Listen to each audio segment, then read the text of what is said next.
It is the same top plate from the other match.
Welcome back to the greatest region of Rocket League, RLCS Down Under, the Paris Major, the final event. We finally got rid of CJ, and we've brought in a special guest. Tims, how we doing, mate? I'm doing so well. It's great to be back. You know, I was sick of watching Wildcard win everything, so I just, it was just, we knew what was happening all the time. Now I just hear there's a stir up, and I'm keen to see who can qualify for this major and Worlds.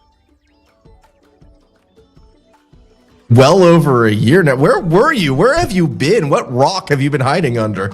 Look, I discovered grass. I discovered a great IRL sport, but I'm back to the sport that matters. I'm back to Rocket League, and I'm back to seeing, as I said, who's going to be the new top dogs of OCE?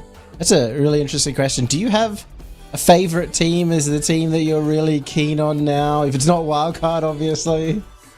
Yummy, you shouldn't know the answer to this question, because every time you ask me who the best player was in the region, who was this, it's Gus. I've been on the Gus bus since day one, and so I've just got to go for my boy.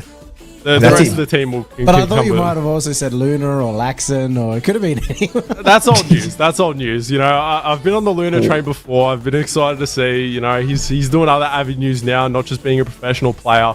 Gus is the one that's been committed. He's my go-to. I mean, Gus is a good shout. I mean, there's nothing wrong with that, but you were talking about top dogs. What do you think of the Bulldogs, though, and how they've been performing? Because they're that other team.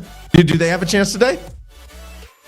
I want them to, because, right, if they qualify, that just means that, if they get a certain amount of points, it means everyone is still having a chance in order to get to that major where, Power, they qualify, they make it through to the Worlds.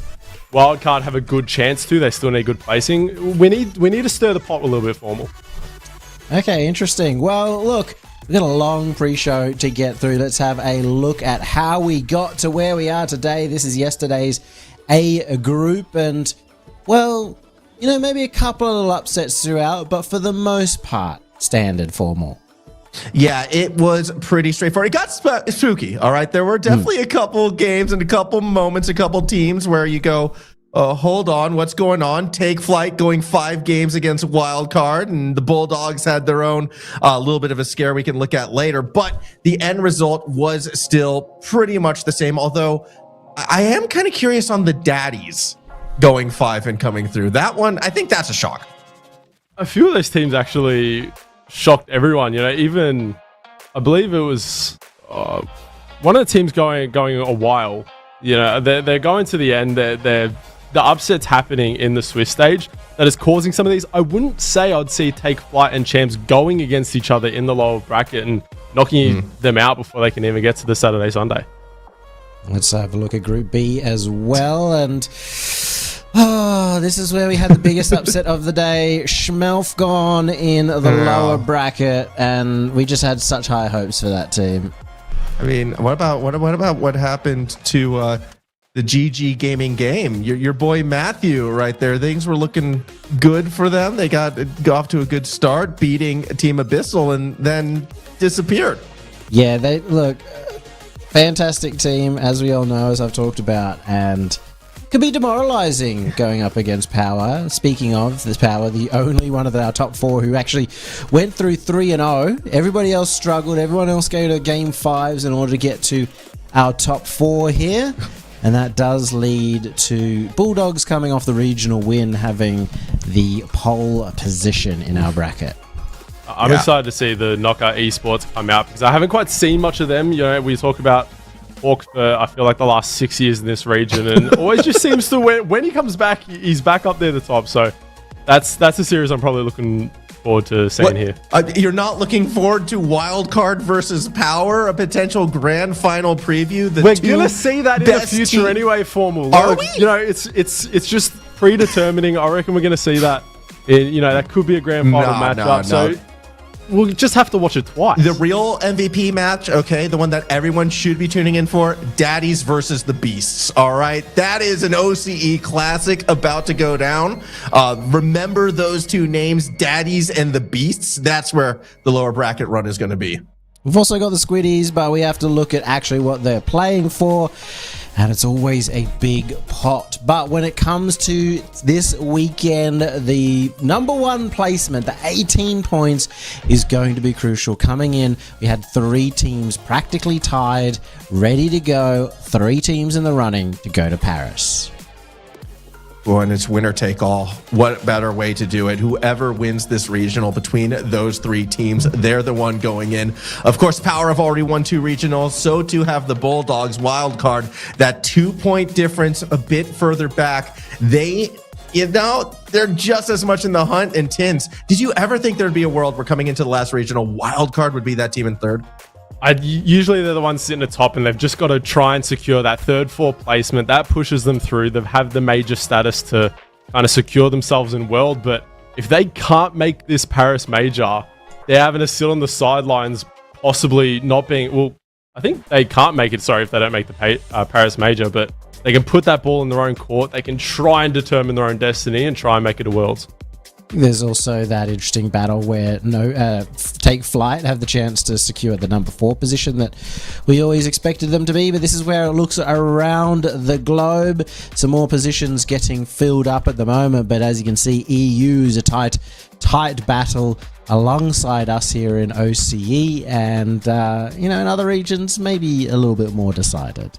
Yeah, I mean, the good news, though, as well, Mina, things were looking spooky for Twisted Minds, and with just kind of the way how they're playing out, if they continue to keep winning, they'll have that matchup against Team Falcons. I think that's what it's shaping up to be, which is going to be very decisive as well. A major without, Twisted Minds and Falcons as the 2 teams, like both of them needing a strong result in the end. It's kind of crazy that's going to come down to those 2 in a semifinal, not a final, with one missing out.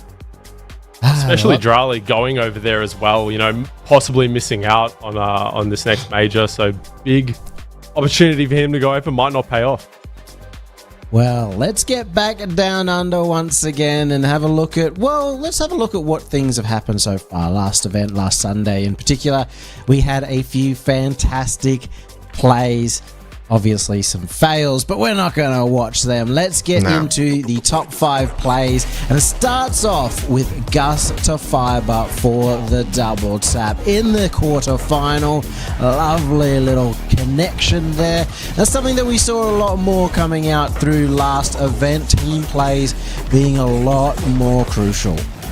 Yeah, and Tins, you need to remember too, we are only showing the best that you hear. Things never go wrong, even from maybe some more of the bubble teams on this one. First of all, Apples with the demo, and then X Fusion.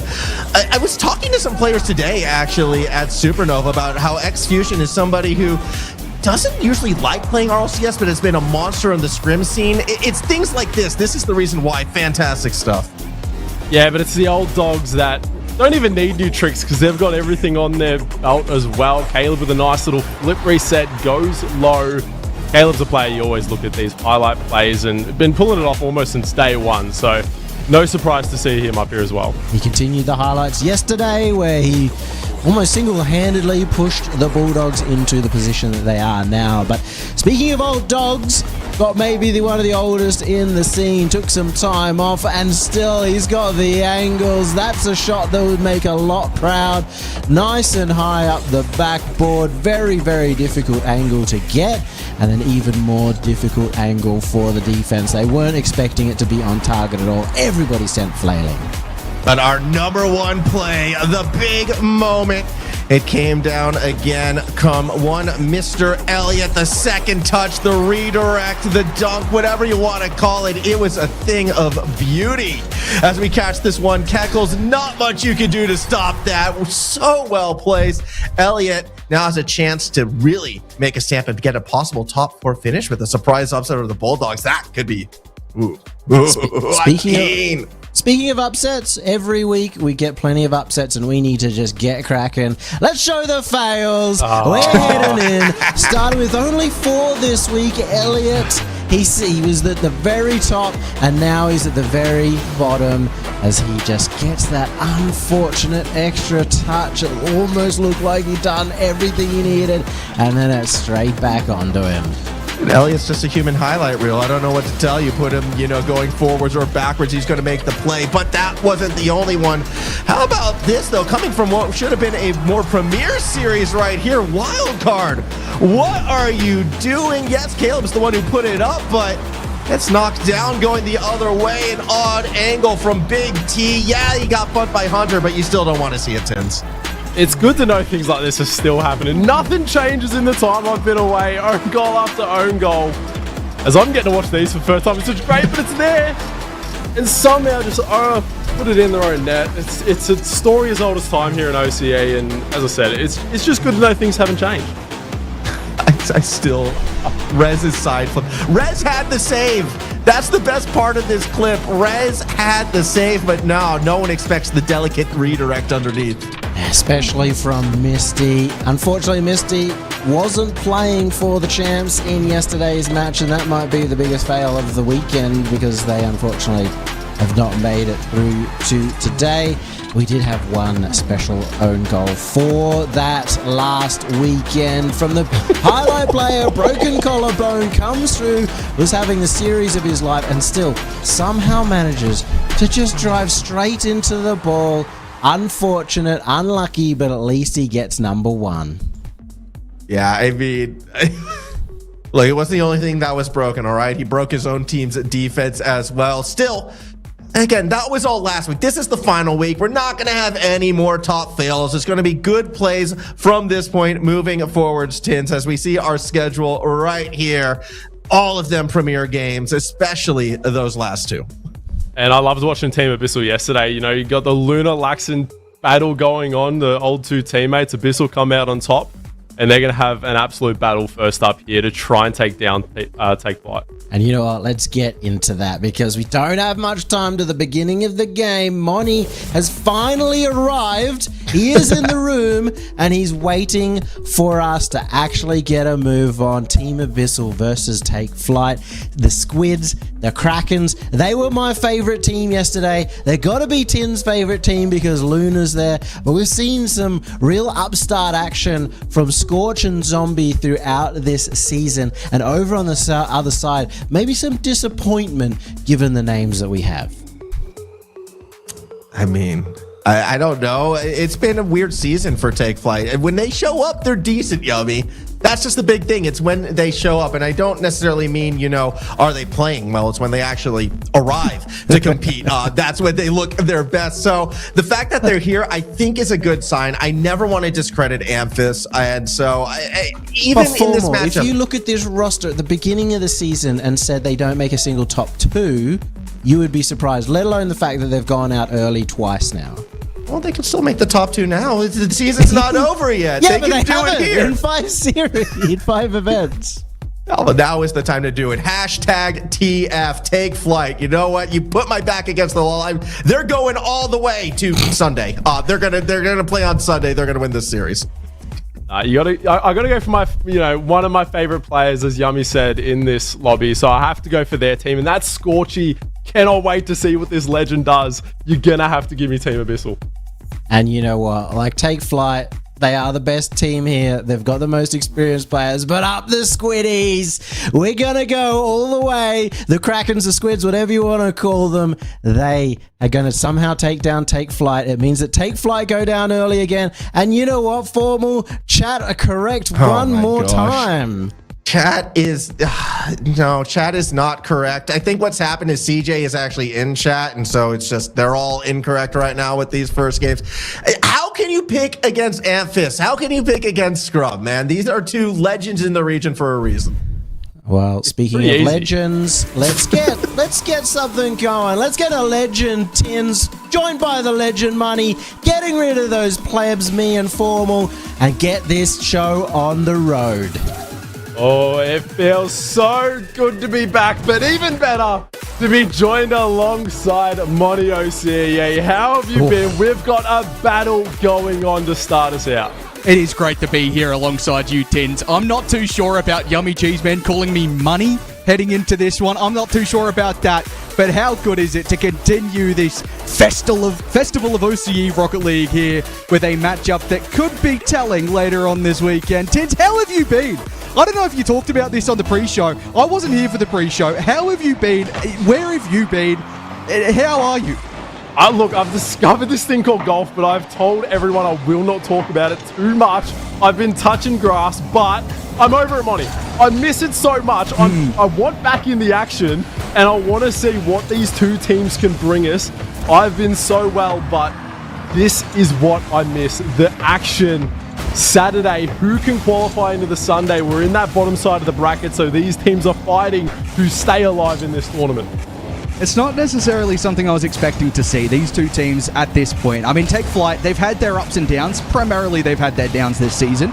But, you know, you still expect them to be making that upper semi-final. They haven't done that today, or the upper quarterfinal. They haven't done that so far. Team Abyssal, I mentioned it yesterday, their first time in the top 8 this split. Luna's first time back in the top 8 for the Paris split. And, you know, not something that we'd expect them to really struggle with. As another thing I've mentioned previously is the fact that this side of Team Abyssal, this is the first event that they've had all 3 players together. They've had a couple of substitutions across their first 2 events, so that's something nice for them.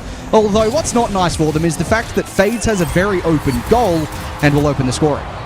Yeah, I got to watch them in the team stream, you know, as my welcome back, and they were a great team to watch. They did have this issue of leaving that last player stranded back on defense, and that led to open nets. Like we saw there, Fades and Take Flight doing a great job to take advantage, but they were playing with a sub, so it is nice to see all of the teammates in action, see if, you know, that can help build some morale. But it might just build up the same problem that they always have, another open net, but Luna just gets back to save it. Luna had a great defensive display yesterday as well, in particular in the final series yesterday. He was able to step up and get a pretty massive result in terms of just the amount of saves he was making. You know, you kind of threw me off. I was expecting you to say he was your boy. You go Scorchy. What's the logic there?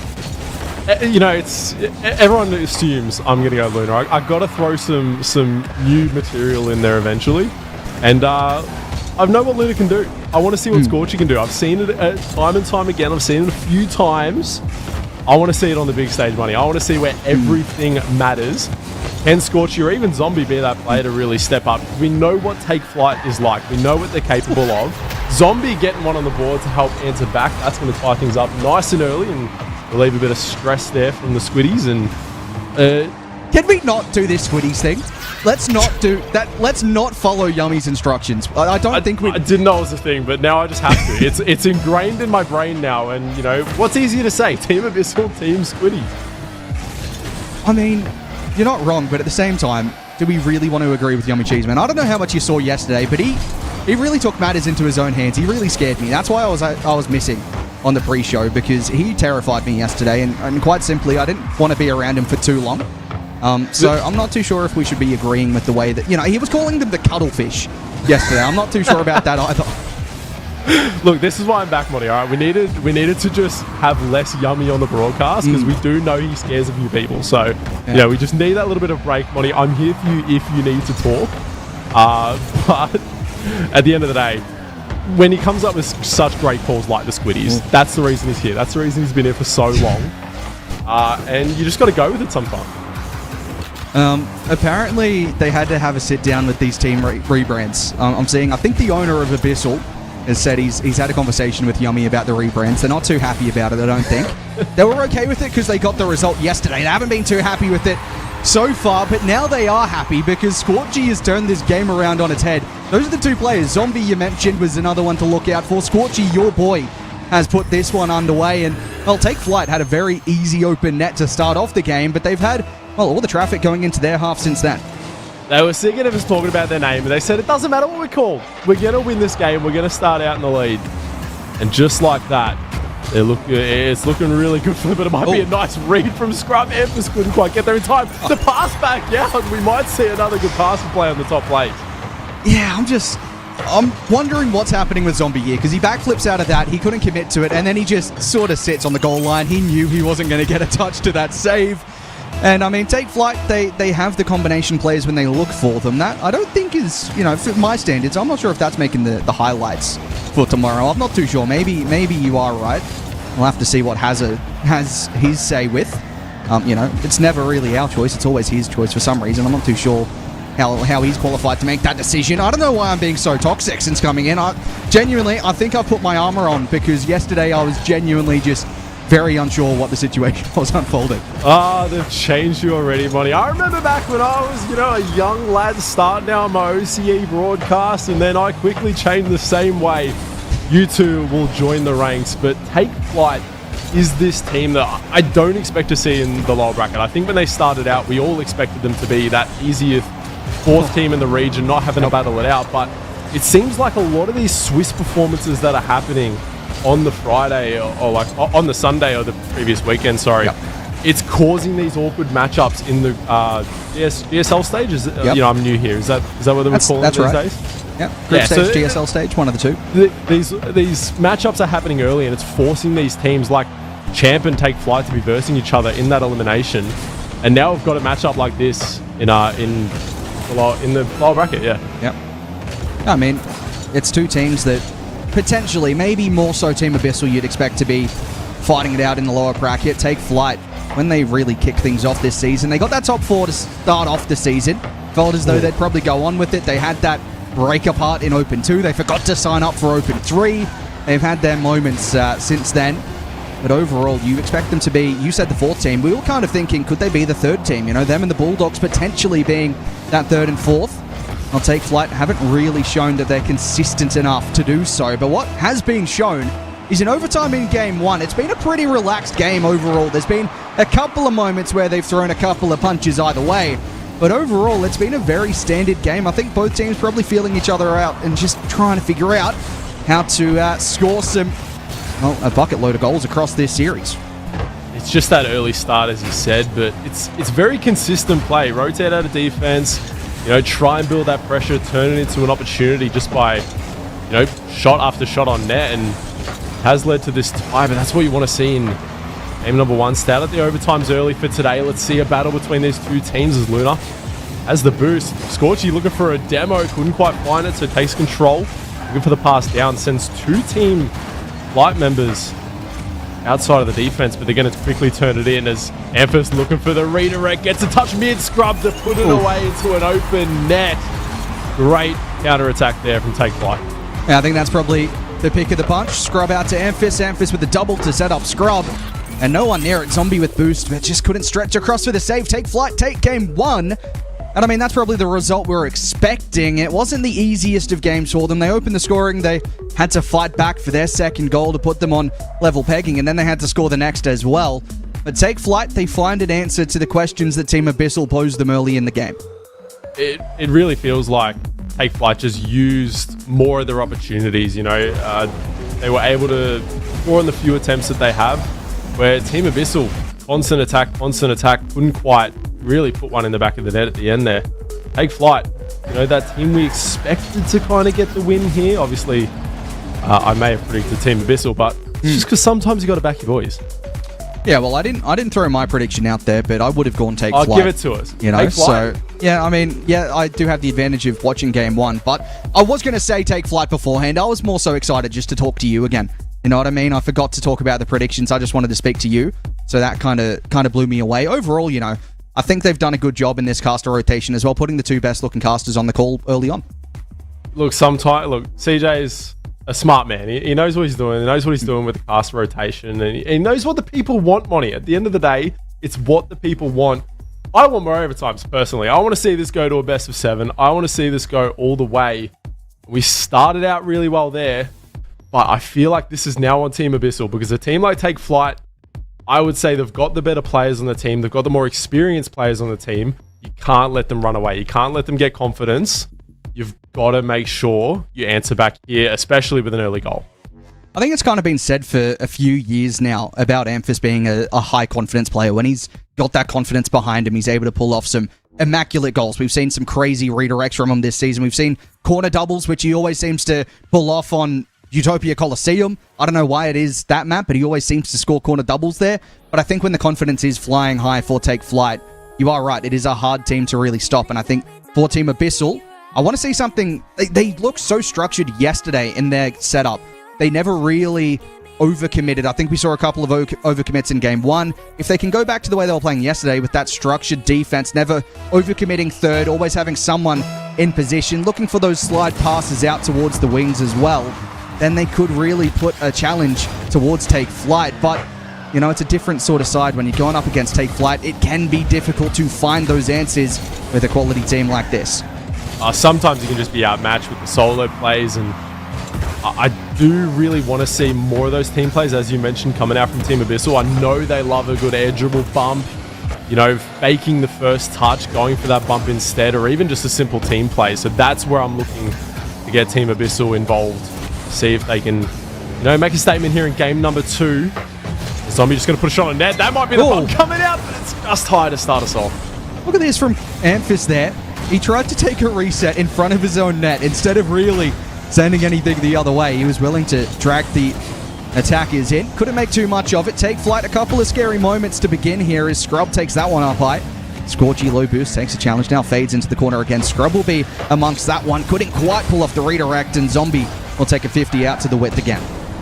Luna's where he wants, full boost on the sidewall, but couldn't quite beat out the defense there. Scrub, good challenge over to Amphis. Great pick up from the teammate. No boost will allow Luna a little bit of time here. Can't quite keep it close. Boost over ball mechanic.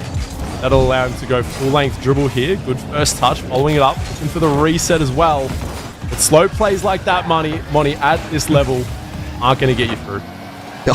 I don't know how much they want me to talk about what's going on in our what's now called the untalented group chat for this production. But Max Formal has just said his audio's exploded.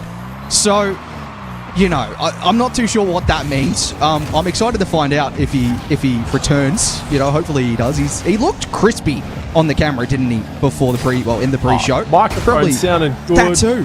Probably the best his looking and sounding. It's probably the best looking and sounding we've heard from Max Formal ever. All it took was him not being on his own setup. I've known him for years. He's never had the setup that just works properly. There's always internet issues. There's always mic issues. Hopefully we can get that sorted, because we know everyone wants to hear a formal cast. Yeah, that's in the name. Formal casting. we love when, you know, the thing is said. The thing has been said there. Scorchy around the corner. Just taking his time there. We've seen this from Team Abyssal now, where they're not overly sending these plays. Well, that was unorthodox from Zombie, but we're not seeing them throw themselves onto offense, where previously in game 1 that probably cost them a couple of goals. Not the game-winning goal, but the 2 beforehand. It was pretty aggressive stuff that led to the concession of those 2 goals in regulation. We haven't seen that from them here. They're looking to compose things. They're trying to slow it down in their corners, not trying to force the issue just yet. Take Flight up, putting the pressure on though, not letting them out too easy. Amphis up for a redirect. Can't find anything there. Yeah, they're able to slow the ball down, but they haven't got the boost to complete the play. They're having to just give it off early, and that's allowed Take Flight to strike yet again. They have been crisp with their passes. And just a missed touch there from Scorchy, a pre-jump off the ceiling from Fades, and Scrub waiting below. You can't leave space in the corners like that where the ball can drop down to a player in the midfield for Take Flight. More often than not, they should be able to find the back of the net from it. That kickoff was almost something that Zombie could have scored off of. Couldn't make do there. As Take Flight looked to make a second goal here again. It took a very quick 2-goal advantage previously, looking to do something similar in this one, as that's breaking down into the midfield again. Scorchy, well, that's awkward. Luna in the way again. I'm not overly sure what's going on for Team Abyssal, as Fades gets a reset, couldn't drop underneath it. Amphis will leave it for Scrub, and it just feels a very awkward game right now. Players getting in front of their teammates as Scrub looks for a reset off the ceiling, couldn't find it. And I think these teammates need to find some distance from each other as Fades has a hit, and that's Scorchy with a stop. It looks like a ranked game with our comms here. Some of the miscommunication that's happening, but then they pull out a great infield pass play that just makes you second guess. As Faye's now going for the flip reset, plays it underneath. Scorchy's been great on these pre-jumps as well, stopping these solo plays from happening early on. Luna just picks up the full boost in order to try and defend this one, but awkwardly rotating front post, able to get the 50, but that is Scorchy getting sent underneath. There might be an open net. Amphis gets a second touch, and that actually keeps him from the teammates in the midfield. I don't know how Amphis was able to get back to that. There was so much time for him to do so. It did absolutely nothing for Take Flight, but it just shows that at the moment Team Abyssal aren't quick enough in the corners. Here's Amphis Again, just taking his time on these plays. Gets a reset. No one really challenging early. Scorchy lets him take that touch. I think he knew he had low boost. Advances forward and lets Luna onto the play. He's got half a tank to work with from the right side here. You can find a 50. It would have been dangerous. Fades does well on the sidewall. Drops that down in front. Zombie might find a bump. He does. And Scrub was up in time, but that is a crazy pinch out from Scorchy. Shouldn't lead to too much. Take flight in the corner, just controlling things out. But Scorchy, he's got to bury that. It was very low on boost, but still possible to make that. Now final moments of good pass over to the corner off the sidewall. Zombie's there, keeps it up somehow, but it's not going to be enough to take game 2. A great opportunity there at the end to force another OT, but take flight. They're looking dominant, and they're looking like they're going to take it. Yeah, you wanted to see overtimes in every game. We haven't seen one in game 2, so that kind of ruins it very early on here, doesn't it? Unfortunately, but it should have been. Yeah, he had low boost, but I feel like if you're in that position, he's playing take flight, you're in a lower bracket, quarterfinal, these are the moments you have to score those chances. They do take a timeout here just to consider what's going on, Team Abyssal. I don't feel like they're out of the series. I mean, 2 very close games, one overtime, one just separated by the 1 goal as well in game 2. They're right on the verge of making something happen. We just haven't quite seen it from them yet. I think it's going to come down to something simple, and I hope they can work that out in this timeout.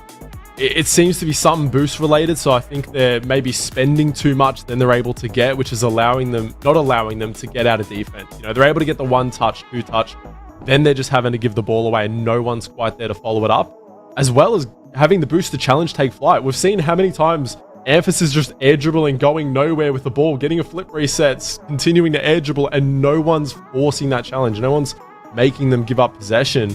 Yes, it's okay to wait for them to get out of boost, wait for them to make a play, but I want you to put pedal to the metal. I want you to take it to team flight and stop almost hanging around for the ball to fall in your lap. Yeah, I don't know. We're just not seeing the same Team Abyssal side that I think we saw yesterday when they got the 3-0 win against Nerve in that lower bracket semi-final of the group stage.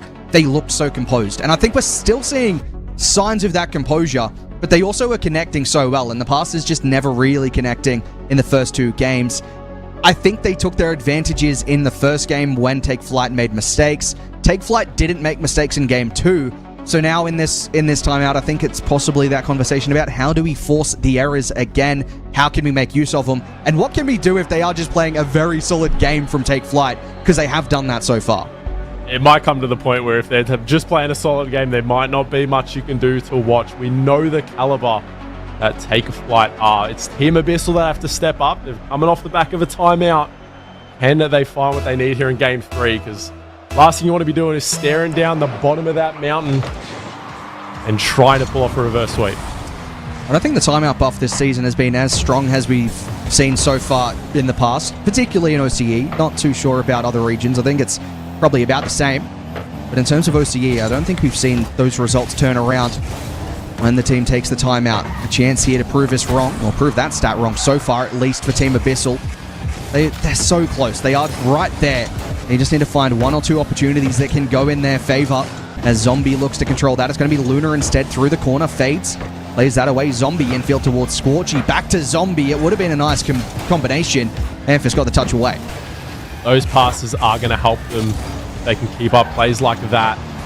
Maybe even some demos or some bumps. We saw some come out of Zombie as well. That's where I think this team's going to thrive and give themselves, a little bit of space and a little bit of time to work with over Take Flight. So see if they can continue that moving forward. Now, Take Flight's just trying to get the ball out of their corner. Not much boost to work with. Fades only able to get a touch, but just enough to beat out Zombie here. Scrub's going to be able to get it clear, and that'll give some breathing time here for Take Flight. I'm enjoying this from Team Abyssal. In particular, that pass back from Luna. Zombie didn't get the touch he really needed, but you can see the level they're playing at. They're willing to go backwards to move forwards at times. Zombie with nothing in the tank just takes a 50. Fades will turn onto it. Zombie slowing it down again. They are playing incredibly composed right now. It's just a matter of finding something when they move forward. Scorchy doesn't connect. Zombie will set that off the back wall. Luna opts to stay third and eventually finds a play down the line. Amphis now takes over through the midfield. 50 out towards Scrub. He'll take the 100 and turn onto the play. Has a chance to find a pass off towards Amphis. Scorchy and Zombie both commit. Scorchy left in an awkward position without much boost, but Zombie at 50 just gets the ball clear momentarily. They're now trying to keep the pressure back on. Zombie's there with full boost in the corner, but a great early challenge from Fades. We'll put the ball in Scorchy's hand. Boost to work with, looking to get that 50 on the goal line, but Take Flight been very good in front of their net, making sure they're keeping that ball high downfield or just trying to keep it in the corner, knowing that they can get that challenge, get that boost. Fades now. Early for this one. Free set off the ceiling, gets it past one. Luna. Any boost to work with, going to be able to brush that aside. Zombie through the corner. Just letting the touch get too far away from him there. And now Scrub turns on to that play. Luna with a save. He racked up so many yesterday in crucial moments. His fades will drop onto that. Still a chance. Scrub towards the top of the box. Up high. Drops it down in front. Still an opportunity. Scorchy jumps very quickly. Had no boost. Now has to worry about the save again. Luna on the back wall. Will play this to the side. But it's Take Flight at the moment, stamping on the pressure. The demo might just open things up again. Amphis across the danger area as Scrub went up. Fade still involved. Amphis should have a strike. Scorchy no boost, and Amphis dunk. Couldn't quite get a goal with. I don't think Take Flight realised just how much their starving team Abyssal have been scared to push up, but the last few remaining players have had no boost to work with. Luna in the same boat here, able to get a touch around Amphis, and that's going to give some breathing room here for Zombie, but Scrub is straight back on the case. Take Flight is suffocating Team Abyssal, and something will crack in the armor if they can't get a good clear shot on net. It's just over. Scrub for the follow-up. 50 just keeps it out of the net. We're still seeing this composed gameplay from Team Abyssal, and that's well and good. I'm okay seeing some defensive Rocket League at times. We don't see it much in OCE, but I'm willing to see it. But you still need to score goals. They haven't been able to for the last game, and you know they didn't score in game 2 either. They're struggling to find anything. They haven't scored for the last, 3 goals now across the board. They're really struggling to find something going in their favor. Take Flight. They've had opportunities. They've been creating chances. Amphis looks to create another one out towards Scrub. Infield. Cut out again by Zombie. Good demo by Scorchy. Now Zombie has an open net to aim at. They needed to score a goal, and they've done so. That is such a good play from Zombie. Forces out that double commits there. Uses as an opportunity to go upfield, get the demo, sets up. Sorry, Scorchy. Scorchy sets up Zombie, puts it away, and if there's any time you wanted to go, it's in the last minute. That is going to count loads of pressure on Take Flight here. And now, that defensive strategy here for the Squiddies might just work. Yeah, they just need to make sure they hold on. They've conceded 4 across the first 3 games. Nothing in the third yet. But they have been conceding goals all too easy at times. And they have been playing this defensive lineup. But overall, when you're playing defensive Rocket League, you don't want to concede more than a goal a game, and they have been until now. They have the advantage at the moment. They need to hold on for the final 30. Scorchy looking to extend the advantage. Scrub with no boost just gets in the way. Scorchy reset from the corner. 50's on Amphis. He'll play this down into the midfield. Fades in support. He'll try to drive onto this one now. Takes the flick past Luna. He got a crucial touch. Final 10 seconds. Take Flight with an opportunity. Very defensive here. They're playing the 50 game. They're playing the boost possession, not wanting to cheat up, and it's working for them here. Amphis, no boost. Scorchy as well, just going to have to force a 50, and that clear might just give them the win here. Take Flight, having to go the distance. Plays it up high. No one's going to get there in time. Luna drops it, and the timeout buff is back. Yeah, well, they've made a difference here. This is incredibly not a high-scoring game. That's not what I expect when you look at Take Flight. You expect them to score goals. Team Abyssal, off what we saw yesterday, yeah, I'm expecting them to play pretty defensive, pretty structured. That's what they're doing. But still, to see 2 1-0 games back-to-back, not what I'm expecting whatsoever. You expect Amphis, you expect Scrub to be scoring these goals for Take Flight. Team Abyssal, they've done everything they can to stop these chances going in. 6 saves from Abyssal, only 4 shots. But they make it count when they need to, and maybe the timeout buff could swing things back in their favor. You talk about Take Flight's ability. Luna is a player I look at as well to pull off those offensive plays and be more attacking. Maybe this team has brought out the more defensive side of Luna, and the countless times that they've had that overcommit lead to a goal seems to be has more of a defensive mindset in this game. But that's allowing them to take control, play their game. And as you said, Take Flight won the first 2 games. You didn't really have an opportunity to get those wins.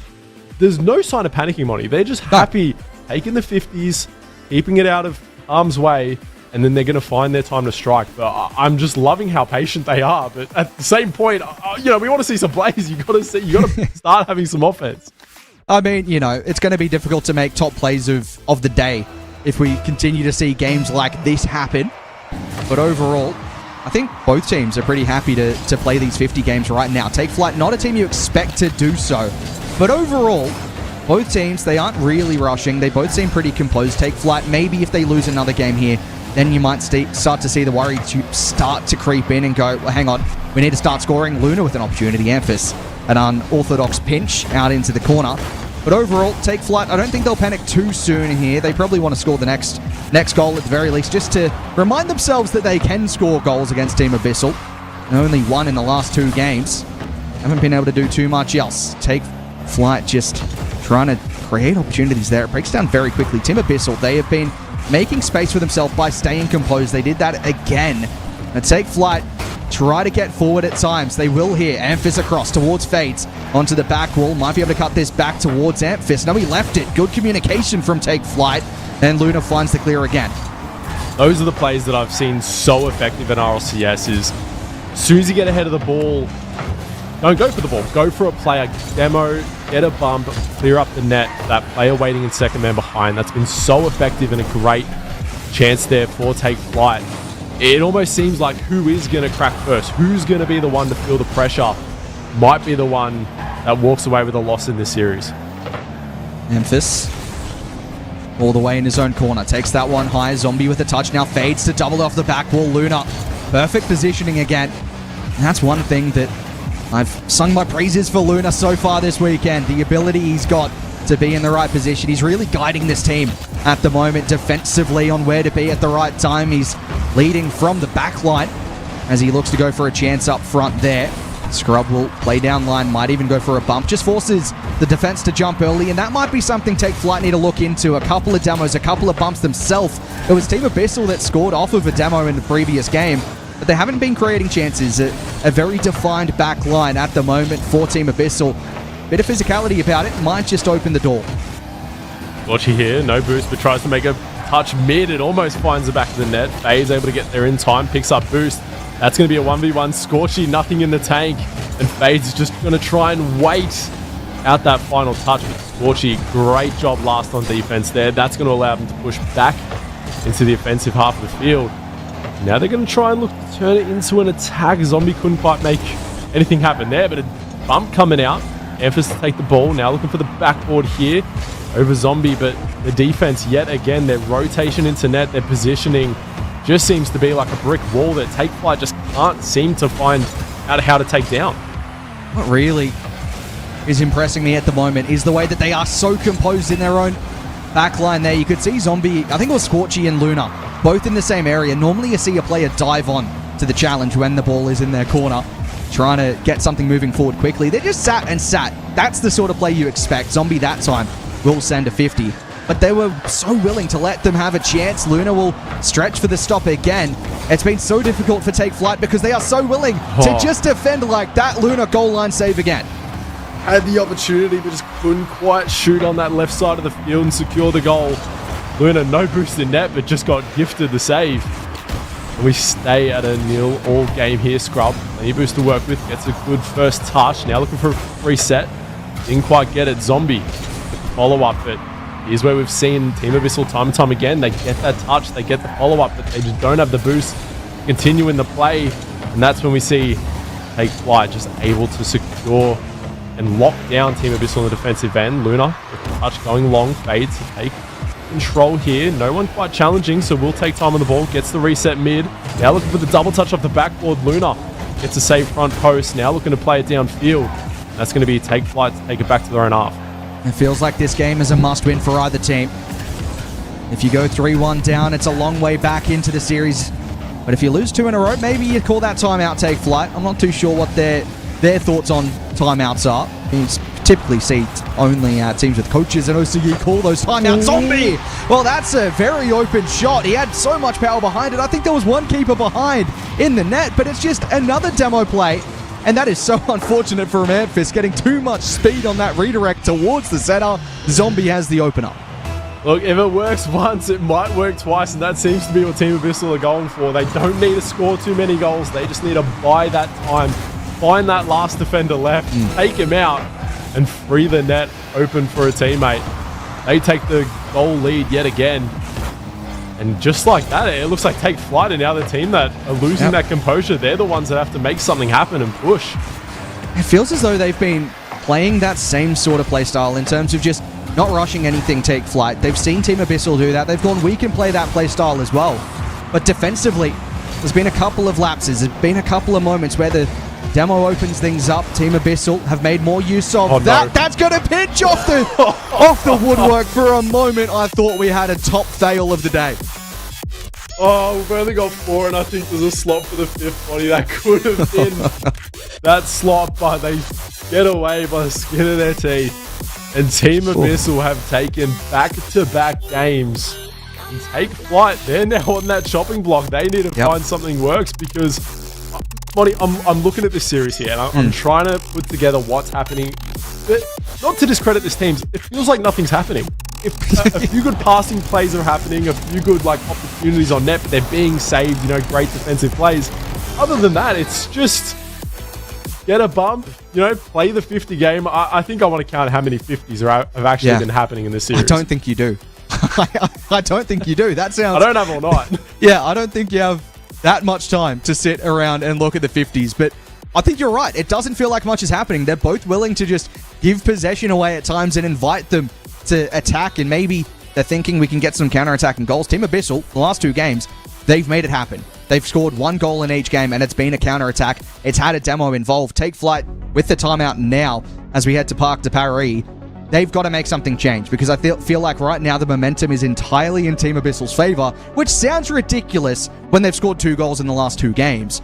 But overall, I think I don't mind the way that Take Flight are handling this in terms of going composed as well. They're not rushing everything, but you need to start scoring goals. And potentially, I said it previously, I think those demos, those bumps, you need to send someone a little bit earlier just to open the door for them. I'm not sure what they can do, because if you had to ask me without the scores or anything, I would say Take Flight are winning this series. They're winning the challenges. They're winning almost every 50-50 from what I can see. And they've had of which there's been 250 of them. Yeah, Monty just quickly counted up. Yeah. But they're having those opportunities, the great infield pass plays, the solo plays are definitely in favor of Take Flight. They're just not able to get past the wall that is Team Abyssal. They're not able to put that one in the final part of the net. I don't even know what you could recommend for them going forward. No. I'm sure the experience of these players, they will know what it takes. They'll be talking it over in this timeout because now we're back tight all. Well, we spoke about it right at the start about how much of a confidence team this Take Flight roster is. How when they have confidence, they look so good. Can they score a goal here just to relieve the pressure of, hey, you haven't scored in 2 games. Finding something early might be fantastic for them. But they're a team that play well on confidence. And when you haven't scored in 2 games, when it's been 1-0 games across the board, you're probably starting to wonder if that confidence might drop off. And if they struggle to score in this game as well, I'm sure that'll ramp up even more. Amphis had to contort himself around that because otherwise he might have scored an own goal. Team Abyssal, they're putting the pressure on a higher line at the moment as Amphis looks to break. Scrub drops down on the shot, and Luna again, right position at the right time. You just hope this this patience and this play from Take Flight doesn't turn into frustration.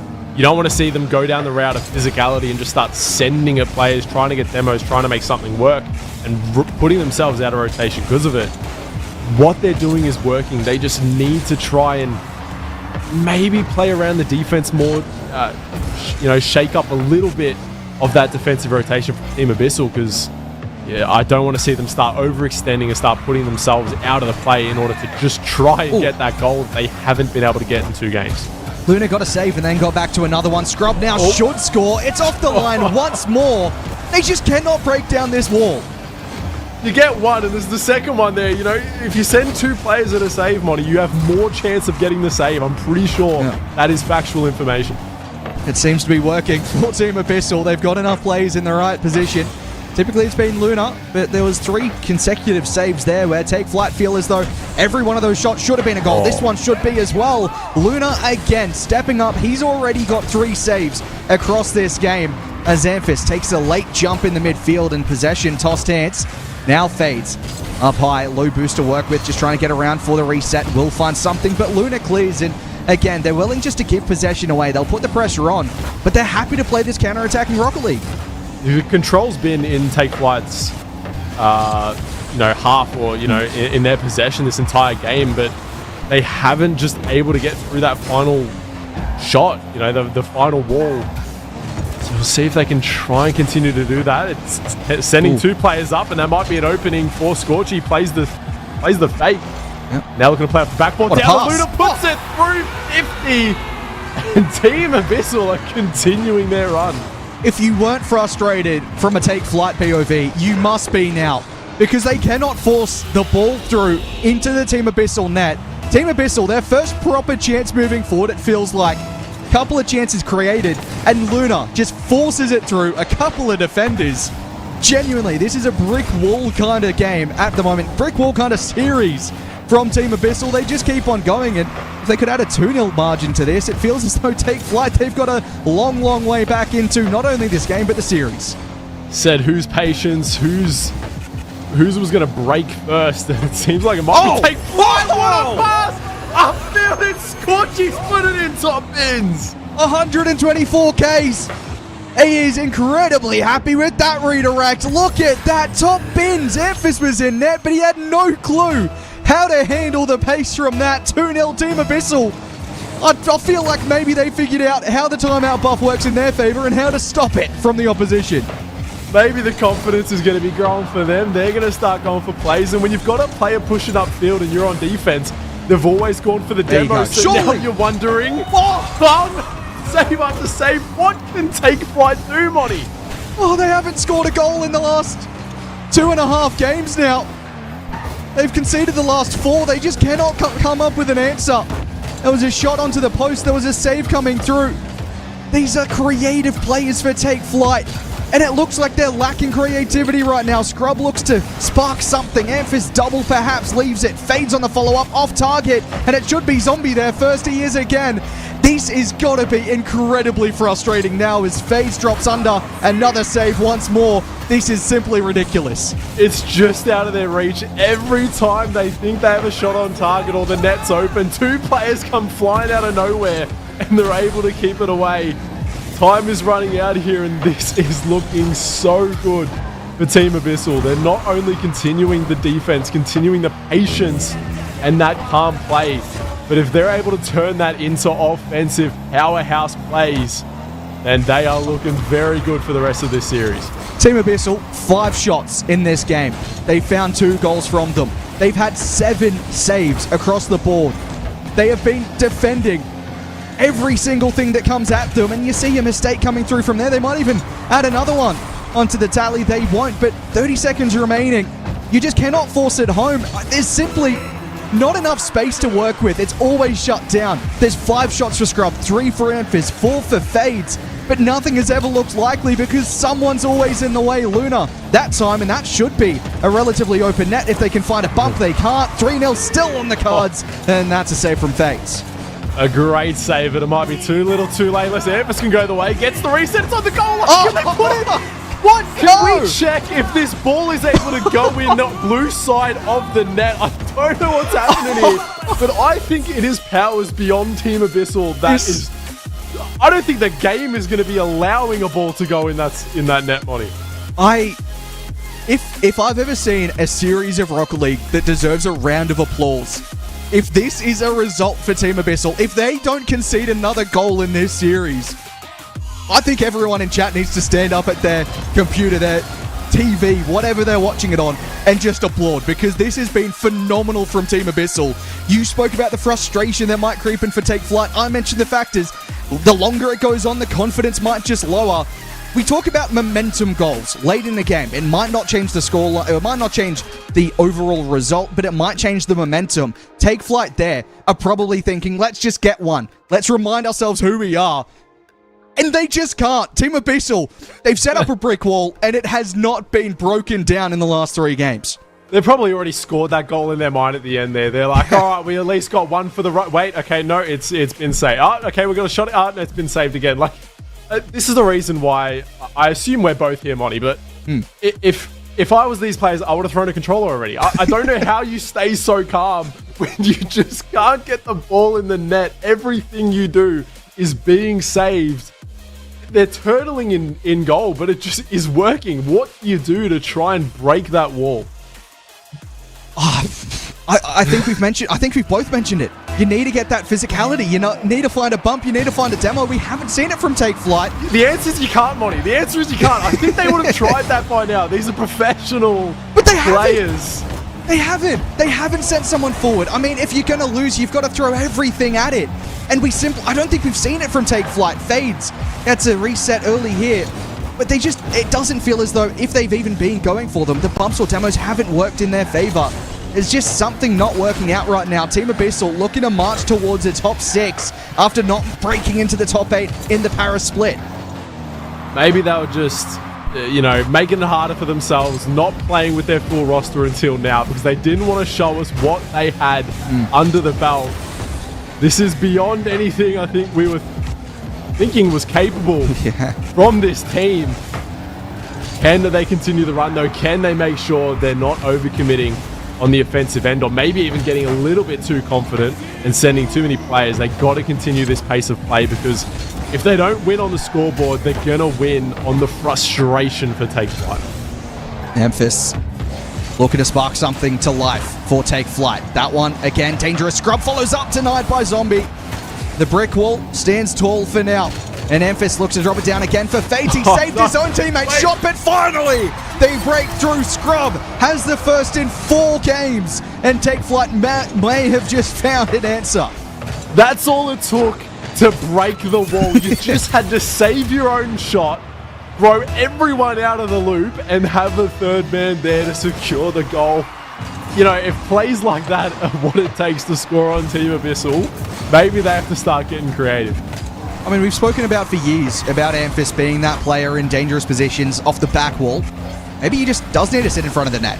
Take a couple of saves, play a false 9 kind of role, and just play those passes back to his teammates. Sit on the goal line, go, here you go, I'll save it back to you. Because that seemingly is the only way they can score right now. Team Abyssal, though, I don't think that'll make them drop their heads. They scored a couple in the previous. They know they've got a few in their tanks as, well, Scorchy went high over the shot and Fades clears to the corner, but they will not go. They will not give up. Team Abyssal, they are willing to win this in Neo Tokyo. They do not want a champions field. They have the boost advantage on this attack right here, but Amphis, plenty of boost in order to get that touch. That's going to buy some time here for Take Flight. That's a great pass midfield. That's going to be Fades and it's Scrub to save it again. Guys, it worked once. You don't have to do it on the next play. Well, Scrub saw what Amphis did and went, I can do that. And no, you can't. Just leave it to Amphis because that is... you do not need extra defenders. That's a demo. It's a relatively open net. Luna slows it down. Scrub low boost. He takes a 50. Still a chance. Scorchy just sending it on a demo himself. But what is this game? I mean, this feels as though it's almost reverting back to what we saw in game 1 and 2 right now in terms of that awkwardness in the corners. These awkward plays overall. Lamphis will go up for another hit. Luna with a save. But Team Abyssal, they're prone to making a couple of errors as well. We've seen a couple of mistakes here. Take Flight with the majority of them so far, saving each other's shots. But Team Abyssal, they need to make sure they hold firm, and they might even add to the scoreboard here. Luna couldn't quite drop onto it. Zombie will have a chance. If these players didn't move their car and play like they were so calm, so patient, then I would think this is an absolute mess of a game on it. Because I don't know what's happening, and I don't know what's going to happen next. That's what makes this series so exciting. Take Flight, they're looking to continue their run, their last game, and try to put this into game number 7. Yep. Abyssal, I don't think they're going to want to see game 7. They should be worried about what Take Flight, what their capabilities are and what might happen if they're able to get this game win here. Oh, you did ask for a game 7. We might be headed to that game 7. Crossbar down, saved. Scrub with a chance to double it. Still denied from Luna. I cannot believe it's only 1-0 right now. Take Flight. They just cannot score goals. It's 1 in the last 4 matches. No matter how much they force the issue, it's always denied. Team Abyssal, they will not be happy with this 1-0 scoreline, though. They need to find a response in the remaining minutes. That's a demo from Zombie. That won't really help out. I think maybe just relieves pressure. But as they move forward, there'll be more defenders. Scorchy crossbar down. Luna jumped. Scrub will be up to control it. A great pass play there, but Take Flight, they get away with 1, and now they're going to look to try and turn this into a counter-attack. A good 50 from Zombie. But Amphis first on the case. Boost to work with. Plays it off the backboard. Luna waiting patiently. Plenty of boost, gets the Musty, looking for the follow-up touch here. Over one, fades.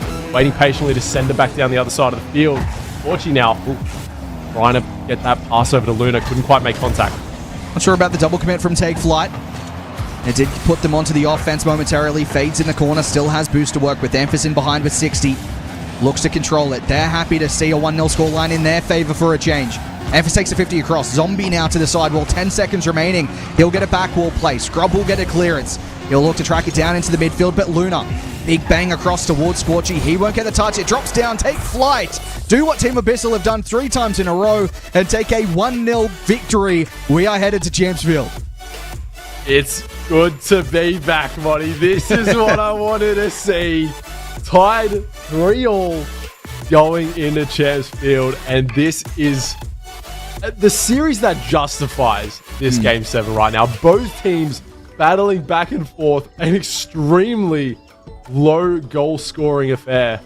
And it just seems like it's going to be that first nudge, that first crack, and that team could find themselves out of this tournament. There's been so few goals in this series so far. It's ridiculous. It was a 3-2 win in Game 1. Since then, 1-0, 1-0, 1-0, 2-0, 1-0. We're going into the final match here, and it's only the most we've seen in the last 5 games has been 2 goals. This doesn't happen in OCE. This is why I am so confused. This is looking like NRG kind of stuff. Maybe not recently, but NRG have passed. It's looking like Europe kind of stuff. This doesn't happen in OCE. It's happening with 2 teams that we expect to score heaps of goals. Abyssal, not so much. We expect them to play this kind of play style, but Take Flight, they are used to scoring goal after goal, taking momentum into momentum. They haven't been able to do so. It's been broken down at times. They have stopped the momentum going the other way, and Champions Field to decide who breaks into the top 6 for the last event of OCE. Game 7. It's been a battle of titans, but not the titans you would think of when you think of the OCE powerhouse teams. Who's going to take it? Who's going to get that first goal? As you've said, that first goal could be the winning goal, regardless of how early it comes. Memphis looking to get them underway. Was instrumental in that first goal, well, the only goal in the previous. Memphis, I mean, you know, he did save it, still made it happen. His Scrubble, he got a simple reset. He just puts it towards the net, and maybe they found a way to score against Team Abyssal. We've been waiting for that solo play to come out. They've had a lot of attempts, and that's just faking out that high and low player, causing that miscommunication, and slots it right between them. Early goal here for Take Flight, and as you've said, Monty, that confidence is scary, and when it builds, you could be looking like you're going to go home. Well, Team Abyssal said it previously, they won't let a 1-0 scoreline scare them away, but they need to find a response. They couldn't on Neo Tokyo. They have to on Champions Field, as Scorchy will play that to the sidewall. Lamphis, plenty of time to maneuver, has boost as well. Looks for the 50 on Luna. He'll drop into the midfield with Fades taking over. Great challenge from Scorchy. But Take Flight now. They've got a high line of offense at the moment. The defense pushing to that halfway line, and they're not letting them break at the moment. Memphis now gets a good touch on the sidewall. 50 out to mid. Scrub plays it high. Luna's going to wait on the backboard here, able to get the clear. But Scrub right there to try and put it back in. They're not letting any breathing space come for Team Abyssal here. Scorchy tries to build a little bit of that space, but the 50 goes straight down. That scary Emphas. I don't think he thought Zombie would miss that and can't get away with the goal there. Still a chance for Take Flight. Fades with a reset, trying to find the double. They found that confidence again. As you said, it's a scary thing when they have the confidence. As Scrub to the ceiling, looks for the dunk again. Scorchy did well, but it's straight out to Fades, and he's got boost to work with from the corner.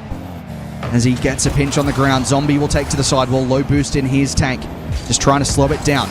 Gets past one. Tries to get the 50 on Memphis. Towards the net. Fades. He's low. Luna with the challenge now. Scorchy should have the speed, but Scrub turns on the pace and gets forward. Take Flight starting to find the answers. They're starting to win this ball back sooner as that's cleared. Zombie looks to redirect it towards Scorchy. Are we tied up? Yes, we are. That is beautiful. Luna actually started that with that midfield boost steal, forcing Take Flight with no boost, having to go back, upfield pass, Zombie over to Scorchy, puts it through, and that is the perfect defense to offense counterattack. There was a touch there. on the defensive line, just not enough. They couldn't replicate what we've seen from Team Abyssal on the goal line. At times, Take Flight conceding. And if you're talking about confidence, it might be going the way of Team Abyssal right now. Luna with a double. Amphis had to get a touch to the side wall, or the back wall rather. Luna shot on target, fades with the save onto the crossbar. This game could not get any closer. I think after this, we're going to see if those goals, in fact, are regulation size with the amount of sidebars, crossbars, everything.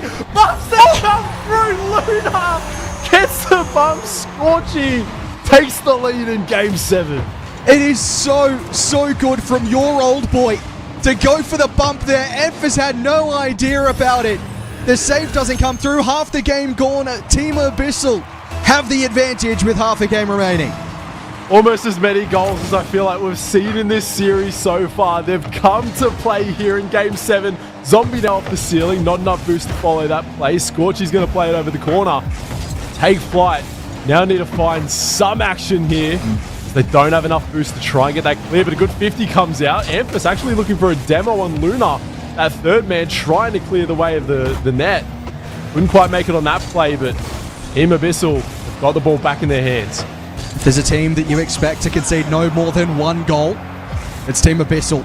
Aside from the first, they've been so difficult to break down, although they're going to do just that. Scrub gets his second of the game, and we're tied up yet again.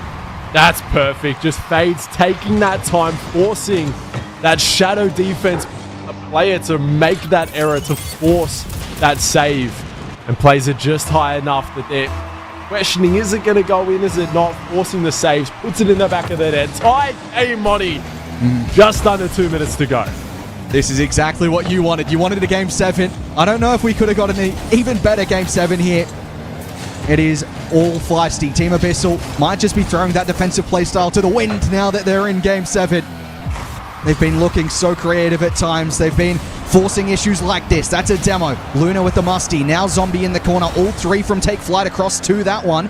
Scorchy took his time to get the boost, and he has to be careful. Lamphis dives on the play. Scrub in the corner. Still there for Take Flight. And they're just trying to clear their lines right now. Luna with an infield. Is he going to follow it himself? No, he leaves it for Zombie. On target, Amphis will save and set up Scrub off the back wall. Grab as an option here on the side wall. Looks to get a few resets. Couldn't quite get the touches, and that's going to allow Scorchy to now attack. Enough boost to work with. Looking for those demos as Zombie takes over the play. The communication from Team Abyssal has been key. You've got to make sure your team knows when you're pushing up, when you're going for the demo, when you're taking the ball. Scorchy knows to try and get this 50 out. 2 players dive. They just get the tip of the ball to keep it out, but the attack has not stopped yet. Scrub now looking for the midfield. Amphis turns on it, puts it high. Luna enough boost to keep it aside, gets the double touch as well, and they're staying out of it for now. And that clearance from Luna straight into the path of Scrub. Amphis looking for bumps. We've been asking for that the entire series. It's across the goal line again. Zombie goes for the boost. He left the ball behind, and now he plays that out to the corner. Although Take Flight, they have had all the possession. They've had all the pressure in the last minute. Now it breaks the other way. Amphis has to get a touch, does so, and he has to land on this one as well. Out to the sidewall. Amphis looking for a play late here. He bumps Scrub. It might be headed to overtime in Game 7. Can they find something late on? Fades gets bumped. Luna will go forward. He'll send that towards the net, but it should be saved. It's dropped down. Overtime Game 7. This is the action we wanted to start us off here on this weekend. Luna now, good 50 over to Amphis actually, who wins that into the midfield. Oh no, it's open. Luna has an opening, can't quite get the read. A tough one to make, but that could have just sent Take Flight home instead. They live to battle on. Luna on the backboard gets a big clear. And now Zombie up. Looking to just play this off the backboard. No one quite there to follow. Luna gets it. Hold on. Puts it home, and Team Abyssal pull off the upset. He has had a standout performance in this series. Defensively, Luna. But in Game 7, he gets a massive bump to give them a goal. And then he scores a massive winner in overtime. Team Abyssal progress into the top 6 for a side that hasn't seen the top 8 this split, Tins. That is ridiculous. And they've earned every single one of those extra points, of that extra prize pool with that win. They played their game, and it almost looks like if they can continue that confidence, that calmness in their play, they could hang with the best of them in OCE. Monty, that when you say you want a series opener, I think you can't script it better than that. Absolutely not. I mean, even with the fact that we didn't see too many goals across the middle of that series, you cannot be disappointed with a matchup like that. When Take Flight take the advantage, when they're 1-0 up in Game 7, you're thinking maybe it's the same as we saw on Neo Tokyo. But Team Abyssal, they stand up. The experience of Luna shows out in Game 7. I'm genuinely completely shocked by that playstyle, by that gameplay. I'm excited to see what they can do tomorrow.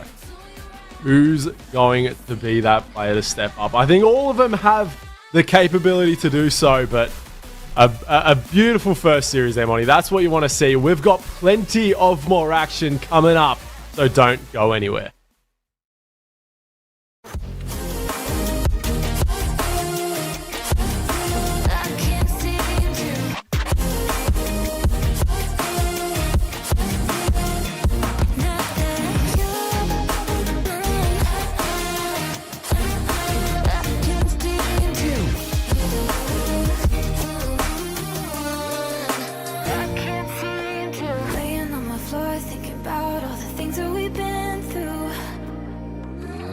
From 24/7 to pretending like I never met you. No, it's all for the best, cause I know we're a mess every time we're together. Going out of my mind, and I wish I could lie, tell you that it gets better. Now that you're gone, they say time should heal, but it's been too long. Couple months where I can't seem to move on. I can't seem to move on. I can't seem to.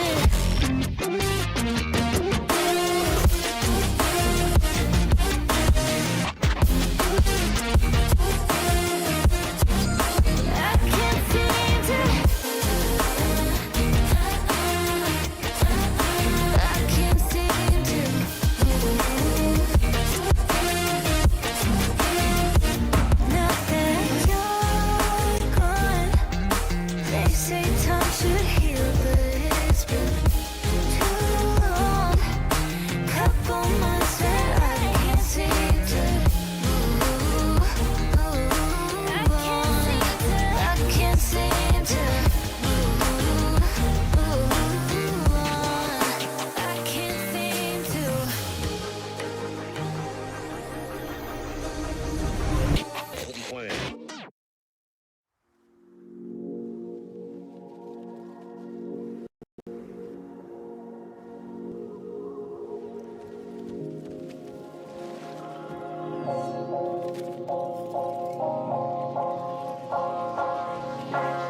What a series to get us underway on playoff Saturday. That was electrifying, wasn't it, from Team Abyssal? That was ridiculous. The defensive display was absolutely fantastic. And if you're looking for a way to well and truly kick us off into such an important weekend for OCE, that's the exact way you want to see it happen. Up the Squiddies. We always knew it. What a performance, as you said. Game 7 overtime. An absolute blockbuster. And then on the other side of the pitch, once again, an unfortunate early exit for Take Flight. Formal not being their season. Yeah, it's definitely going to be a year to forget for Take Flight and that squad, unfortunately for them. But what I don't understand is, how does Lunar disappear for an entire year, come back on the final weekend, nail a Game 7 OT goal to advance? He's always going to be here, I guess. He's always going to be winning strange upset games, making crazy runs, and I don't know. Congrats, Abyssal, but we move on. Well, one series down of the 4 today. Do we think Abyssal can make the run? Do we think Luna gets his customary, I think there's a very good chance of them top 4.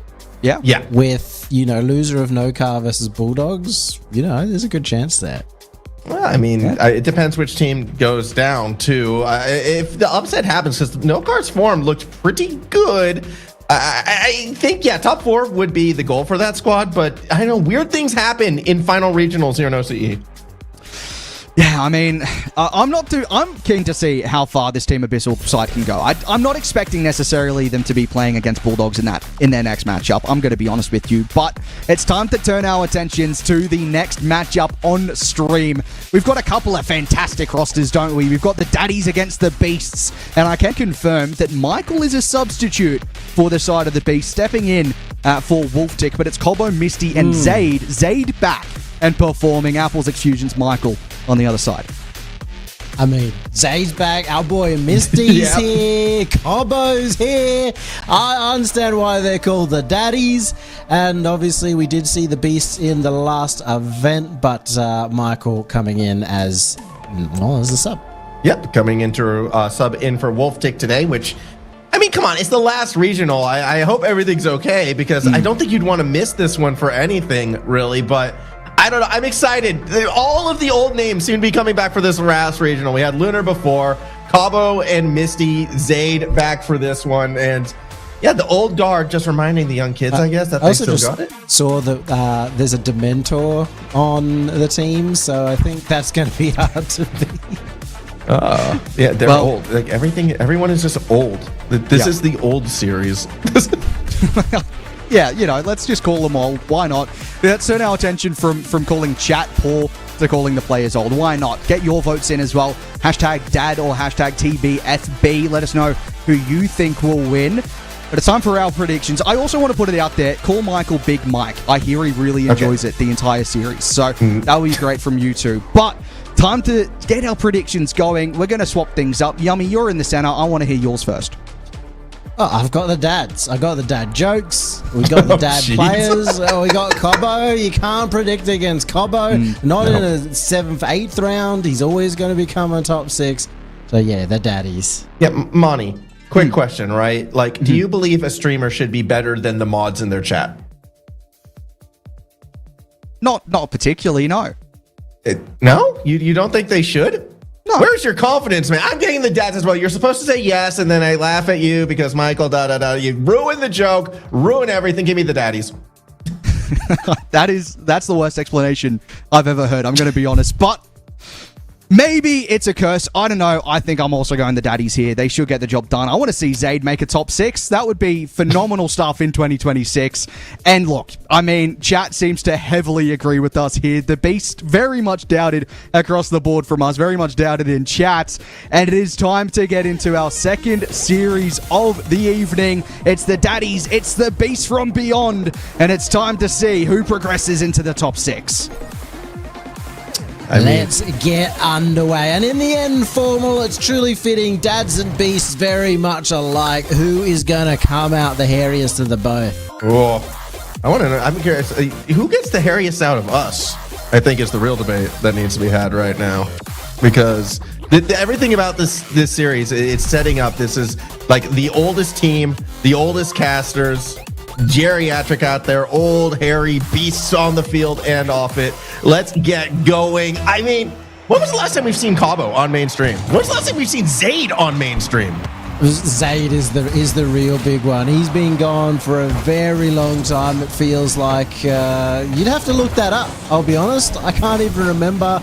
And at this old age, everything just sort of merges in. The last 10 years just feel like all happened at the same time. So I'm going to guess 2022 early on.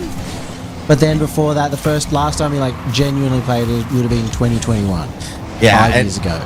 And it really makes me wonder how this team realistically came together, because we know Misty last week was subbing on a different squad and now is together with this team already making top 8s again. So I guess making the correct career decisions late on into it. Cabo as well, been silent for most of this year, but if Lunar's coming back, why not Cabo? And you can't have a top 6 without Cabo. It just makes sense to see some familiar names out on the field right now. I mean, Misty's just the GOAT at this point in time. You can't keep him down. He can get dropped from teams. He can be made subs. He gets to sub in and, all of a sudden become the best. He's now playing here and he's made another top 8 with 2 players that probably haven't even been playing Rocket League. And maybe that's a little sign there with Zaid flying past that ball. But you just never really count these teams out. And sometimes, Formal, when the players are sort of retired and come back, they feel the pressure a little bit less. And look at that, Zaid playing close, gets the redirect off Misty. Yeah, I mean, that was just really well played. No boost as well, but still has the confidence to make that cut, get that touch, and get the go-ahead goal. So the Daddies starting school early in this one. I'm thinking back a little bit in like the Rocket League annals of history and all that, and I know Misty and Cabo have had, pretty similar results, pretty similar careers, but I don't think they've ever teamed together. No, I don't think Cabo and Misty have been together. Zaid and Misty might have...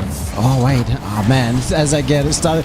The problem with OCE is we've had a laundry machine, a washing machine of team rotations. And speaking of, Michael rotating in to get his first goal that we get to see on this stream. Yeah, congratulations, Michael. I believe that will be his first mainstream RLCS goal for the sub. Full-time moderator on Monty's Twitch channel as well. I hear he pays him terribly, but that's why he needs the big prize pool with the result here today. Well, he's already got a good portion of cash. I mean, you get cash prize for top 32, and the further you go up, the more and more you get. So top 8 already guaranteed for these teams. That being said, I always say it's sort of about the top 6 here in OCE. It almost feels like you can get that top 8 with the right runs, but getting top 6 is a bit more of a proving point.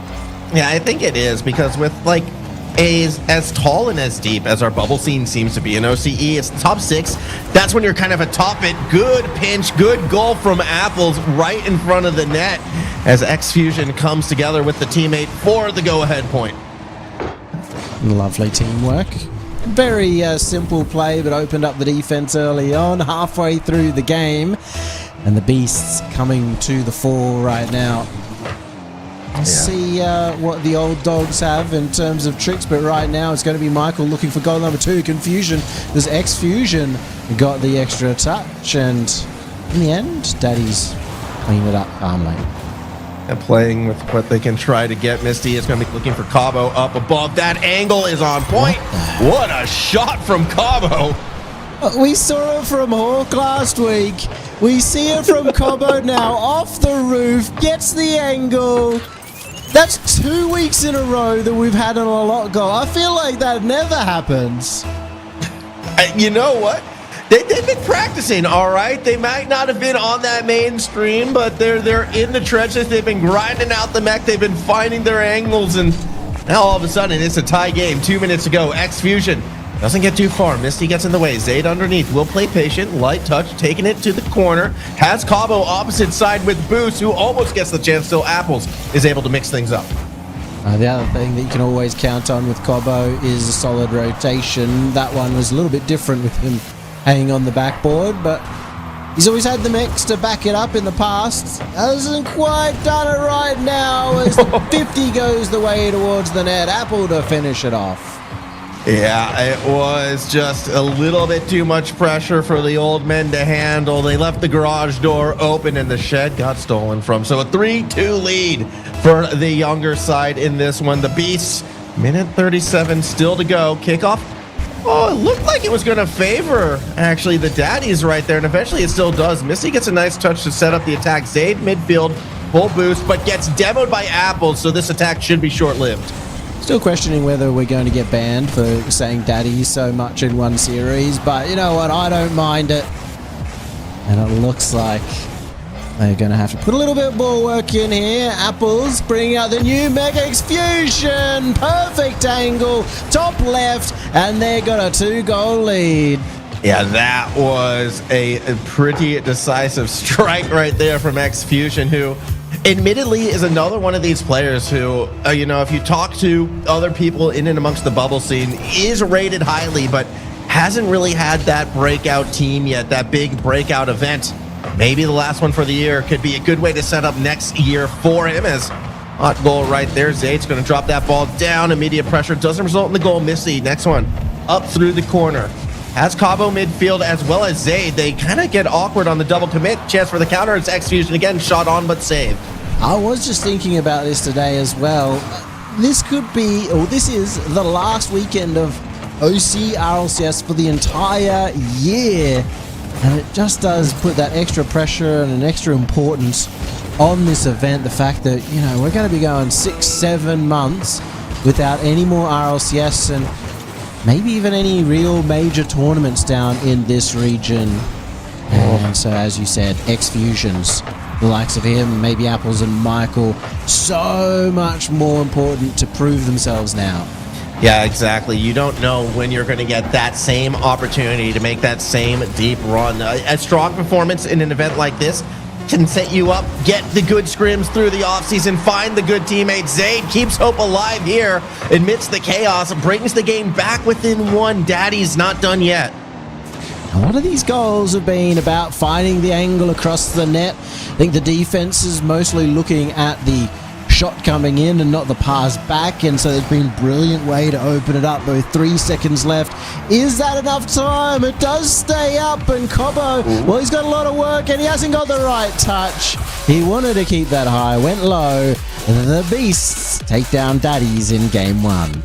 I mean, it looked good from the Daddies initially, and admittedly, they had the highlights. They also had the shot counts over the Beasts right there, but I don't know. Beasts coming together, good passes, good pressure when on the attack. They take game 1, but I'm not convinced that this is going to be a sweep off of that. I still think the Daddies have more in the tank. I certainly expect so, based on their history, and in the end, it wasn't too decisive of a match over towards the Beasts, so fully expect Daddies to be able to fight back here. Cobbo looking good. We saw a couple of maybe warm-up plays, I guess we'll call from both Misty and Zaid, just missing a few simple ones, and you know what? We expect some of those in game 1. Yeah, we do. It's not necessarily always going to be the kind of sort of cleanest situation. The other thing as well, though, which I found interesting was, there the odd double commit midfield as well from the Daddies. They played very close to each other, and that did let them get exposed a bit deeper as well, whereas the Beasts, even with the sub, maybe had a bit cleaner of the rotations. They looked a bit smoother in that regards. Granted, they were also playing a bit wider, so a little bit more reactive. I'll be curious to see how these two teams react. What I'm happy, though, is we didn't get the normal top 8 chaos just yet. It was pretty safe, nothing too egregious. Of course, that can all change as teams get faster and faster as the series progresses. We're looking for some OC bottom plays of the day for tomorrow. We haven't seen them yet, but that's a good one. X Fusion with the flip reset fake to start us off. Again, this is the player to watch out for, someone to keep your eyes on, decisive mech like that over Zaid, breaking the old man's hips, getting that go-ahead goal, 1-0 lead. How do the Daddies respond? Look, when Zaid was playing, flip resets were barely a thing. Understandable that he gets faked out by that one, caught going a little bit too high. It's the mechanics in Rocket League. do keep evolving over time, even though it doesn't look too much in these days compared to the past. Still constantly going to that next level. Now, Cobbo doesn't have the boost to follow that one up, but he's getting an early set of attack here. Yeah, and I like the little bump play as well. I'm liking, the general strong touches, making it to the backboard on more than one occasion. I wouldn't mind if they played a little bit further forward, though, to try and capitalize on some of their setups. So right here could be a good example, but Cabo's rotating back, has to make a cut, 2/3 back, no boost. Never really had a chance. Look at the other side, however. It's Michael off a defender to make it 2-0. Really impressive from Michael. Once again, the team play, the 1-2-1's coming out. Just uses the last of his boost just to beat out the defender. 2-0 now. The Beasts, well, coming in as the underdogs, despite, mostly because of us, despite the opponents, and coming out strongly. Yeah, look, it is a disturbing trend as Xfusion finds another goal. Hold the thought. A fast one, 3 points in less than a minute. It truly has been the Michael and Xfusion show. Apple's getting the second touch there, but it was off the pancake originally from Michael, and a good finish. All three members of the Beast getting involved now. And that's something we rarely see from newer teams in the competition, is just good follow-ups and passing plays. Usually they're a little bit more timid than this. Especially new teams running a sub as well. Again, normally it's Wolftick on this lineup, who admittedly can be a bit of an aggressive player in their own right. But yeah, I mean, this team really looking super cohesive right now. Michael has done a good job filling in. I'm really impressed with how Xfusion has looked, and yeah, they're just always keeping the daddies off balance. Well, Daddy's gonna have to try and figure something out here. 3 goals down, still in the defense. Not a single one of their members have broken the triple-digit points mark, and that was after they got off to a flyer in the very beginning of this game with all the amount of pressure they were able to put on. The shots. A missed touch from Michael. That could be dangerous, but no shot could beat out the last offender. No, not in this situation. So as we look to flip the map, or do we, Misty? We'll keep the daddies on the hunt. Unfortunately, it does look like there's just one too many defenders. All three have a go at it, and now you've got multiple cars moving downfield. Xfusion stops Misty from the punishing clear. Michael stayed forward, has Apples looking for a demo, gets to the back of the net, but couldn't keep it straight. And Daddy's still in the defense. They need 3 goals halfway through, and they cannot get out. Finally, Zay gets a touch, but he used all of his boost to do so. Now Xfusion, he might get a shot here. He also had none on his way back from his earlier aggression, and he's done enough to set one up for Apples. Well, who would have expected that this would be so one-sided? Yeah, this is actually kind of crazy right now, how strong the Beasts have been looking. And after a couple really, creative goals, it was a 6 shot from Cabo. Daddies, they're looking like they're going to bed early. I don't know, they got to wake up to mow the lawn or something, because they have just fallen asleep in this series. Hey, we know that their lawns are immaculate. Unfortunately for them, the Beasts have been trampling all over it, leaving footprints, and now there might be another one! As the 5th goal goes in, Xfusion gets his hat-trick.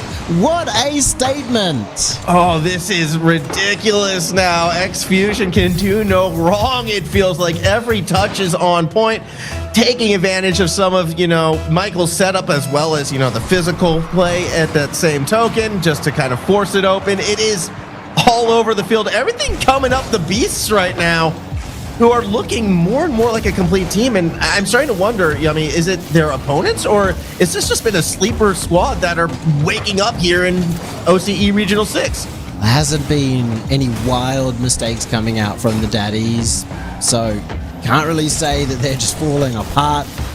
Defense could have been certainly better, but the Beasts have got 5 goals so far, so we're going to have to give them all the credit for now. That's a big mistake, though. That's the first one. Yeah, that one a little inexcusable right there, as Cabo wanted to pass it to Zayd, maybe. Zayd didn't want to catch it. I don't know. Michael, though, heads up play to punish. We could all say that touch from Cabo, let's just say he's had better ones. And it all happens when you're over the hill, as Cabo is. How old is he now? 26, way past his prime. You know, just all the skill just somehow leaves your body. It's all downhill from there. There's never ever any improvement for the rest of your life in terms of Rocket League skill, but at least here Zayd's still got his shooting ability. Yeah, I mean, Zayd got one before. It's going to get another one here. Just taking advantage a little bit. Looks like Misty kind of went for a fake almost. Michael didn't buy it, but also was in an awkward spot to make a save. Good strike, good goal. Avoids the embarrassment of a shutout, however, with a 5-goal difference, a minute 20 to go. The Beasts realistically should hold on to this unless something catastrophic happens. Well, especially with Cobo missing balls like that. And, well, it's unfortunate. Now the question does get raised here, Formal. Should we allow forfeits in RLCS? It's a 6-1, and I'm ready for this to be done. Well, the game's not over yet because Cabo's going to find another goal. So, unfortunately, yes, I actually have always kind of felt there would be. It would be a great way for teams to protect their mental. However, we play on, and the Daddies still do have a pulse. They are going to get a second goal. 4 goals in 1 minute. I think it's been done twice I've seen in RLCS history. Maybe this will be the third. Are you feeling it, ladies and gentlemen? 15 seconds per goal, the ultimate comeback, and it was so close. Apples gets the demo. Actually, that's 15 seconds. Yeah, we're still on pace. We're still on pace. In fact, we even got 2 extra seconds to play around with. We can have fun. We can be a little bit more relaxed with those extra 2 seconds we've saved. Surely a kickoff strategy, just anything from the Daddies to create history here. And there's no kickoff strategy whatsoever. Back in their days, they didn't do these fancy kickoffs. They didn't fake. They didn't double kickoff. They just did the same thing every single time, and they're sticking to their guns. It was good enough for them back in their day. It's good enough for now. Oh, they didn't take advantage of the 2-second allowance either. 3 goals, 30 seconds. It's a bit of an ask, especially on the wrong side of the field. I hate to break it to you, Twitch chat. The comeback is not happening on this one. It will be a win going to the Beast. However, the Daddies might score one for the road. They were expecting it too. You've really let Twitch chat down this time, Formal. I mean, normally it's CJ letting them down, but today it seems you've taken their mantle. Being let down by the Daddies is a universal thing, unfortunately. That's going to do it here. The Beasts will get the win. Up now 2 in the series. Yep. That's just unfortunate. And the Beasts looking great. I just want to reiterate how good they're looking as a team. Seen X-Fusion get a couple of nice solo goals as well, but truly working together as a unit, despite the fact that they're bringing a sub, despite the fact we've never seen Michael. Apples and X-Fusion's very little experience here on the mainstream. You know, Apples being the most experienced, and that's not saying too much. No, it's an interesting one too, because Apples as well, if I recall, like used to have the U.S. flag next to his name. I don't know if he actually came from the States, but it's a player who really only started pushing last year. Michael, again, all I knew about him was that he was a mod on Monty's Twitch channel, Next Fusion. Someone who's always been strong in your 6-man's lobbies and your solo queues, who has had the potential to pop off in an RLCS event. Now looking like this is the one. If there's one to do it, the last one before that break to leave everyone on a good note, this is the time. Certainly is. I will say, I mentioned how it'll be nice for Team Abyssal to make it through the lower bracket, get that top 4. They have a good chance, though. Maybe on this side of the bracket, not so easy, because the winner of this match will have to verse against the loser of Wildcard versus Power, I believe. So this is the one. It really is this match. This is the one you have to win. Get top 6. Give yourself the best prize money and at least give yourself probably a showing or a chance against those higher teams. Well, the thing as well, too, I mean, if you get the win and you do get to go on and go up against a Power or a wild card, you have a chance to make history, I suppose, and, you know, knock out one of the 3 teams trying to go to that major. I feel you want that opportunity. If Wildcard got knocked out by the Daddies, or to be honest, the Beasts, in order to not make it to the Paris Major and to Worlds, that would certainly be a story. And I don't think we'd ever let anyone down. I think Torsos retires after that. And, well, you know what? I'm starting to feel it. They took the time out. They are experienced. They know what they're doing. It's time for them to play. Oh my God. I forgot of bubble teams know how to take timeouts. Again, they are older. I think they just haven't got the memo that all these young teams, they don't need timeouts anymore. They can focus up on a dime. I don't know. Sometimes it's just worth it to just take a little extra step. Take your time. Cut the grass a little bit extra low. You don't just do it all at once. You got to cut it at one setting, and then lower the blades and go again. That's what they've done in this timeout. Surely something. Maybe I'm rambling. You know, it just takes multiple coats of paint, to paint the fence, right? You got the undercoat, the overcoat. So yeah, you got to let it dry, and then you get back at it. It makes sense. Patience and wisdom, it comes with age. Do you think the daddies have the rollers, or they're using the paintbrush and going slow? Oh, I think, you know what? With what I'm seeing out here, definitely the paintbrush. Well, haven't had a lot of finesse, so see if they can go to that next level right now. At the moment, they're in defense as Fusion's trying to pile on the pressure. Almost stole that boost away. Misty with the attempted flip reset. Just completely belly flopping against the ground. Oh, God. Oh, it's happening, isn't it? Back in my day, I could do this. I'll see if I still go. Back 2 weeks ago, he could do that. True. I mean, hey, Young Guns get it. Beats take that lead. 1-0 advantage as Misty now is going to get a good opportunity here. Gets to the ball, but then, gets thrown off by X-Fusion. We'll go from one end to the other. Daddies. Abo just lets it fall. That was intentional. Yeah, it starts to feel like when the daddies get too old, they're no longer daddies. They've got to go to the retirement home. I miss that team. That's maybe another attempted shot that should have gone in. That one probably could have had some more power, some more pizzazz from Zaid as well. Not quite working out for the daddies in that attack, and they find themselves against a relentless counter assault. Apples couldn't quite get the touch against Misties, but there's a good opportunity here still to finish them off as they back off and let Zaid have a go.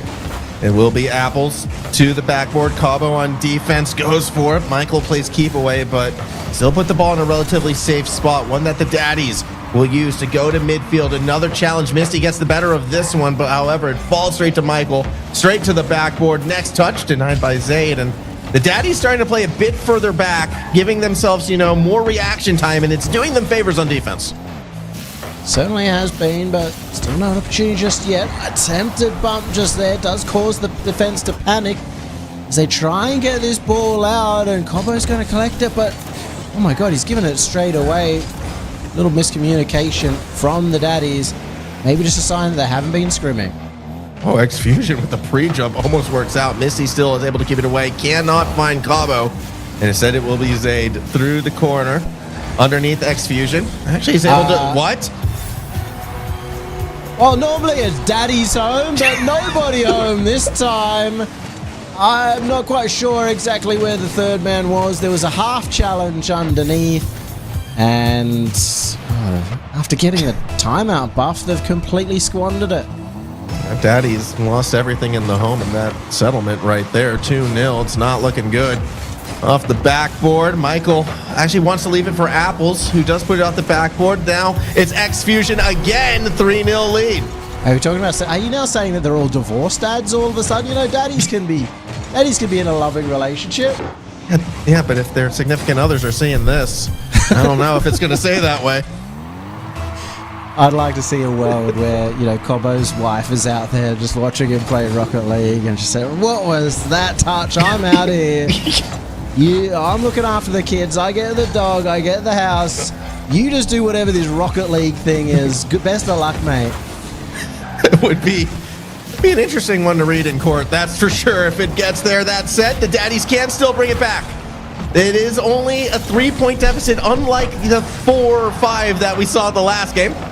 No, we're not out of it. Zaid to the backboard, looking to find Misty, but the defense still there. You're not old enough for this. You're too optimistic, Formula. At this point in time, you're meant to be talking about how life's over and the bones too creaky to make a comeback of this magnitude. The Beasts have shown up to their name. They've been an absolute powerhouse, dug their claws into this series. And it's just about a minute remaining if we want to see even one goal, let alone a 3-goal comeback. You know, I don't know if you've noticed, but my hair has been getting grayer by the event, okay? I cannot accept that the oldies can't crack it anymore, otherwise I'm writing myself off. That's Wait, why. could you ever crack it, though? That's the real question. I don't think it's got anything to do with the number of grays you have. I was cracking something, but I'm not sure it was wins. As Michael is going to go backward on this. Still not able to find too much. 40 seconds. Yeah, I think this could be potentially for a sweep. It's definitely looking like a 3-0 angle. It's just kind of disappointing. I thought this was the series of the day. I put myself on this series purposely because I was thinking, you know what, the daddies versus the beasts. Nothing gets better than that. And yet, they've let me down. Or maybe the beasts are just too good. That'll be a proving point later against the likes of Power or Wildcard, I'm sure. As we see, a little bit of pressure for the Beasts at the tail end of this one. Misty, you're going to put a shot on. Yeah, that is going to be a jump for tomorrow for sure, I think. I hope they are ready for it, assuming they do take out that fourth game. I mean, at the moment, trajectory says, very likely. That almost goes in again as we play on 0. Who was it that got the angle last week? Oh, it was Elliot who got the angle last week like that. Little skimmy off the wall. Almost had a highlight play. Unfortunately, not today. And unfortunately for the daddies, they find themselves almost well and truly out as the Beasts get 4 match points in a row. The one saving grace for the daddies so far, though, has been the shot counter. They have been leading in shots, so they've been taking more opportunities, but outside of that, I mean, the Beasts look faster, they look more cohesive, they're definitely looking more accurate, and just strange unforced errors from the daddies, unfortunately, that seem to get punished every time, keeping them back. They've already used their timeout. That was their timeout buff game, Yummy. If that's not going to bring them out of this deficit, I don't know what will. I cannot see it, especially the way that the Beasts are playing. It seems even at the end, they got even more confidence, as we saw from the attempted play coming out from Xfusions. Again, got to be talking about Xfusions and Michael throughout this series. Apple's taking more of a backseat as those two have sort of felt like they can do whatever they like at this point. Yeah, and at that same token, Apple's maybe got a bit more involved in Game 3, but for me, this has been, again, at Supernova, talking to some players, and they're like, Xfusion is one to watch out for and keep your eyes on. He's going to perform. Lived up to the hype at this stage. That doesn't always happen. Sometimes players get nervous on stage. Sometimes it takes a little bit longer to kind of break out, but really impressed with Xfusion so far. I'm curious if he can go going for an entire series. Eyes on him as he has the ball. It's going to be Xfusion giving his own shot. Over at the other end, I kind of would be expecting a little bit more out of Misty as the still kind of half not retired player. I don't know his status really, as he's been subbing but playing, and he's played really well in the last event as the sub. But yeah, he should be hopefully performing at the very top for this team. Hasn't quite hit that yet. Every other end, do actually get a chance to attack, but the defense for the Beasts has been too good. It has been, and now we get to see the Beasts on the attacking half of the field as Michael wants the waterfall. Zayd's willing to go up for it, but has nowhere safe to put the ball. Apple's nearly turned it into a goal. Misty gets challenged, does beat out Xfusion, won't beat out Michael, has Cabo off balance, pinched through the corner. No one there for the shot, but this is kind of how this series has gone. Like, it's just one team looking faster, more decisive, that being the Beasts, and it's constantly the daddies just playing reactive and feeling a step behind. And because the daddies are playing so slowly, the Beasts have been able to really take advantage of getting those demos, of rotating almost back and forth across the daddies' net and disrupting them, so it makes that defense a lot more difficult. Being said, the daddies in a good position right now. Great pass play and an even better shot from Zayd. Daddies have the lead. There we go, good lead, and I think a lot of that just came off of an odd recovery from Apples, which got sort of the defense out of sync. The pass exactly where it needed to be. Zayd decides upon the strike. That's the most decisive daddies play we have seen since game 1. Also do like that they're performing the best on the lawn that is the well-known. Look at the stripes on this arena, ladies and gentlemen. This is how you know the daddies are home. Yeah, the hedging as well, not just on the track near the pathing, but if you look on out of the map as well, everything perfectly square, not a leaf out of place. They've got the pressure washer out this weekend as well, clearly. You Yep. know, there's some serious equipment when they've got their own pressure washer. Yeah, it is. Look, the Daddies, even if they lose out on the series, if we were having a who has a nicer shed competition, I mean, it goes without saying. It's going the Daddies' way. You know that they can't hit a ball clean, but what they can do is keep their equipment tidy. Their tools are all nicely aligned up on those nails, always in descending order of size and importance. 8 different types of shears all along the wall. For Very, different very plants. important. And you know what? It's been that preparation that's paid off as they begin this reverse sweep, right? Yeah, exactly. I mean, this is what you prepare for. Moments like this. The young guns, you know, they tire themselves out too quickly. The Daddies know it's about endurance. It's about pacing yourself. And now, halfway through Game 4, they are the team with the lead. X-Fusion, though, wanted to find apples, instead find some defense. And with the challenge from Cabo, again, the map gets flipped. Also, just made sure to go look at their ages. And I don't know if it's, you know, polite or not to talk about an old man's age, but all 3 members of the Daddies, a ripe old age of 24. Oh my goodness, how are they still alive? I have no idea how they are, you know, and how they even remember how the video game controller works at that age. I just thought you forgot it after a certain amount of time. I reckon they definitely lean every time they turn left and right in the same direction that they're turning now. I feel called out by that one, but I do agree. Here we go. Okay. Pressure coming. Apples. Oh, I'm not sure where Apples was going. Missy's going to start to bring it back up the other way.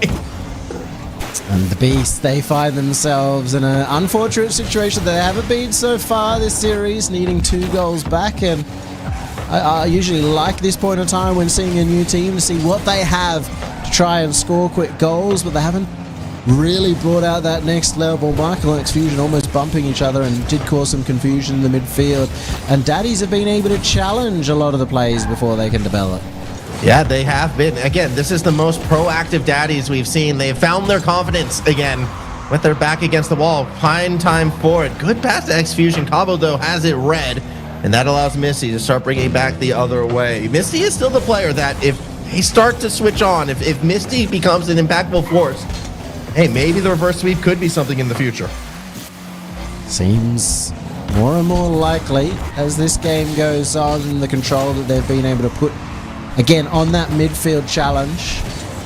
Equal in shots so far, but nothing truly threatening coming out from the Beasts as they're stuck in their own half, and 35 seconds remaining. Looks like Daddies are on the board. Yeah, it is very likely they're going to put this one away. What's interesting, too, though, is I haven't really seen anything panicky from the Beasts or anything too drastically out of place. It's just the Daddies were finally able to match their speed and match some of the challenges that before they were giving away. Not to mention connecting with passes like this. Beasts will go ahead and secure game number 4. I'm also really disappointed in you, Formal. There, you said put this away. I was expecting you to say put this to bed. That would be more appropriate. The lullaby, the bedtime story here for the Beasts in game number 4. But it's still a long, long story if we want to get to a game 7. If anything, they're putting the equipment back in the shed, so it's in its correct and rightful place as they get ready for whatever they may need for game number 5. Timer's going to go ahead, hit 0. Apples keeps it up momentarily. X-Fusion will eventually let it drop, so the Daddies do get one. The series will continue, and that bit of a momentum shift. Let's see how the Beast, the team that's looked very composed so far, handles this kind of pressure. Certainly going to be interesting. No goals for the Beast, a team that didn't struggle to score earlier. And it did feel a little bit more reserved earlier in the series. We were talking about how they were able to sort of rotate in front of that Daddies defense quite a lot. Really look for boost steals and demos. But this one felt like they were hanging further back. They were leaving something in reserve. And you can't do that even if you've got 4 chances at it. Yeah, the thing is, look, when you get older, all right, and you kids in Twitch chat, this will happen to you. Eventually, you're going to have to get to an age where you need to stretch when you wake up in the morning. And for the Daddies, They just had to get their stretches in. That was the first 3 games. But now they're up. Now they're limber. And the Beasts could be in trouble.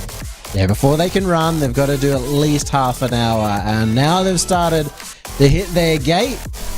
Now, the question is going back towards the Beasts. Kind of interested, you know. We need to... mostly I want to see Michael back off the leash. Earlier on, he was just willing to go for every single ball. He was really attacking-minded.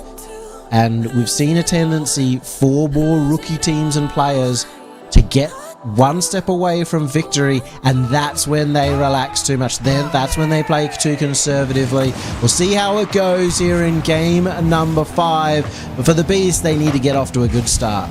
I think you were right, too, to say Michael is that player who we kind of were missing it from, because X-Fusion was creating opportunities that last game, but just never felt like the backup was there, and he wasn't able to finish the shots themselves, unlike this play, as it's Apple on setup, but it's another good strike from X-Fusion.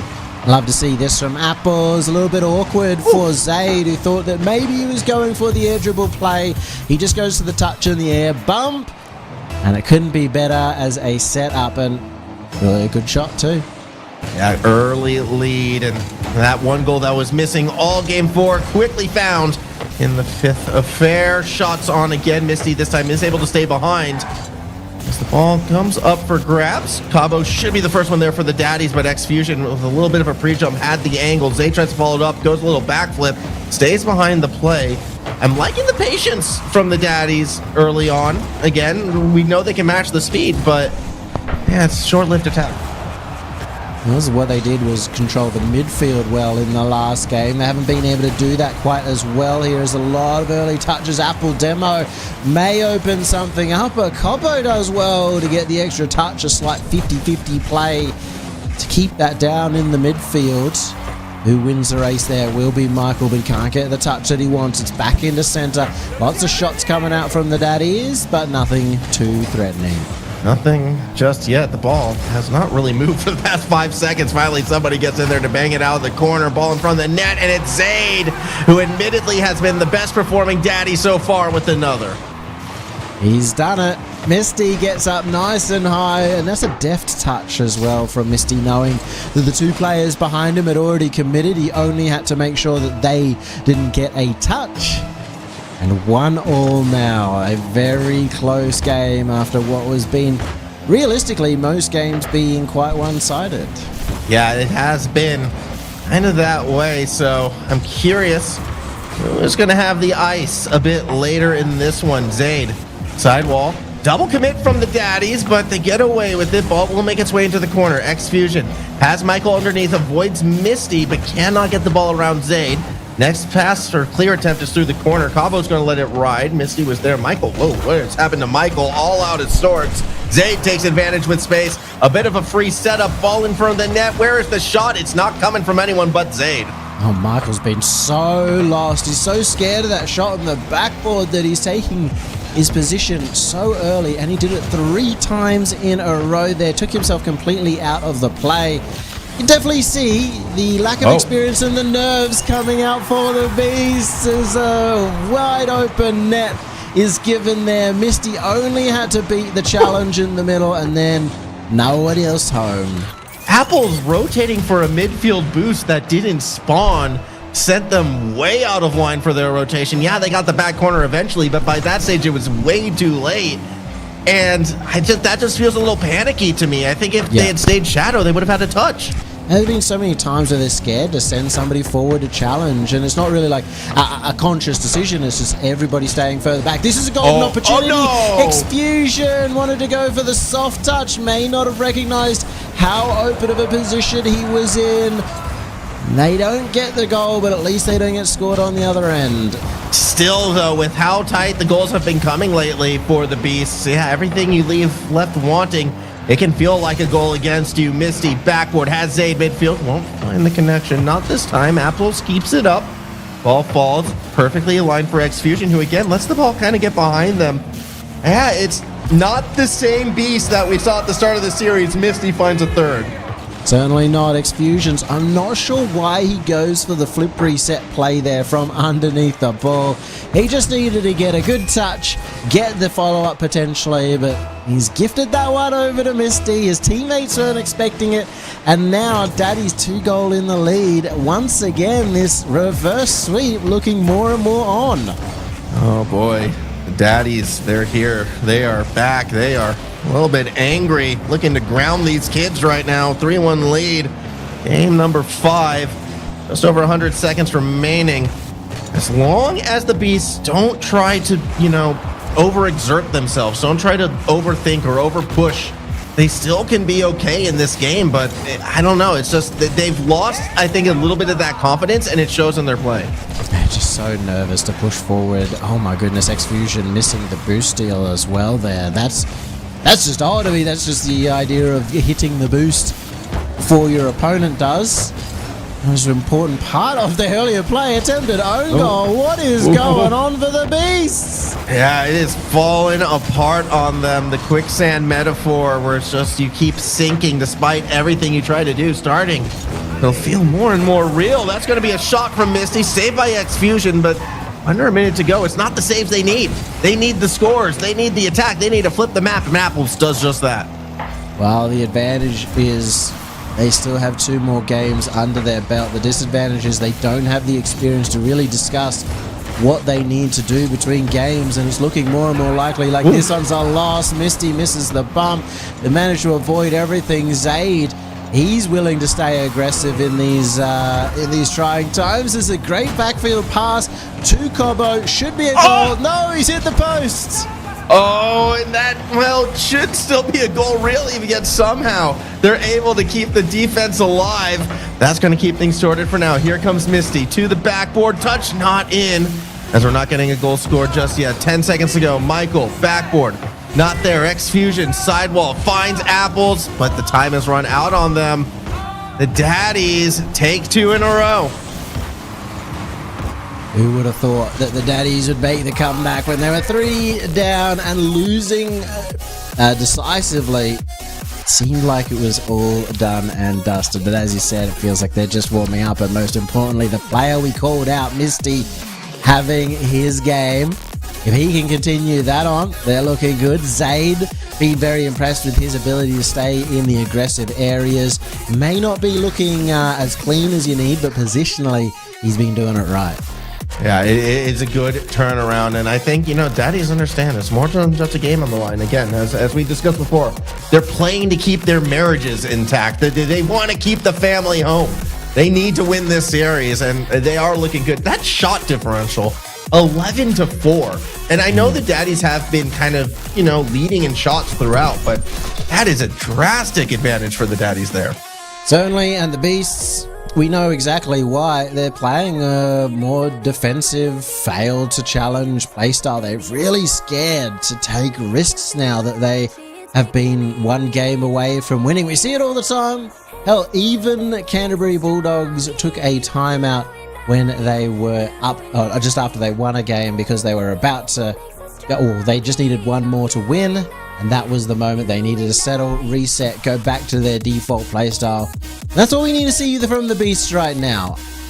I remember we saw their coach called Dementor. He's the one who's got to be calming them down, telling them it's game 1 all over again. Play your standard playstyle. This timeout's going to be important.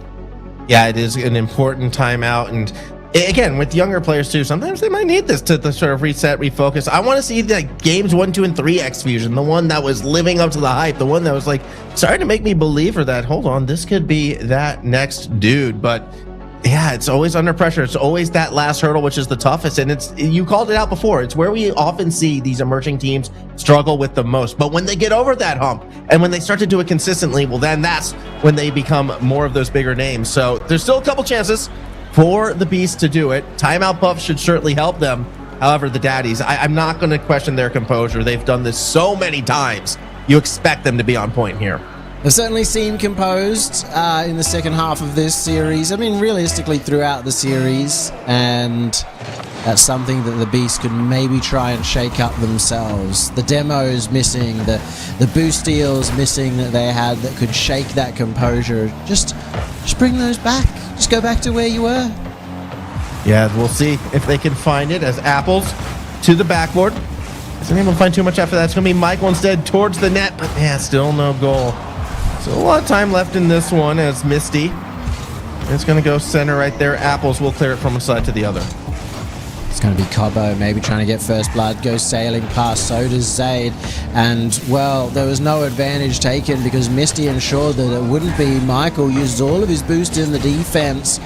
You can see still confusion in the defense for the Beast and maybe a little opening that Daddies can find early as Exfusions tries to pass it to absolutely nobody in the midfield, nobody ready, and it wasn't really Exfusions' fault. It's his teammates not willing to push out a defense once again as Exfusions goes up, so does Apples. Confusion out of the defense, and it's maybe another chance for the Daddies. Yeah, it could be. They are on the attack. Cabo midfield. Actually, it's almost had a free touch. I don't think he was expecting the fake down to Michael. That does give the Beast again an opportunity. However, something that the Daddies have been doing a lot better at has just been the fast flips, the fast clears, although this time there's just too much pressure and they kind of let that one roll in. A little bit of a strange run here, just because there was no challenge early from Apples. Cobbo got caught on the backboard getting chased around by Exfusions. And a good slowdown of the play. Love to see that from the Beast. A little change up of the pace. A little bit of a change up, and now things are in a good spot again. We haven't seen the Beast for a lead in a little while. Cabo, flick up, gets a demo as well. Daddy should be able to turn this into a bit of pressure. Around the backboard we go. Big bumps, but nothing there to follow it up. Still 3:24 to go to Misty. Immediately challenged. Zaid underneath does find Misty. The redirect, the post, it's not in. Oh no! Misty had the chance, didn't quite read the downwards bounce, and they'd done everything they needed to set up a goal. Once again, the Beast scared a challenge. Two of them were sitting in the net, just wondering, waiting what the Daddies could do. It's not a very proactive play style anymore. Zaid's missed a flick completely, but Misty, he somehow expected that. Yeah, that was a little bit spooky. Michael definitely got all of that shot. However, the defense will hold it for now. Still 2:48 to go. Zaid wants Cabo. Michael gets in the way. Cabo's waiting underneath, yet it's Zaid who gets there first. Exfusion. A lot of space to work with. Misty content to wait to the middle of the field and is able to keep it away. But with that bump on Cabo, Michael might have a lane. So it's going to be Zaid now cutting across, but that's all the defenders on the attacking left. If the ball gets crossed up, it could have been dangerous. Instead, it goes the other way. He cleared down. Misty with the first touch on this one. Tries to center it up as Michael keeps it out of the net. All three members of the Beast kind of hang back in that rotation, going wide as Exfusions try to cut it off just so he could get the boost, and he does manage to grab it. Little bit of confusion once again, but Daddies haven't been able to find the opening just yet, and they won't do it. Faked out completely was Misty. Big fakes. Could lead to some more opportunities, though. Here comes Exfusion. Reset. Past one towards the net. Cabo will keep it away. Into that sidewall. Michael staying underneath it. Yeah, but can't really play setup from there either. Daddies, though, still need to flip the map. Still need to get themselves back on the attack, and maybe they will. Or maybe they'll give up the space again. Both teams have been giving up so much space to the defenders when they play off the backboard. And the Beasts have been scared to do anything more than commit one player. We praise them for their teamwork early on in the series. That being said, they do have the 1-goal lead, so they can afford to play like that, though. This might be a goal. Oh! It's costly. Daddies have tied it back up. Of course, it's going to be Zaid as well, who finds yet another. Boom. Finds that shot. An aggressive play. And that's what we wanted to see from the other side. Those aggressive challenges, willing to risk it. The Daddies know what they have to do. Just need some duct tape and some WD-40, and you can change anything around as they tie this game up. Look like a well-oiled machine right now. No squeaky joints in Daddy's home. And that's going to be a tied-up game looking towards a potential Game 7 if Daddy's going to score one more. And this is the opportunity to go the other way. Apples gets beaten out by Zaid. Misty is there waiting for it. It's going to be a quick attack. A pass and a setter. It's open, but Misty's accidentally saved it. How does Misty fall in the exact perfect spot to get in Cabo's way? Exfusion almost punishes on the opposite side.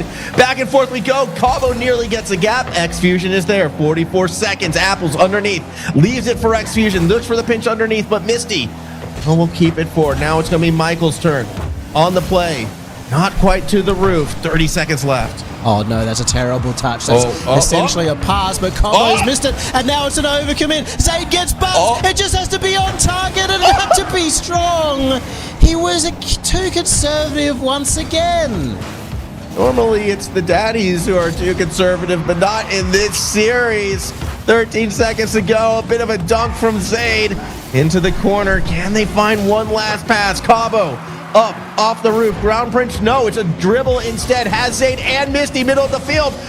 I think it wanted to go to Zaid, but Misty was there. Timer hit 0, and we go to OT. It was the pre-jump, and you can see the difference. Daddy is willing to just throw everything at it. And over on the other side, you know, I have been critical of them. Apples is the only player willing to really get his hands dirty in the attack.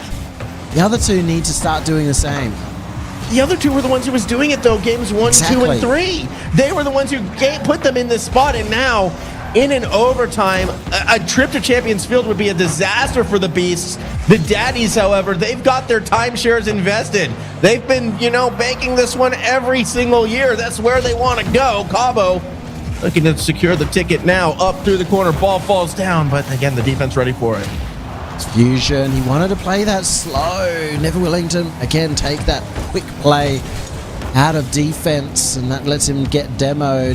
The Daddies have had a very sustained set of attack here, have been able to steal the boost, now in a good position to score, double commit out of the defenders, but not Apples. He's been the rock here for the Beasts in game number 6. Yeah, Apples has been doing a good job, who maybe had a bit of a slower start, but definitely is the only reason why we're not on Champions Field right now. Michael wants X-Fusion. Misty, though, gets in the way. Apples now is going to have to try to 1v2, and really couldn't do much. Gonna be a chance here for Cobbo. He's been instrumental for a few of these tags. Terrible touch from Apples. Fortunately, the opponents weren't expecting it either. Now, Marco looking for a clear, drifted too far forward, so had to turn around very quickly.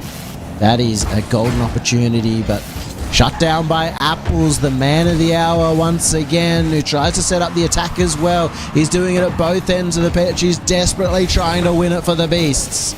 Yeah, I mean, the Beast would love to just put this one away here. It's getting that feeling where, hold on, winner of this game, well, obviously, if it goes Orange's way, they win the series. That's what the Beats want, but it feels like if the Daddies put this one, that would be the final blow to the momentum against the Beast. Here we go, Zaid lets it fall. X-Fusion is there, has to get it around Cabo, but can't. That's a great 50 from Cabo. Misty follows it up. Now this is threatening off the backboard. Where's the shot? Both members of the Daddies were rotating back. Well, it was a good thing that they did, because there was that little touch out from the defense that would have caught them off a guard. Apples now trying to go around out of defense. What can he do? He doesn't take it very high, so it's easy for Zaid to challenge. Now X-Fusion looking for the solo play, but it's always the solo play. Where's that pass? Where's that quick touch that can set up a teammate? It's so defensively minded here in overtime. Yeah, that it is. And I mean, we're starting to see elements of, players maybe thinking they have to do it themselves and overcommitting on the solo play, at least on the Beast side. Haven't really seen that mirrored for the Daddies, but at that same token, the Daddies have been on the back foot, it feels, for 2 of the 3 minutes of this OT. Credit to the pressure, credit to the shot. Michael can't get it, and Apples wasn't there. Zaid! Oh, couldn't keep it straight. Oh, he had to rush, and he did have the open net, wasn't able to hit it this time. That could have been the sealer right there, but instead it's going to go on even longer. And that's what these long overtimes do. They cause the mistakes to come out. They cause the panic. They cause the sweaty palms. X-Fusion up against the roof. Cannot get too much more. You can see the way that the Beasts sort of play 2 men back from the play. Misty playing very far forward. He's the one trying to control the game. That he is, but unfortunately at this stage just hasn't been enough. Oh, what?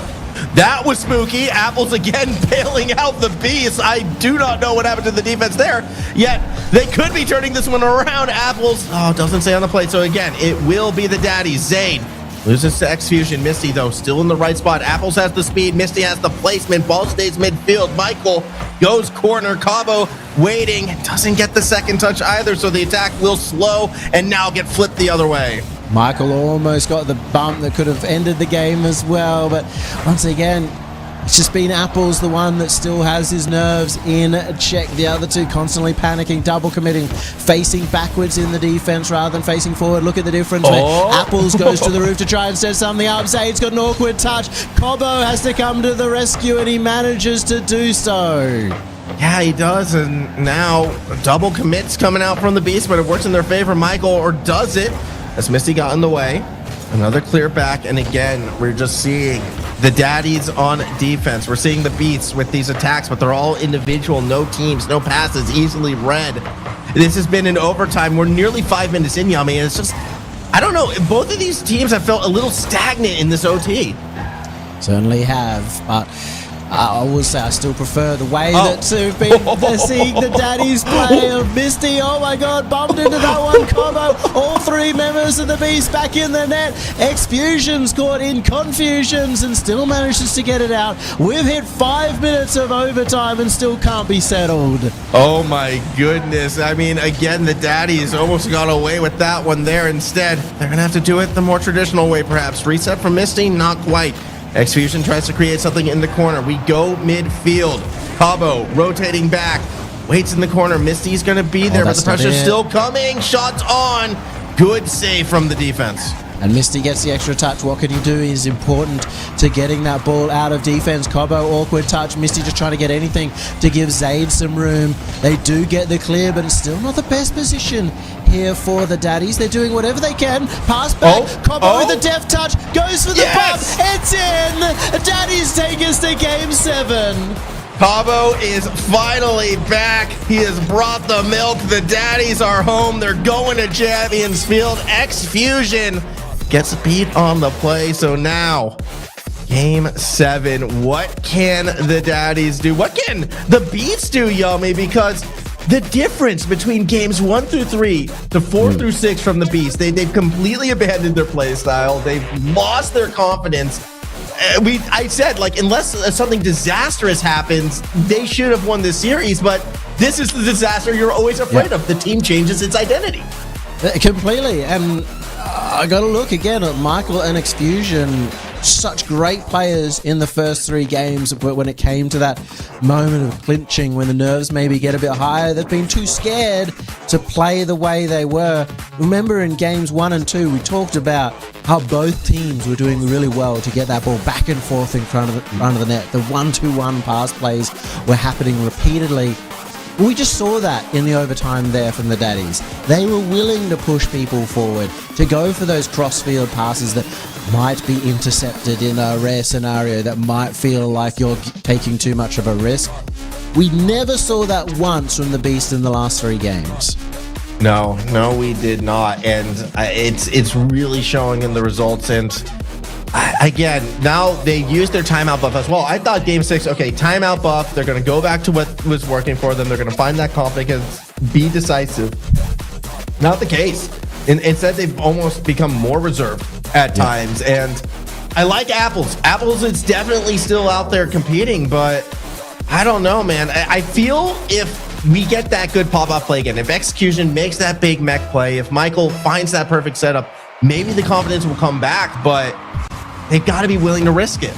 It truly is about confidence. And realistically, the problem is almost that both Michael and X-Fusion are both wanting to play really defensive in this situation, and it's leading to both of them constantly facing backwards in the defense. Both of them end up double committing whenever the ball gets close to the net, and it just causes more confusion. If it was only one of them doing that, it probably even would work in their favor.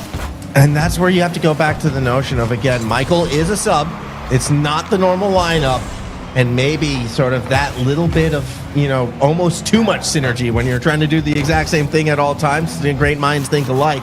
Well, it's starting to become even more detrimental here. 4:17 to go. It will be X-Fusion with Michael underneath. Zade comes up to challenge. It's going to actually let the ball sail behind them. Yet again, though, Cabo is there. Too far forward thinking. They need to be looking cross-field, though. The Beast, they can't be constantly hitting that ball forward. I think they've been bitten by too many times not having a player in a passing position. And there's a great 50. Can Apples finish it off? There's a great play from X-Fusions to set it up, and it was almost the opener. I mean, still could be. X-Fusion, though, just doesn't beat out Cabo. Zade almost had a free touch there as well. Missy will be the one who eventually does get it through the corner, albeit only temporarily. As Misty waits for their opportunity. Ball doesn't fall down in front of the net. Not this time. X-Fusion stays behind. Has Michael ahead, but it's just a weak pass. Intercepted by Cabo to the net. They go. Post down and in. 1-0 lead for the Daddies. The Daddies, they look on fire right now. Zaid just getting in the way of Apples as much as he could. Cabo air dribbling it the entire way. And then once again, the Beasts found wanting in terms of their ability to get out of defense. Yeah, it is getting very, very spooky now. The reverse sweep, it's more than on, Yummy. Oh, saved by X-Fusion. Thought that one was going in. Just a little bit too slow. Fusion's able to get back now. Michael has his chances. Zaid misses. Good defense from Cabo. Massive 50 that managed to just save the day.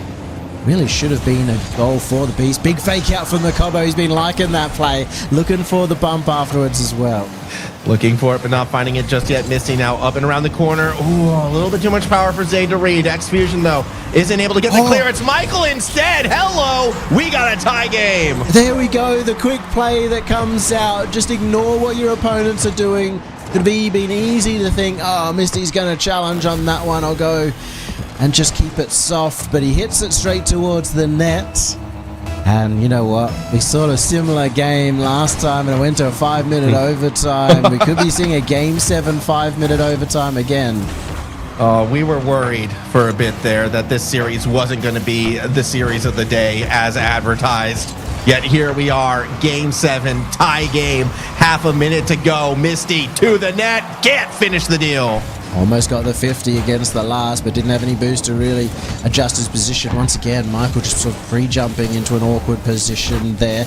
Always looking towards the defense so far, Michael. Apples has to get a good touch here, and he does get something towards a teammate.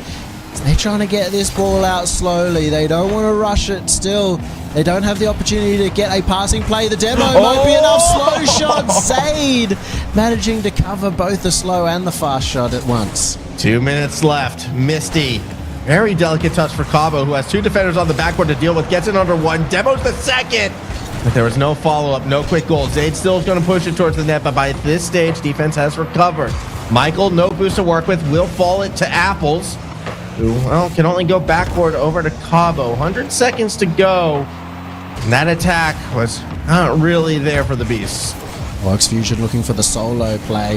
Surprising he didn't have a player out on the left to be able to get that pass to, because all of Daddies were on the same side of the pitch, and in these moments, that's the difference. Cabo just managing to get back for a little extra touch, just to stop the shot going through. Misty beats out Michael. Has he found the opening himself as X-Fusion has to get a 50 there? Does Apples manages to be the first to that boost, as Michael, once again, the nerves getting to him. Yeah, Michael, just a little bit awkward at times. You really would hate for that to be the difference, especially and in that substitute position. You know, you put more pressure on yourself sometimes. Here comes Cabo to the net, and with under a minute to go, tie game 7, Champions Field. Even the vets, even the Daddies, who have been here, done this all before, probably playing more for fun than anything else, they'd be feeling the pressure now with 40 to go. Oh, for sure, especially with 40 seconds. Now you can't afford to make any mistakes, and that's when the wrists turn off. That being said, they have been the ones that, in moments like this, will step up to the plate, and so the Beasts have to find that little extra step. Once again, Cabo getting the touch. X-Fusion covering the other option. Zaid might be able to get that center. He could, but X-Fusion gets it out. The X-Fusion gets it on the other side, and the last attack of regulation is going to come from the Beast. Misty keeps it in the corner. X-Fusion is there. That was close. Misty's touch is better. Apples is in trouble. Cabo can't go straight to the net because Michael was waiting. Michael was all the way back. He was making sure to cover the defense. It looks like we have a Game 7 overtime back-to-back here in OCE. Do we go back-to-back reverse sweeps, Yummy? Do we do it twice in a row? Last time that happened, it was in the semifinals, yes, and that was a crazy event. We could be doing it again here. 1-1, Misty clears it across midfield. Michael, we'll leave it for X-Fusion for now. Last overtime went in 5 minutes. Surely this one doesn't do the same. Well, not the best touch. It's really given that away from Cabo. This is a golden opportunity here for the Daddies. Massive flick. X-Fusions doesn't let his nerves get to him that time. Yeah, good save, timely moment. However, The Beast still feels like they're on the back foot. Xfusion's the one with the boost. Xfusion's the one being challenged, and the boost doesn't get used to accomplish too much this time. Xfusion tries again. Cabo has it red, and again, the daddies go on the hunt. I did like to see that from Xfusions, though. He did throw himself forward, and it almost was successful. 2 players out now for the daddies going for that early challenge. A bump from Cabo confuses both sides, and now an opportunity. If Apple's actually got that on target, he may have been able to score the goal. Zayd in an awkward position. Double commit out from the daddies with the demo on Cabo, but Apples wasn't ready for the pass. Oh my goodness, Apple's underneath. Thought they could have had a chance there as well instead. It still is the Beast, but they're a little jammed up in the corner. 2 defenders out of the net. Zayd gets a great touch.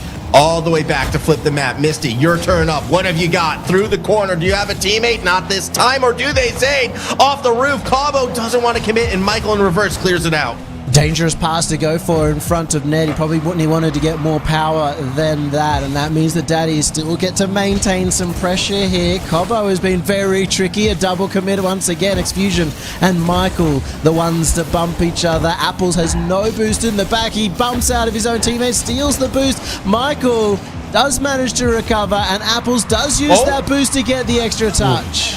Just unfortunately, that was the last of it, so they couldn't stay with the play to finish it. Misty should be able to clear it back. Has Cabo underneath. Cabo has boost as well. Versus Apples out of the corner. Versus Xfusion in the net. Cabo goes to town, but isn't able to finish. Misty, second opportunity. Zayd! We've seen that pass work before. It doesn't work this time. Overtime, over 2 minutes in as the game plays on. Oh, look at that. There was that forward play from Xfusions attempting to get the bumps. Cabo managed to steal the mid boost, so he's going to be in a good position, but the guys get behind him. This ball going to settle down in the corner for a bit, a safe place for both teams, but it's an area where daddies can be able to capitalize on. There's a big dunk by Zayd, but no early follow-up. It's going to be the long burn here in the offense. Why not? Look, the last series, they tried to give us a Game 7 overtime. It was ended over in like 26 seconds. That's not how it's done. We go long here. Cabo! Cabo finishes them off. The reverse sweep. Game 7 overtime. The first touch there. Xfusion caught. 0 boost in net. Daddies make history. It is such a dad thing to let the kids get the early lead, they can think like they have it, and then all of a sudden, boom, sorry, son.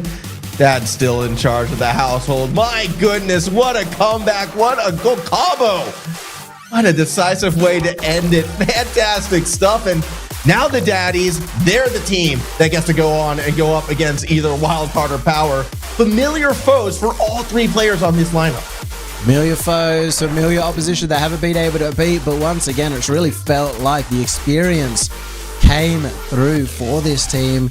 And we talked about it all series long. When they got to that 3-0, the Beasts started going back into their shell. They went back to their caves. They started really curling up into a ball. And unfortunately, that's not what got them the wins in the first place. But as it got more and more nerve-wracking, that's when we saw the daddies hit their prime. And we get to see the daddies again tomorrow. I mean, well done to them. And for the Beasts, learning experience. That's really all you can say right there. It always is painful to get reverse swept, especially when they were playing as cohesive, as solid as they were. This one's going to sting for a bit, and they've got 6-7 months now to ruminate on it, which is never fun. But I do expect more things from players, especially like Xfusion in the future.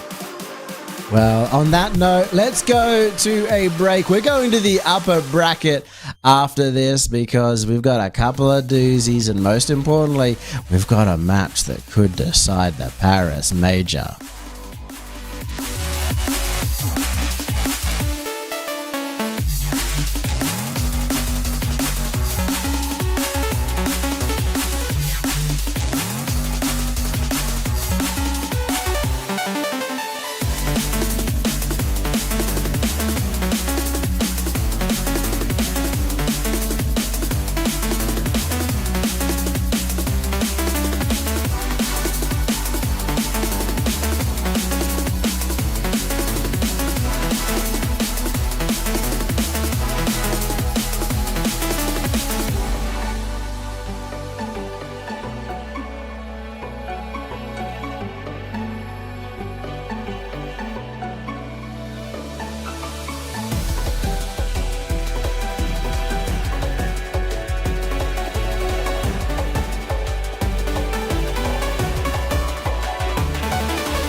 And we are back after back-to-back reverse sweeps. The daddies, oh, they are home, and now they finally get to go to bed and rest up because they're going to be playing tomorrow after teaching the kids a lesson.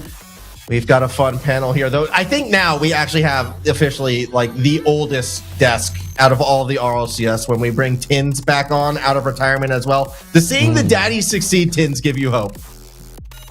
I don't know if that's the oldest. You know, it's look, I'll be invited into it, but I think you two are old enough plenty without me. Wait, how old are you, Tins? 37? You know, a ripe 26. What's your favorite sport again? No, Isn't it retired? Isn't it golf? Yeah, Isn't the that ligaments something are old hurting and people everything. do? It's time to call it up. Old people, all they do is play golf all day. Like, I don't, it makes sense to me. Look, that's lower bracket. That's past news. We have to look ahead right now because we're finally seeing the first of the three teams competing for Paris about to throw down. We are going to be getting a Bulldogs versus No Car Esport. And honestly, yesterday, we're kind of joking about the age of No Car as well, how these are players who have been around for a long time. They have a chance to play upset here. Certainly do. And I'll tell you what, if there's one team that is upsettable, it is the Canterbury Bankstown Bulldogs TM and their favourite man, Monty, who he got off the desk so we could finally have an unbiased cast. But yesterday, the Bulldogs really only scraped through to get here. Yeah, one of those teams that, you expected to be at the top, but they're here now. They can fight their way and continue their path through that major. Kind of the series of a team with everything to lose and a team with nothing to lose. So who's going to come out of the gates firing? Yeah, Bulldogs are also kind of got a little bit unlucky with the draw as well, because if they win, well, more likely than not, they're going to be going up against the loser of Wildcard and Power to get to the finals. And if they lose, well, then they still have to deal with Wildcard or Power in the semifinals. So What? How do they have the worst? No matter what, you have to take down two of the other teams. They have a better chance of not versing the other teams by being. I would rather play one of them when elimination is not on the line. In my eyes, I suppose that's kind of how I see it. I don't know what. Either way, you have to get to the grand final and win that, which means beating both teams. If you're on the other side of the bracket, you might have to win 3 series in order to do that. Upper bracket, then twice. Only if you lose. A single elimination. Only if you. Otherwise, you still have to beat 2. I don't know. Look, point is, I would rather play against Power or Wildcard and not be eliminated. Either way, let's get into predictions right now. Let's just see if they even win this series. Tins, who you got? I'm not going for a team here. I'm going for the story. And for the story to go right through to the end, I'm going to have to go to CBB. I want that going right to the end. I want to see 3 teams competing for the major. And yes, it can still happen, but I think it starts here with this win. Yeah, and obviously the Bulldogs win, so I'm predicting them. I'm not making up some random thing about a story or whatever that. I'm just predicting the Bulldogs because they're going to win. Well, I don't think of this as a story. I think of this as history. Yummy. And historically, there's always one team in these final events that choke out and make everything all weird and wacky. And most likely, it's going to be the Bulldogs. So give me no car in this one. I think the team looked really good yesterday. Bulldogs look shaky. Yeah, I'm going no car. No car wins this one out. And I think I know what you meant now, Yummy. I know how I sounded when I said the storyline, and I retract my statement. No, I'm just going to go to the Bulldogs. Stories are fake. History is real, all right? History is solid fact, and that's what I'm basing this pick on. You've seen a lot of history based on the color of your hair, Formal, so I guess history is real. Exactly, but either way, we're going to send it into this one. The Bulldogs with everything to play for, no car with everything to spoil. A trip to the semifinals on the line, and for one team, it means a hell of a lot more. Let's go to the pitch. Let's get it underway. Bulldogs taking on no car. Let's go, Tins. It's good to be back. It's good to have you back, Tins. Oh, you hated us. You went to go coaching, but now you're home as well, just like the daddies. I've been around the block, and you know what? There's no place like home. I clicked my heels 3 times, then I'm back with none other than you, Yummy. And I'm excited to get back into the upper bracket, back into the teams that are fighting for that major performance. And no better way to kick it off here. Nah, it's great. Bulldogs, I talked about it, didn't have a good day yesterday. In fact, I'm going to call out the one player we had, Hunter, yesterday. Bottom score for the Bulldogs in every single one of their games. Really didn't have a good performance, and that is counter to the fact that in the series that they won, in the regionals that they won, it was Hunter, I felt like, who had some of the biggest impact. In that event number 3, he was the man, and he's been really, really solid. So he's going to have been a big change up from yesterday to today. And I am rambling on because we had a technical issue, and we're going to have to restart the game, and we're good. Take number 2. We're back to the intro, blah, blah, blah. But I feel like everyone on this Bulldogs roster has been that go-to player on different teams in the past. Hunter, plenty of times in the past, especially in the Chiefs as well. Caleb being the go-to player, in my opinion, on the Gremlins. And then Kaka has just always been there. I can't really think of a specific team that, was the standout player, was the go-to one, but definitely a player that's always on the highlight reel, always on the scoreboard. So we'll see. I haven't actually seen too much of this team, and I'm kind of interested to see how they interact as a new trio. Well, it's certainly been wild in terms of their results and their ups and downs and their level of consistency. But maybe it's a good sign that yesterday was a struggle for them, because maybe that means the rest of the weekend they've got the heebie-jeebies out of the way. I would say in terms of Kaka, he's always been that player who can have that pop-off series, but for me, he's always been the consistent rock for most of the teams that he's on. And that's what I'm hoping to see if we want Bulldogs to have a similar performance as they did last event where they became the regional champions. Well, this would be a great kind of run to do so as well. They have avoided a lot of the, I'd say, wildcard power teams like Take Flight as well so far in this series. So, you know, being able to, is this the game that they finally get that real first challenge as well and, you know, can kind of push themselves into that top 4? No one wants to have that extra chance at losing in that lower bracket and, you know, and getting out too early before they can even really take a challenge to the teams that they're competing with for the points of the major. Did also just come back from a series with the Daddies with some of the old names and retired players, and Hawk, another massive name in terms of players who've retired and come back, and you know, in some cases he's not missed a single beat. He's already got 3 saves to his name in this game, but it looks quite impressive so far. Prompt was on the massive come up just kind of last season and the season before. Hasn't quite hit his full stride just yet, but you know what he's capable of. And Elliot, I hadn't seen much of him at all, and then he pulled off a massive couple of plays in the last event too. So very promising team, Noka, and a good reason why they're here in the top 6. We were talking about, you know, veterans on the desk and all that, and I feel like Noka are almost veterans as well, but they're also young, not age-wise, but just with how many times they've played at that top level. Prompt, being a player, I was always looking at a GZ to kind of make that massive run or make that up-and-coming play to, you know, kind of solidify themselves at that top. Maybe this could be the series to do so. Nothing really on the line for them other than, you know, an extra bit of prize pool, some more points, and, you know, to be that team that disrupts what everyone's kind of looking for. And I think a team like players like Prompt or even Hawk would kind of find that opportunity a lot more exciting, just being that disruptive team in the event. There's a perfect opportunity here for Noka. And realistically, if they win this, they get a top 4, and top 4s are very difficult to come by in this region. It's currently 2 teams that are holding equal points in top 4, and that is Take Flight and Nerve, who are both out of the competition. So interestingly, in terms of the total points for the split, top 4 is also available.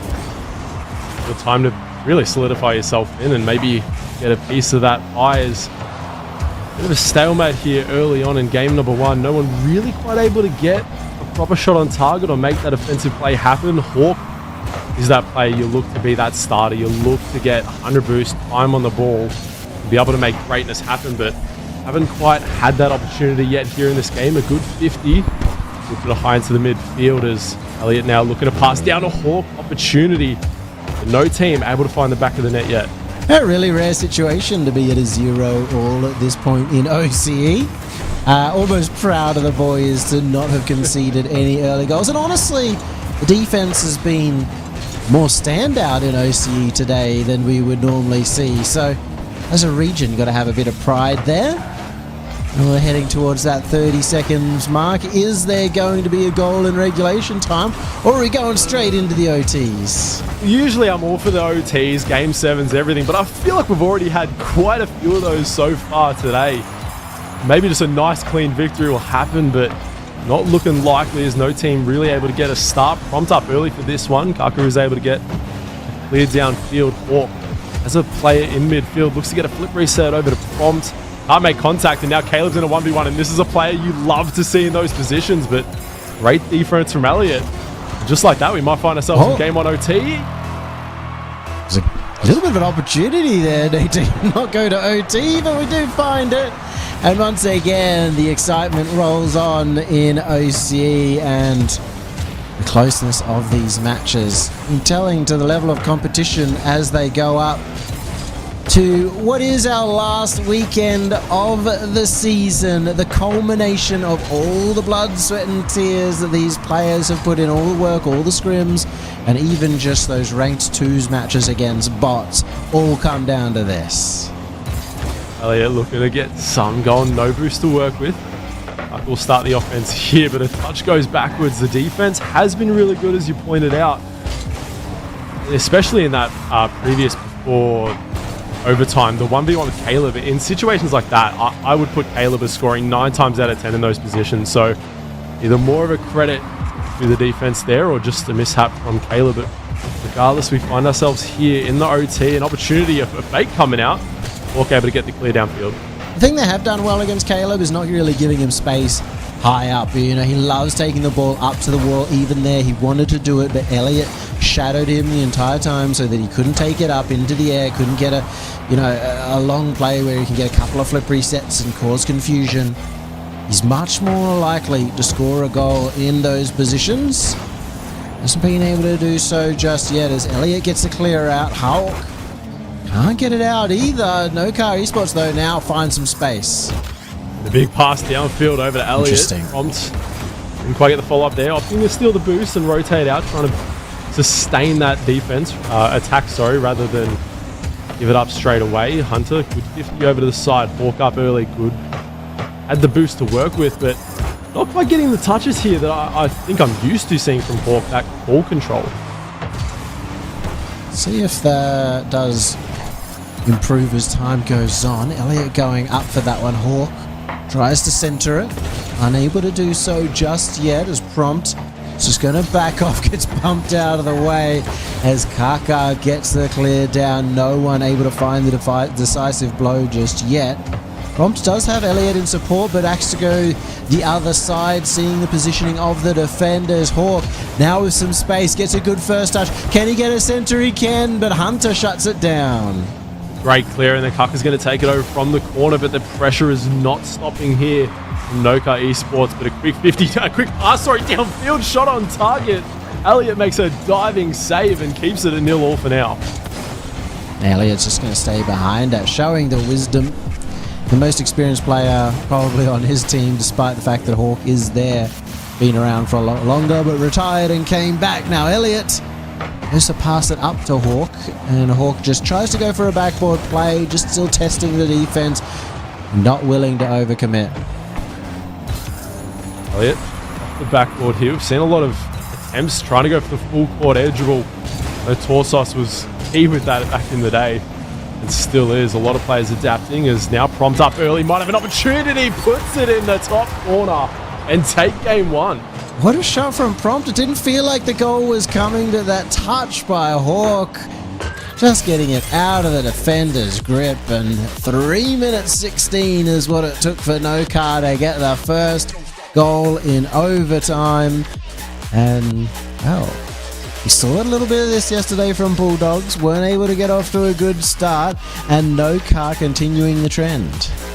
Is that pressure? Is it too much for Bulldogs, or is it just game 1 nerves? I'm sure they'll settle in pretty soon, but it is nice. I mean, you know, it is nice to come back after so long, and I'm just, you're seeing so much more defense, the control on the ball, no one's forcing touches, giving away possession. Just from the few games we've seen already today, it's a massive improvement, and it's some good rock to see. It's not normal. Don't worry, we haven't changed as a region. It's just for whatever reason today, different gravy. There's been something in the water. People are being normal again, including me. That's the change that I think everyone wanted to see more than the gameplay itself. But definitely good first showing there from Noka Esports. They had a few opportunities. I'd say possession was majority of the time in the Bulldogs' favour. They're just kind of similar to the first series where you thought Take Flight had the better opportunities. They just couldn't find that finish. They couldn't find the final touch that would put the ball in the back of the net. And if Bulldogs can figure that out, then, you know, they should be able to get back on top quickly. But the longer it takes, the more that pressure and the more the major just kind of flutters away in your grasp. And there still is plenty of time. Now, Hunter has gone for the car change, or decal changes, as he requested. So that's an interesting one to see as we get back into the game. But he was the one struggling yesterday, and maybe there's just a little bit of a mental barrier there for him. So who's the player stepping up then? When it comes to, you know, we look at how they were going, they obviously 3-0'd their way through the Swiss, and they won through the upper bracket.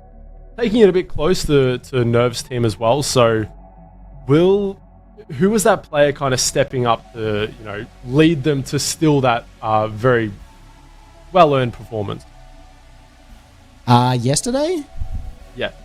Caleb. Yeah, yesterday was Caleb. Oh, wait, sorry, for Noka. Sorry, I'm dealing with the technical issues as well. Which team are you talking about right now? Because Caleb put on the performance. I'm talking about CBB. They made themselves 3-0 in the Swiss. They put themselves through the upper bracket as well. So you say Hunter hasn't been performing how we're used to. It was all Caleb. Caleb just popped off.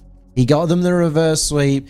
It was an incredible performance. He put down like 890 points in the final game as well.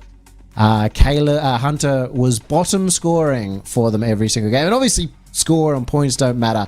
Hunter wasn't making egregious mistakes. He just couldn't find himself getting anywhere near as involved as usual. And it can be disheartening as the player as well. Like, you're not performing as well as you want, but it can also be a good sign for the team. 'Cause if you're still performing at that level, and you get, Hunter finds his form again and then steps up, you just know that you've got that greatness potential. I know it's cliche to say, but this is the event they want to do, right? They've worked themselves up to this event number 6. This can be not only their chance to make the major, but also can put themselves into even the world's category if they perform well at the major as well. So I hope these players aren't thinking that far ahead and they're just kind of focusing on this game, but it's got to be hard as a player to kind of put that out the back of your mind. Yeah. And I'll be honest as well, for the Bulldogs, we've seen 2 massive performances come out for them when it hasn't been on, and then when they've had to perform, not quite been there. So this is a true test of if over the season they have learned their lessons and managed to get to that position where they can perform when the nerves are at the highest, when the matches truly matter the most. Early days still for this weekend, and also we've finally fixed the technical issues. We've got a new server and hopefully about to get underway. Hopefully, the car change is needed for Hunter and we can start to see a few of those performances we were talking about. But Noka Esports, I don't know if they've been together all split as well, but definitely individual players that, I know have shown signs in the past. I think Elliot previously was nasty as well, so a few good performances there. Prompt obviously been at the top previous GZ roster and kind of been that pickup player for a few events here and there. And then you talk about Hawk. The biggest issue with Hawk is how much has he been playing Rocket League recently? Because if he's playing a lot, you can expect great things.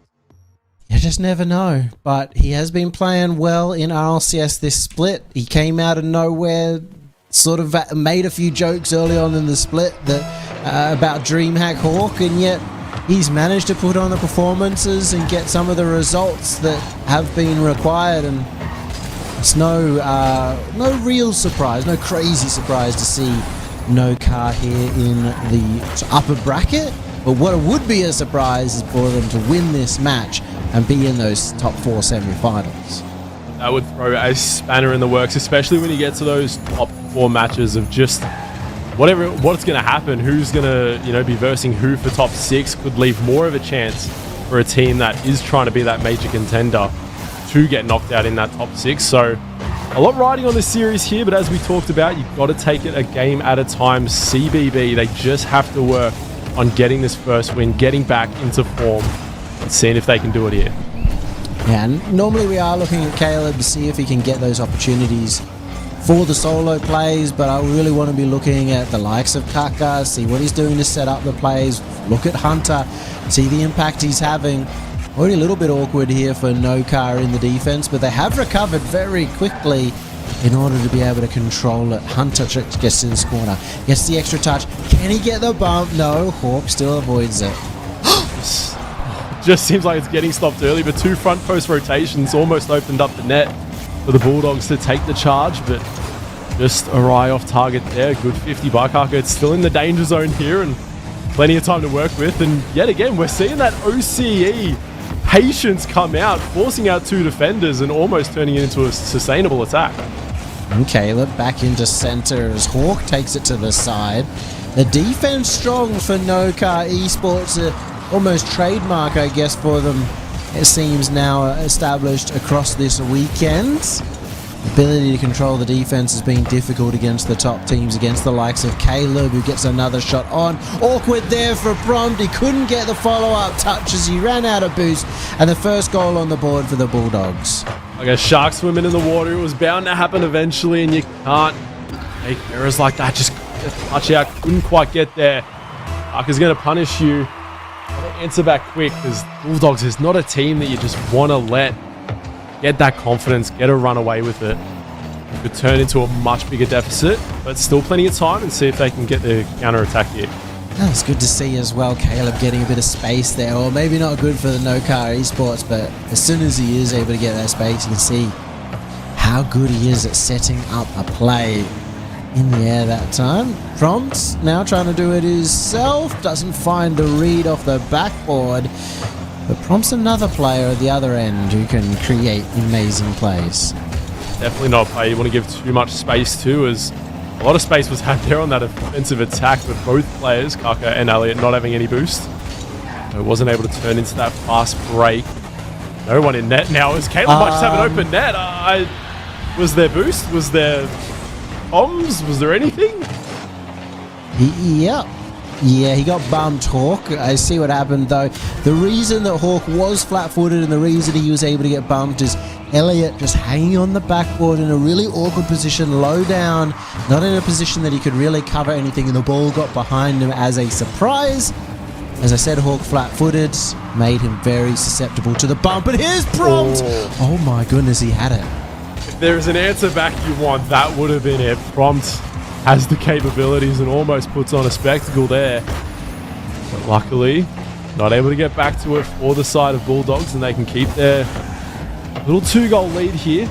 As Hawk now looking to play down. Caleb will meet the ball in the midfield. A good 50, sends it out to the corner, and now Prompt just going to look to clear it, look to get some boosts and resources back on the side of Noka Esports before they look to really try and build that attack and get something going. A minute and a half left. Got to start thinking of a goal pretty soon. Certainly have to be finding one within the next 30 seconds, I'd say. And Noka have had a couple of close opportunities since the second goal from the Bulldogs. But now Caleb, space again. What can he do? Just goes for the touch over one. Elliot has to go rushing back, but this is not where they want to be. Elliot with another save.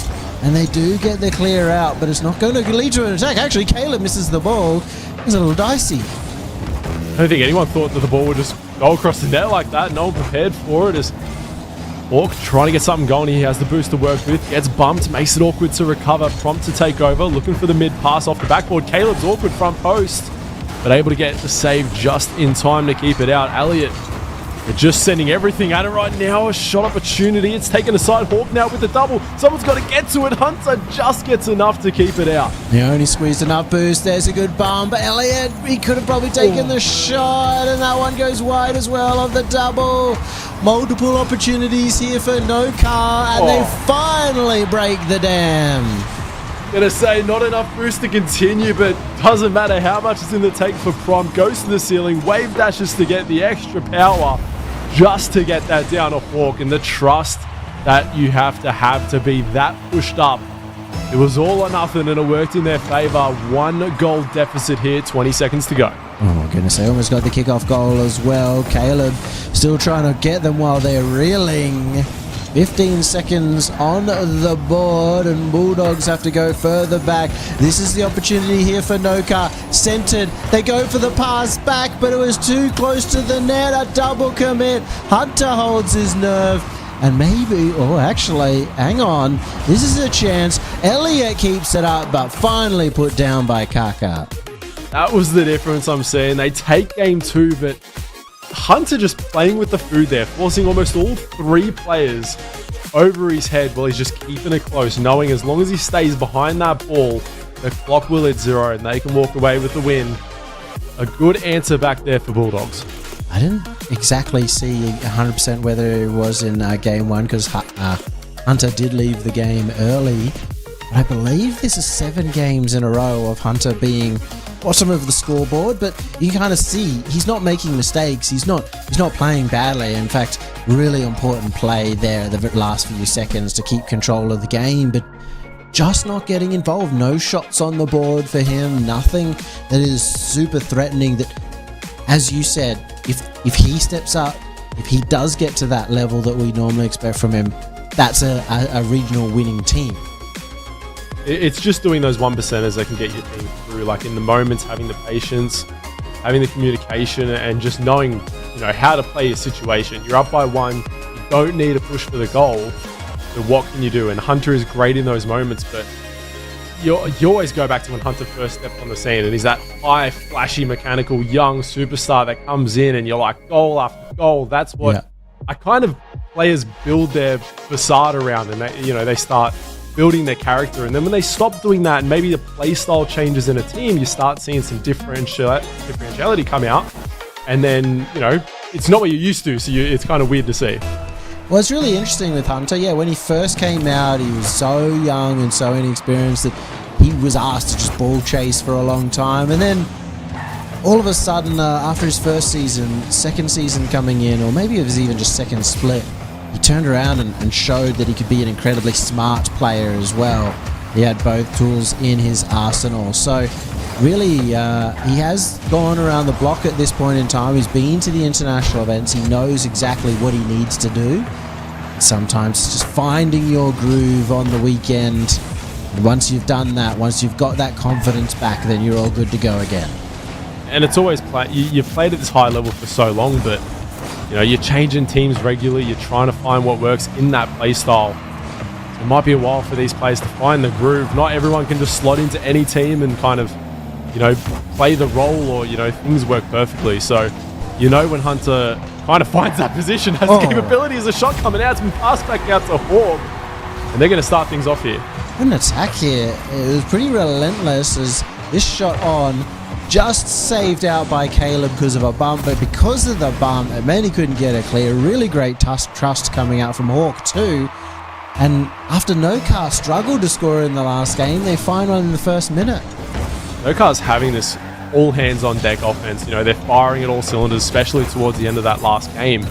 It's constant attack, try and catch them off, try and catch them with zero boost, and then something's going to slip up. A rotation, a bump, you're going to find that open net eventually. Where on the other side, you see Bulldogs, they're these long, air dribbles. They're trying to take the slow play. They're trying to force an error happening out of Nokar.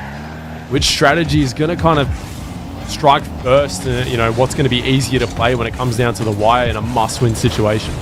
It also does mean that in situations like this where Nokar get that early lead, that they can be a bit more confident that they can hold on to it. So a very prime position here for Nokar Esports, and hopefully will show up further on in this game. That one was a little difficult to save, but Caleb up to the task. A clear out potential here for Kako, going the entire way, but fortunately 3 members back for Nokar to be able to cover it. And even still, kind of see what they like to do. They take it to the corner, they don't rush it too much, Bulldogs, and they're just hoping that at some point there's a bad clear that'll give them the space to go for those air dribble plays they like. It's hard kind of relying on that space, or relying for a moment like that to appear. That definitely has happened in game number 2. So we'll see if they can find those avenues here, as Caleb might have had an opportunity there. Yeah, just same as me. Didn't expect Elliot to just sort of drive past the ball, miss it or whatever he did, and it may have even got down the other end. Elliot not able to capitalize finally on the crazy angle as Hunter ran out of boost on that play. Now Elliot, he's got the space in the air. What can he do? He beats out Caleb. And Caleb was just hoping to force him to go high so that Hunter could clean it up. Hunter being so good at just forcing these 50s, but also getting the win, so putting teammates in great positions. But that's a lot of space in the midfield. Hawks going for the bump. If you can't score, just take out the defense, Yummy. I mean, he sort of faked out the flip reset here, just gets a little touch. Kaka turned around, but completely cleaned out. Really like that from Hawk. He's been going for a few of those plays. Sometimes it's what you got to do. You know that the defense capabilities, and Kaka's able to get those saves. And I don't think he was able to shoot behind the defense, which is why maybe he opted to keep it close and go for that, demo as well, knowing no one else was back. So that IQ, that veterancy coming out from Hawk again, and we might see it as well. And the double touch goes down, does put it on target, but Caleb with a great save. Took out 2 and he almost took out 3. Now Elliot, he gets the shot from Prompt.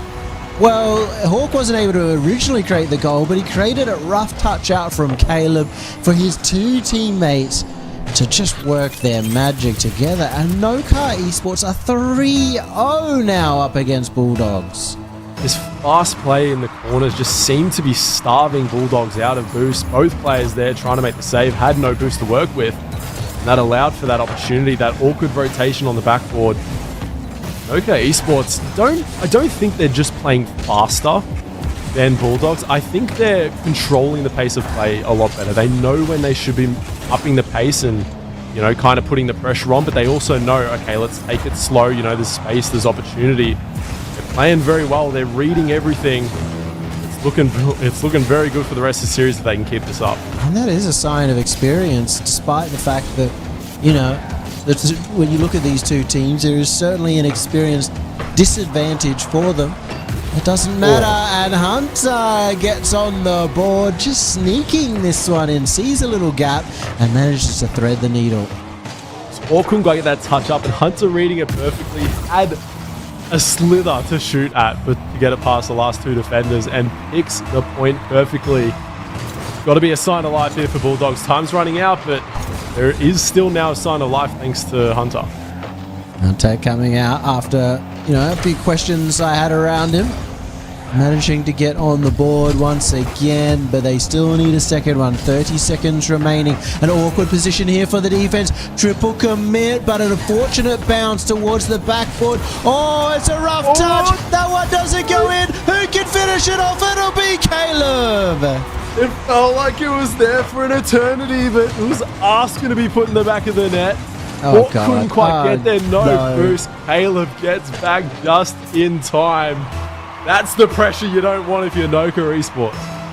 They had 3 players just panicking around that shot. Oh my goodness, that should have been in.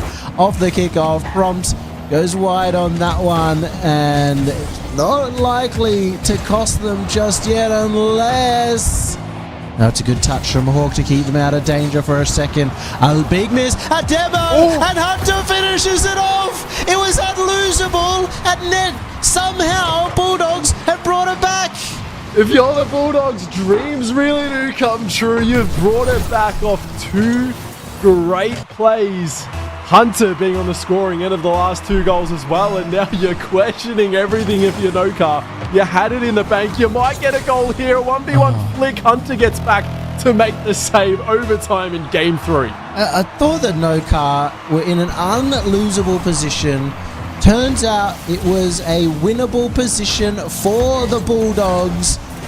And they managed to open up the defense multiple times. No Car missing that kickoff goal may just come to bite them if Caleb can find an opening here. It's going to be Kaka instead. Beats out 1, gets the 50. Hawk up to the task. Elliot with no boost, but manages to find his teammate. From cutting there with full boost to get that clear was essential. Elliot was just left with nothing for so long. You don't want to be left with nothing in net against players of this caliber. Pass from Kaka over to Caleb, who takes it over, looks to play off the backboard. Prompt, beats it high, will get the clear. Hunter going to look to take it from here. Full boost, back on the side of the blue. As Kaka now looking to turn it into some form of counter-attack. Prompt makes a save, but no boost to work with. Right now, Noka Esports has no boost. It doesn't seem like Bulldogs can find a crack. It seems like it's going to be another time to settle in for a long overtime. Once again, it's been a story of today. These two teams, though, the winner of this game is going to be in a much, much better position. Such a vital game in that sort of moving point of the series. And that's a big bump. Caleb takes it high, though. He wanted to slot that top corner. It's a good opportunity for the Bulldogs, but no card to stay alive. That top corner shot is almost what needs to go through to get past defense. As good as no cars, but Hunter, plenty of boost to work with. Off the ceiling, might be looking for a middle pass. I think accidentally gets that pinch. And it goes a bit too far, but they still contain that pressure. Hawk, no boost, but tries to just get that clear downfield. Tries to build time to see if no car can turn it into a sustainable attack. And Prompt puts that shot on target. Hunter keeps this one close. Hawk trying to disrupt, but Hunter's doing a very good job at just controlling this ball here in this overtime. Yeah, Hunter's been the one to step up in this game and hopefully can be the difference maker if they wanted to make what is essentially a 4-goal comeback throughout the game. Looks like Caleb has an opportunity. No boost though, so he's just going to have to try and stay behind. Now Kaka, great catch on the first one, and yet Elliott keeping up to it. Now Hunter getting his own turn. He slows the ball down, beats out Prompt. Can he beat out Elliott? No, he can't. Great opportunity there, and just no boost. Couldn't quite get the 50 down mid, but if he had, of all 3 players would have been beat. This is a dangerous situation. 1v1, the demo's coming out, gets the bump. It's crossbar down. Caleb's up for it. Hunter trying to put it in. No boost. Caleb falls back onto it, but still cannot find it. What a ridiculous play from Prompt as well. Getting bumped, manages to recover, hit the ball against the crossbar, recovers again for another save. Prompt wants to win this. Prompt wants to win this again. Another save from the young lad. Can he go for another? Yes, he can. Kaka now trying to take his turn. It'll finally be released by Hawk. He's padding the stats as much as possible, doing everything in his power to stop that ball finding the back of the net.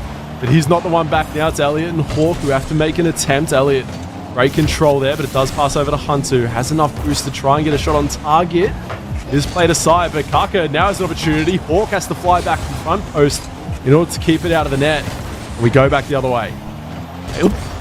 Yeah, he had one of those touches yesterday that I was worried might end up being an own goal. He didn't manage to avoid that then, and does so once again. Prompt getting close to having a hat-trick of saves at this point in time. He's desperate to win this overtime. He might have to do it again. He's the last line of defense. Hawk comes to try and save the day as well.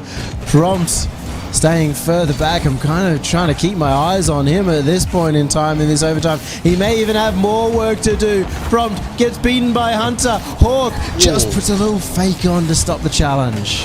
Caleb just not wanting to overcommit there, not thinking it was worth it, but possibly had an opportunity to put that in the back of the net, and it's like that, we're still going. It's got to be nice being Elliott and Hawk, knowing if you leave Prompt back, there is not a thing he will not save, and maybe turn that into pushing further upfield, trying to get a goal to send this overtime away and in the victory column. Elliott now trying to challenge Kaka. It does go high. Hawk keeps it in the orange corner of the field. Kaka now looking to play off the backboard. Couldn't quite get that mid. Big clear down from Elliott. Maybe another shot here as Hunter this time goes for the save. Gets a good touch there, but Hawk read it. Very surprising quick reactions from Hawk as the clear's going back and forth now. Nobody can get in control of that midfield. Elliott has the flip reset. He's looking to get an extra touch towards Prompt, who goes for the shot, but Caleb reacts in time. Prompt's kind of just got that out of nowhere over the remaining defenders. Couldn't quite get it away. It is saved aside for now. Oh no. A shot into the midfield. Elliott puts it on target. Hunter, no boost, save. As it seems like to be the story. That demo coming out, it's dangerous. Caleb meets it just in the corner. Elliott knew how quick he had to try and get to that to put it away. It's now opportunity for Prompt. But right now, Bulldogs, they're mounting the saves. That was awkward for Hunter there too. He spawned right in front of his teammate and in front of the boost. He was the only one to get a boost here to make a crazy diving save from the front post. So he's starting to really step up. It's almost been the Prompt versus Hunter overtime right now. Caleb also has been putting on some fantastic saves as the demo comes out from Caleb to give Hunter a bit of space, but he can't work too much of his magic just yet. Gives it off to Kaka. Kaka off the post. Prompt to the clear, but it's not great, and there's been a team bump out of the defense. Hunter has the flip reset. Can't get across. Prompt again. That's the double hat-trick of saves for Prompt. Now Prompt has almost the one-on-one, but the players have respawned from the demos, so they'll be able to get back and try and stop this offensive attack from Oka Esports. Prompt now going for the sidewall read.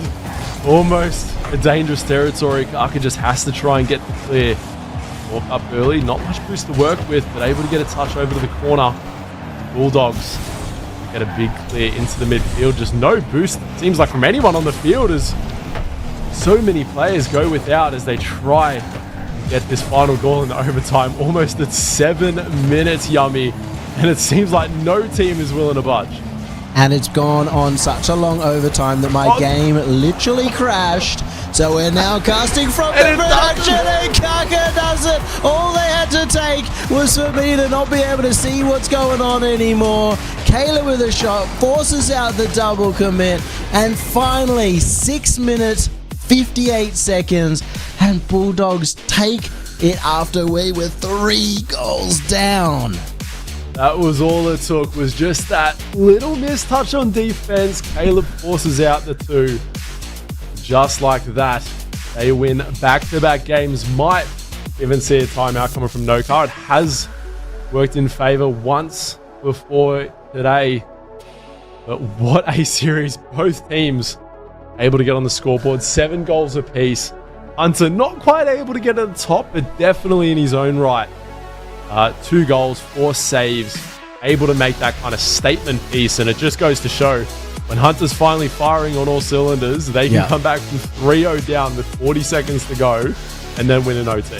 Crazy, and still crazy to think that Caleb managed to top score after the performance from Hunter, because Caleb had 10 shots on the board, 23 shots total for the Bulldogs up against 16 shots from Nokar, which obviously going to happen in an overtime that makes it so you're playing more than 2 games.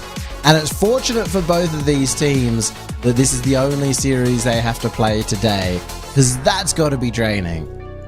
Oh, you've got to be exhausted after that, especially Prompt. I want to know the heart rate when 3 of those saves were going out at one time, and he put his whole team on the back to just try and keep that overtime going just a little bit more. But then you're on the other end. You tried that hard. You lost that long OT that almost felt like 2 or 3 games in itself. How do you kind of bounce back and, just look forward without even taking a timeout? It can be very difficult to reset from that mentally. And more notably, just from being in an overtime like that, from being in those high-pressure situations where you're just trying to hold on for dear life almost, it can affect your gameplay. You can affect your game plan for the rest of the series. So would have liked to see the timeout just to reset themselves, even though it's not necessary given how close the game has been, but necessary maybe for their mentality.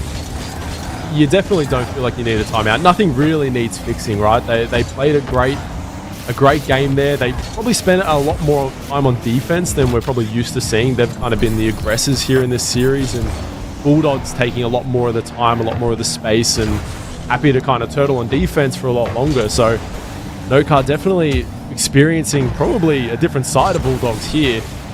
We'll see if on the fly they're able to make those adjustments and can kind of get back into that form that saw him win game number 1. Going to be Kaka with Hunter in support. Beautiful pass. You saw the play from the very beginning. As soon as he went up, as soon as the positioning was there, Kaka only had to beat the last man, and he did such a beautiful touch. Really difficult to get that ball away from the backboard. Had to pre-jump the touch off the corner, and not only that, but to find a teammate who didn't really even have to move. The ball just landed on his car and he's put it in the back of the net. Beautiful setup there, and as you said at the start, Kaka being one of those players to set up the teammates to kind of get those plays happening. Seems like everyone's filling their role, Yummy, and can that be what it takes for this Bulldogs team to, make it far in this regional? Well, we'll hopefully see a little bit more of that from Hunter as Hunter gets their clip up, down to Caleb, back to Hunter. But Caleb didn't know maybe that Hunter had low boost. He needed to put that right on his nose. Caleb going for round 2 though. He's just going to try and 50 it in front of the net, make it awkward, force out maybe some double commits like that one from Hall. Hunter now the solo player up front. After taking it slow, but does have that option. Trying to get the quick reset. Trying to force the 50. A big clear from Hawk. Not going to want to see any more of those slow plays, I think, after that previous game. They're going to want to stop it early. As that ball goes across midfield. No one wanting to push up. Prompt off the backboard. Hawk's actually waiting there. Hunter's left back. It ends up being a 1-2 pass play. But nonetheless, they strike in the series. Yep, Caleb committing a cardinal sin there. When you're dribbling it out of defense, you never can get it dunked behind you. It is almost always going to lead to a goal. It's definitely going to lead to a lot of confusion. And unfortunately for him, they were punished that time halfway through the game, and we're back to a tie. I'm ready for a 10-minute overtime, Tims. Why not? I feel like we've had so many. How long was the overtime that you guys had in the previous series? I'm sure We had that a was 5-minute, 20-ish overtime. This is at a 7-minute overtime there. We're good to go.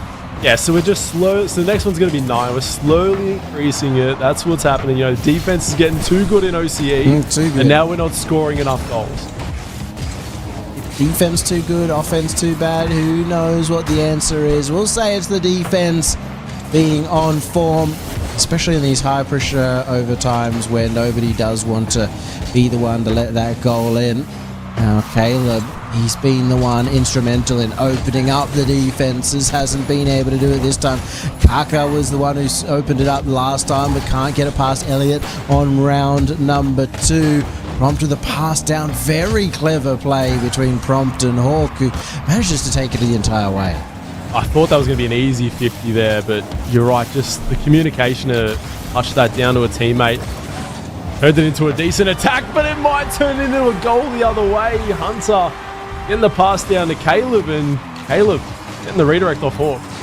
A little bit of surprise that Prompt didn't get onto that. I think Hawk was surprised that there was no touch out from his teammate as well.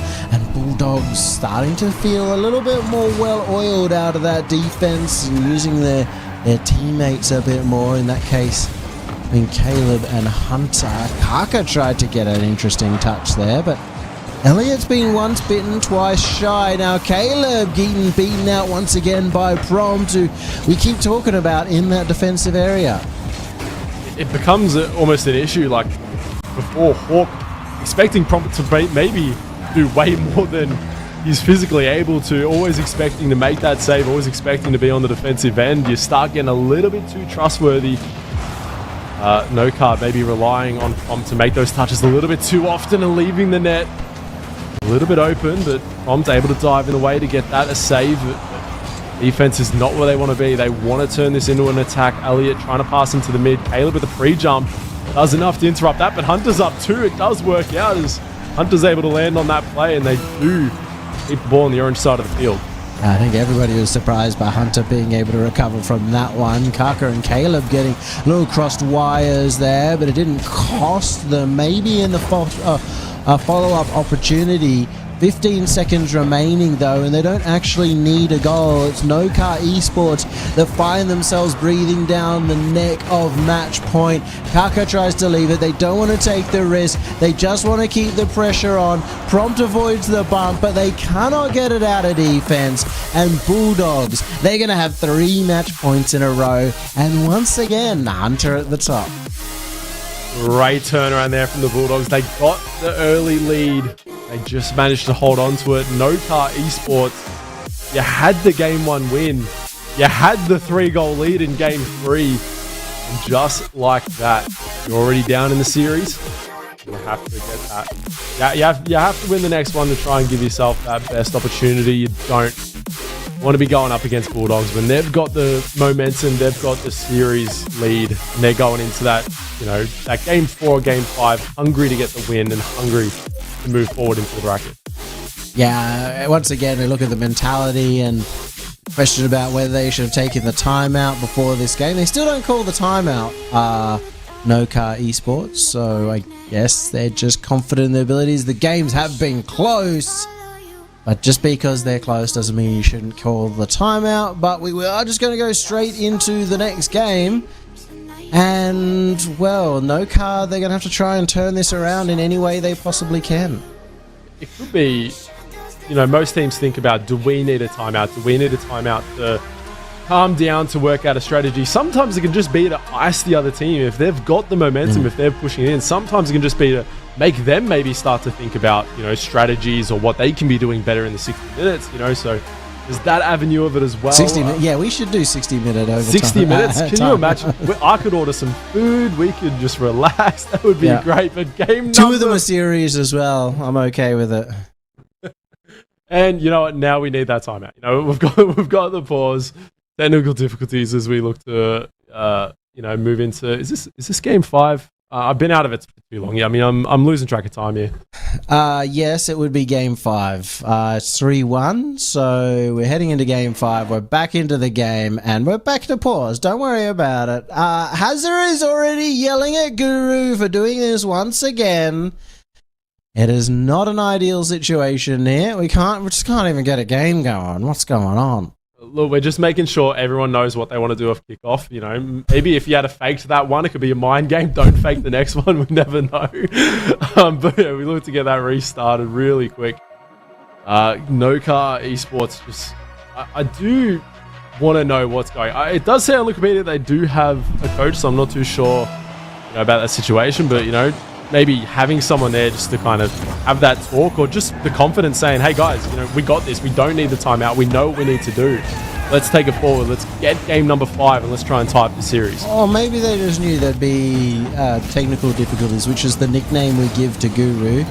And so they wouldn't need to call the timeout. It would have been extraneous. They would have had that 60 minutes between games. So in the end, they get some sort of rough cooldown, run some timeout on their opponents, and maybe this is what we needed for No Car, as they do get the first couple of shots on the board.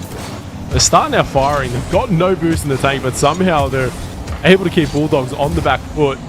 They're just keeping it in their half. They've no boost to work with, nothing to really get the solo play going. It's just turn quick, send ball, don't let them have any time on the play.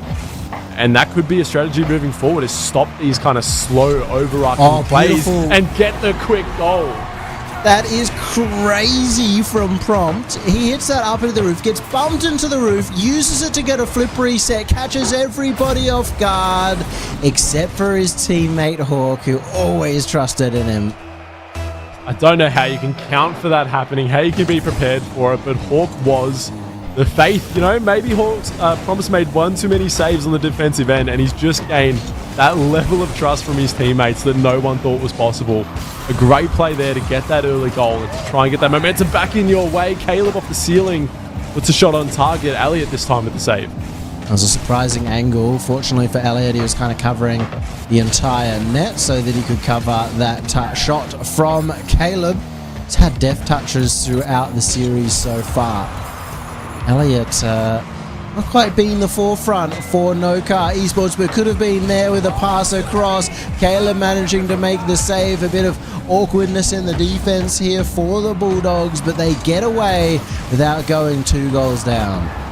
Now Hunter trying to get something into the midfield, but Prompt, the player we're always mentioning on the defensive end, gets back yet again. Might turn it into a goal as well. Shot on target. Who's going to be there? Hawk puts it away. 2-goal lead, No Car. And they're coming back. They don't need a timeout, Yummy. They're coming back with vengeance. For sure, and they're loving to use that roof. For Elliott this time, smashing that one out. Prompt ready there. And the thing that I like about them is how much trust they do have in each other. Once again, touches that you may not expect, but they're always ready and backing each other up for the follow-up. And that they hold at the lead. I know still plenty of time, but just go back to that 3-goal loss. Know your Bulldogs that anything's possible, and you'll be able to come back from it. Prompt staying behind this one, goes straight into Hawk's hands, who's looking to play this downfield possession game here for Bulldogs as they look to play the 50 in their own half. Hunter to take it over, Boost to work with, goes to play high over Prompt, gets the waterfall touchdown, and Kaka is there to meet the end of it. There's a long drive down from Hunter. A very good first touch. Manages to catch up for a more. Just absolutely incredible from Hunter here to set up that play. And well, you said it. 3 goals is not comfortable enough. 2 goals, definitely not comfortable enough. And now it's only 1. 1 goal, you're thinking it's only a matter of time.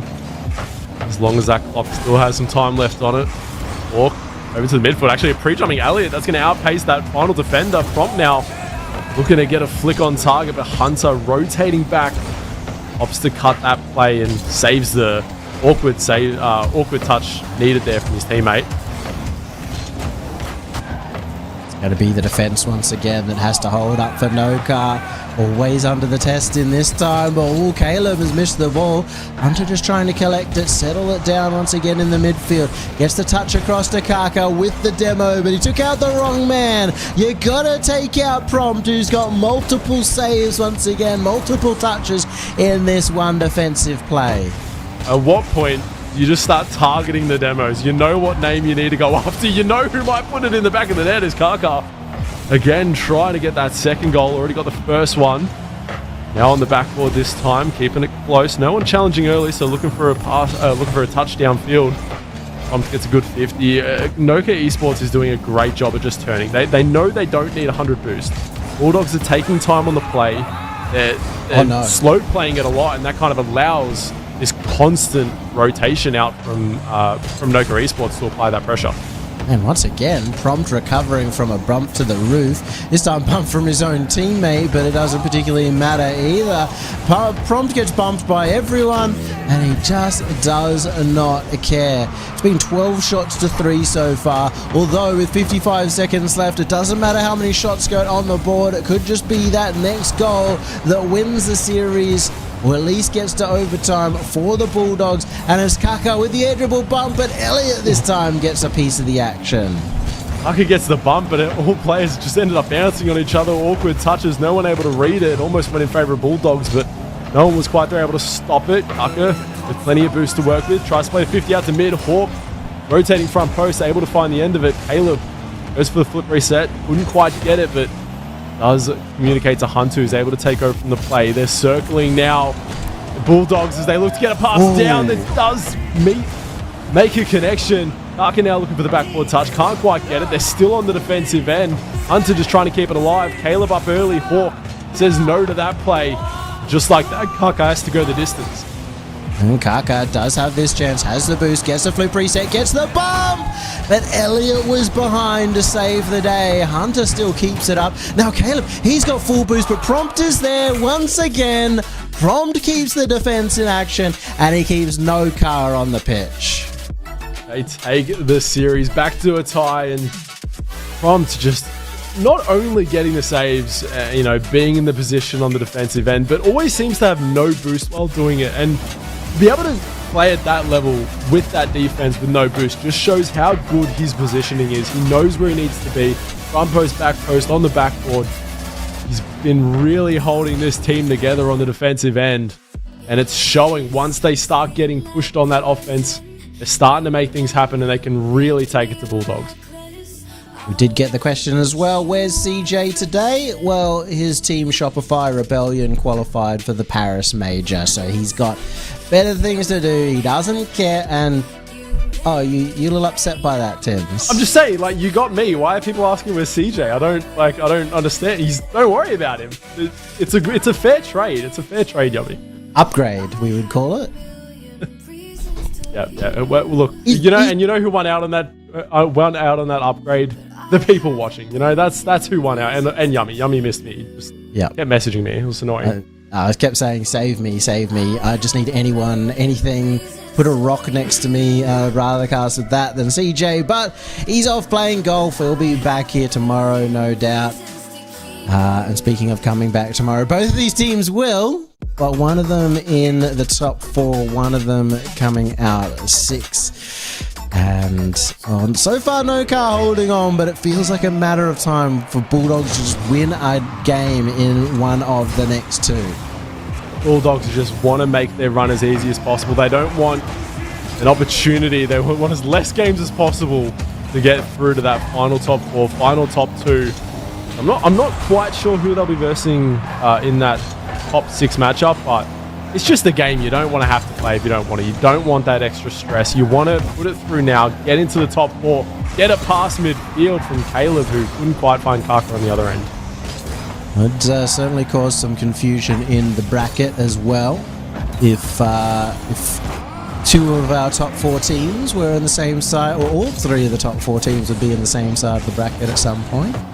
We'll see how exactly this does manage to pan out as Bulldogs get this drive down, get the first goal on the board. It's going to be Kaka around the corner, but shut down once again by a Hawk. Double commits have been getting a little bit too much for the Bulldogs in the last couple of games.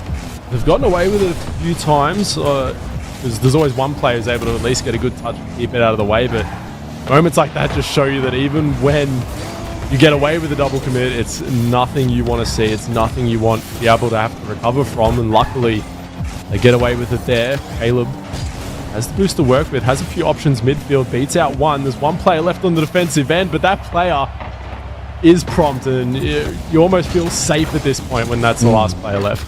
Even with Hunter getting a crazy touch, Prompt still up to the task. Now Caleb has the flip reset, trying to get something awkward so that Hunter could follow up on it, and unfortunately almost took Hunter out at the same time. Speaking of, he missed the boost. He's in a complete battle with Prompt, and Prompt does win the battle, but not quite open up an angle for Hunter. That's a potential overcommit now. Prompt has to do a lot, and he's just done enough.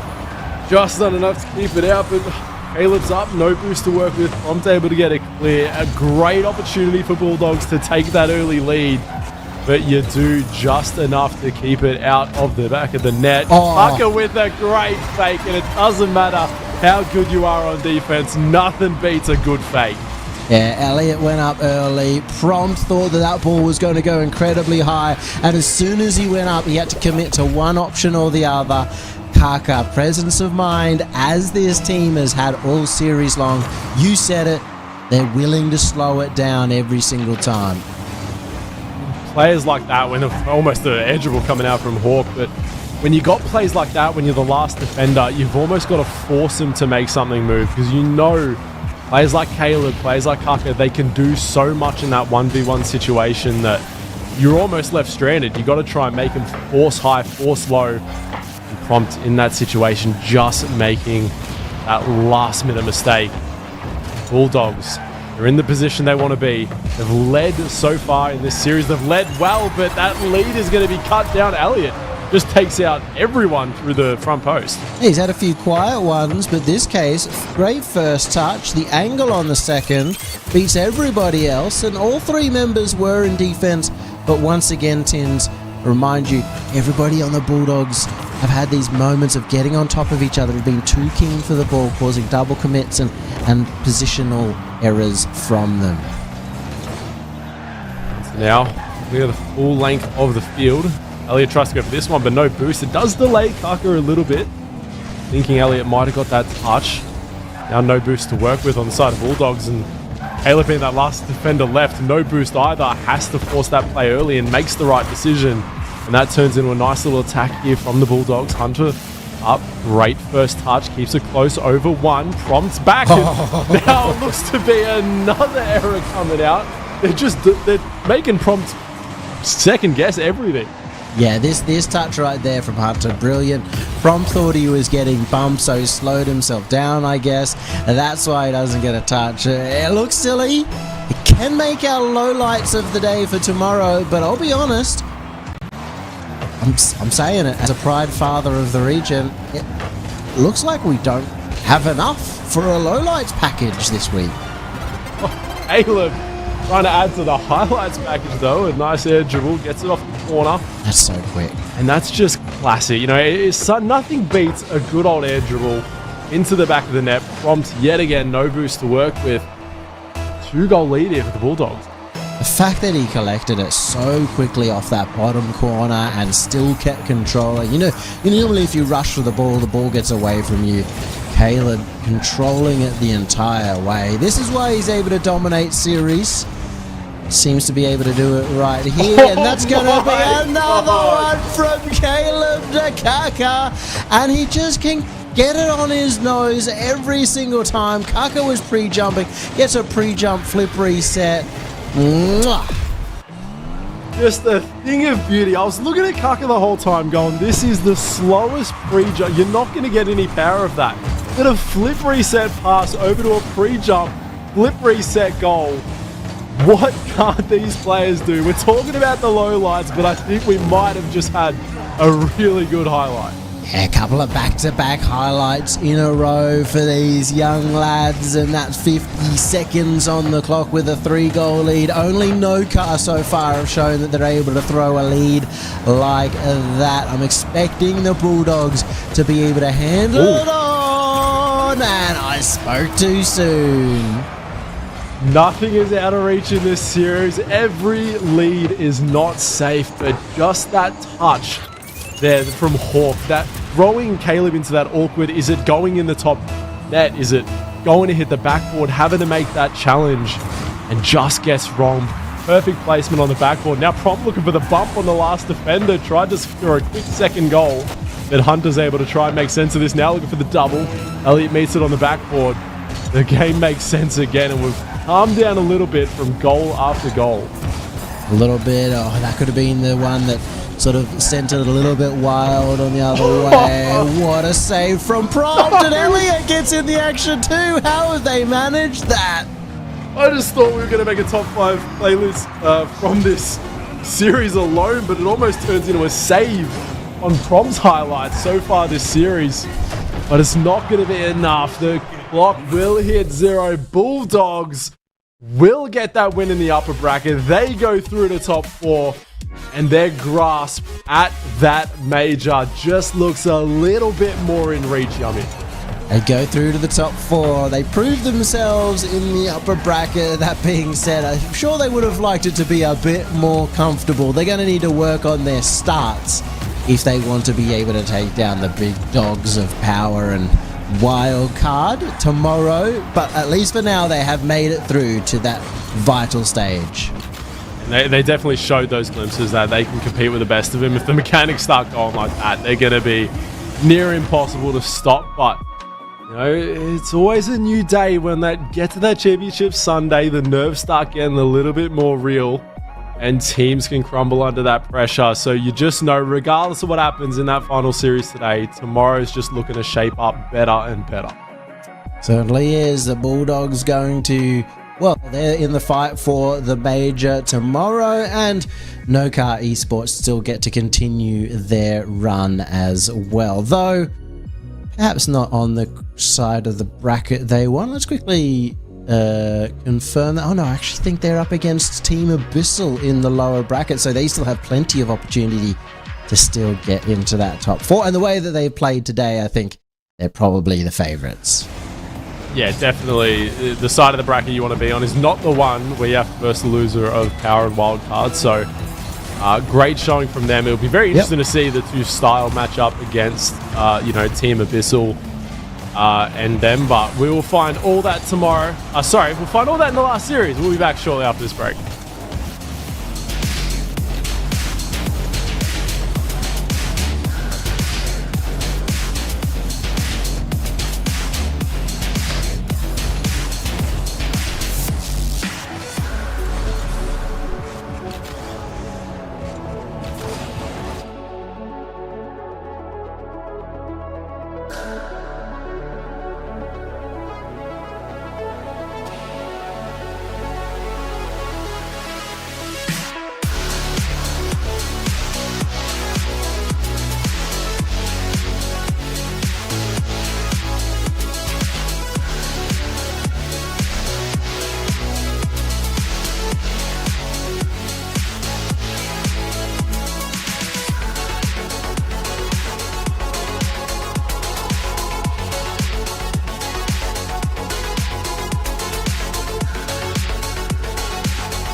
Well, we sent one team into the top 4, and now it is time for the two Titans to battle it out and see who will be joining them and who will go into that lower bracket.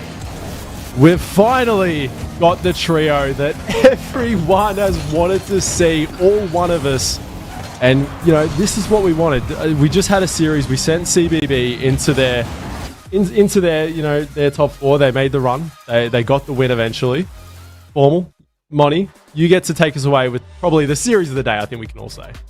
I mean, no, the series of the day already happened. I'm sorry. It was Daddies versus the Beast, okay? We penciled that in, circled it, Monty, gold so we star. get to see the series of the day. What are your thoughts? I thought the first series was the series of the day. I'm going to be completely honest with you. That was a banger. Yeah, we had 2 reverse sweeps, Tins. 2 of them in the lower bracket. Oh, it's Power Wild Card. The 2 biggest rosters, the 2 most hyped, the big debate, who's going to Paris?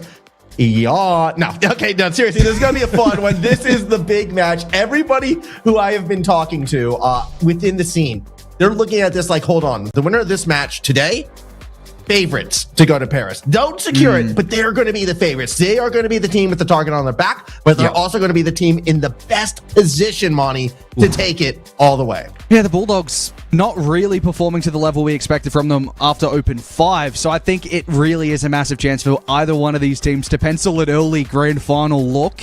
At least that's the way they'll be eyeing off for this opportunity. Wildcard Power, our last series of the day, we've had a Game 6, a couple of Game 7s. Where does this one end up? I'm thinking maybe another Game 7 potentially. I'm all good for a Game 7 something. because it's you guys casting, so you'll be the ones that have to try and push through to that. I just realized something. Like when we come back to us, also, oh, look at that. Look at sick overlay. that. Just real quick. Look at that. Oh, we've been waiting all season to use that. As we take a look at the lineups right now, this is the first desk panel without Yummy or CJ. Like, I feel like an RLCS OCE history almost. You might be It's a thing of the first. So, like, does that mean, you know, an upset's going to happen here? Or, you know, maybe this is just going to be the series of first. And also, I'm hosting. I never do that. The first times JR Tins ever hosts, as we take a look at Banana Head with that sick tee and this might also be the first time I've seen this screen. What? Have and we now seen? we're out of focus. We have player cams in OCE. Look, we're stepping up the production. Shout out to them. This is the series that we've been wanting to talk about. This is the series that determines the loser has to go into the same side as CBB. They have to verse the Bulldogs if they want to get through and verse that, you know, one of the 3 teams that are competing. So getting the win here can put yourself on the other side of the bracket And, you know, you never know because it's OCE and it's formal set before. We love an upset. We love, you know, when we have 3 teams racing, everyone just gets knocked out early and it's completely lackluster by the grand final. I know we just moved past it, but I actually do love Fever's setup. Like the black room, just the faint outlines of the hands from like OCE's most, till this season, I would argue, most consistent player. Look at that. He looks like a villain. And Wildcard kind of were that villain team. And this could be, I know we keep saying, oh, they're finally done. Oh, they've finally been overthrown, Monty. This would be the regional. This could be the event that actually cements that in stone. Yeah, I mean, we've seen both teams Power and Bulldogs both with 2 regional wins this season so far. Wildcard looking to follow suit, doing the same.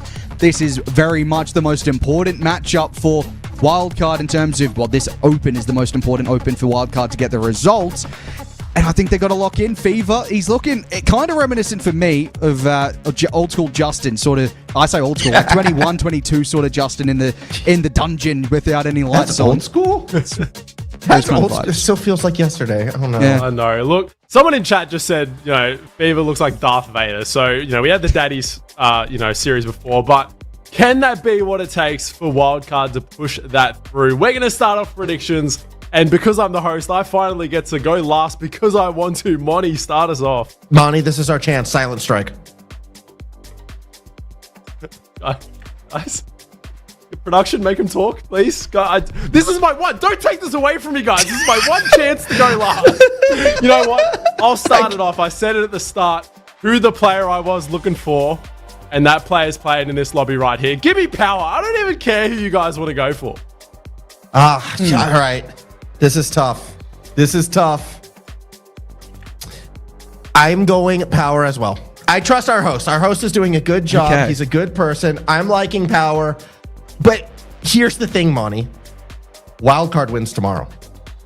I have this feeling that you are right, that Wildcard wins the whole event. And I think it probably starts here. I've got Wildcard. I want to see that bounce back. We haven't seen them really perform over an entire weekend, and that's what I'm looking for in this series to get them started.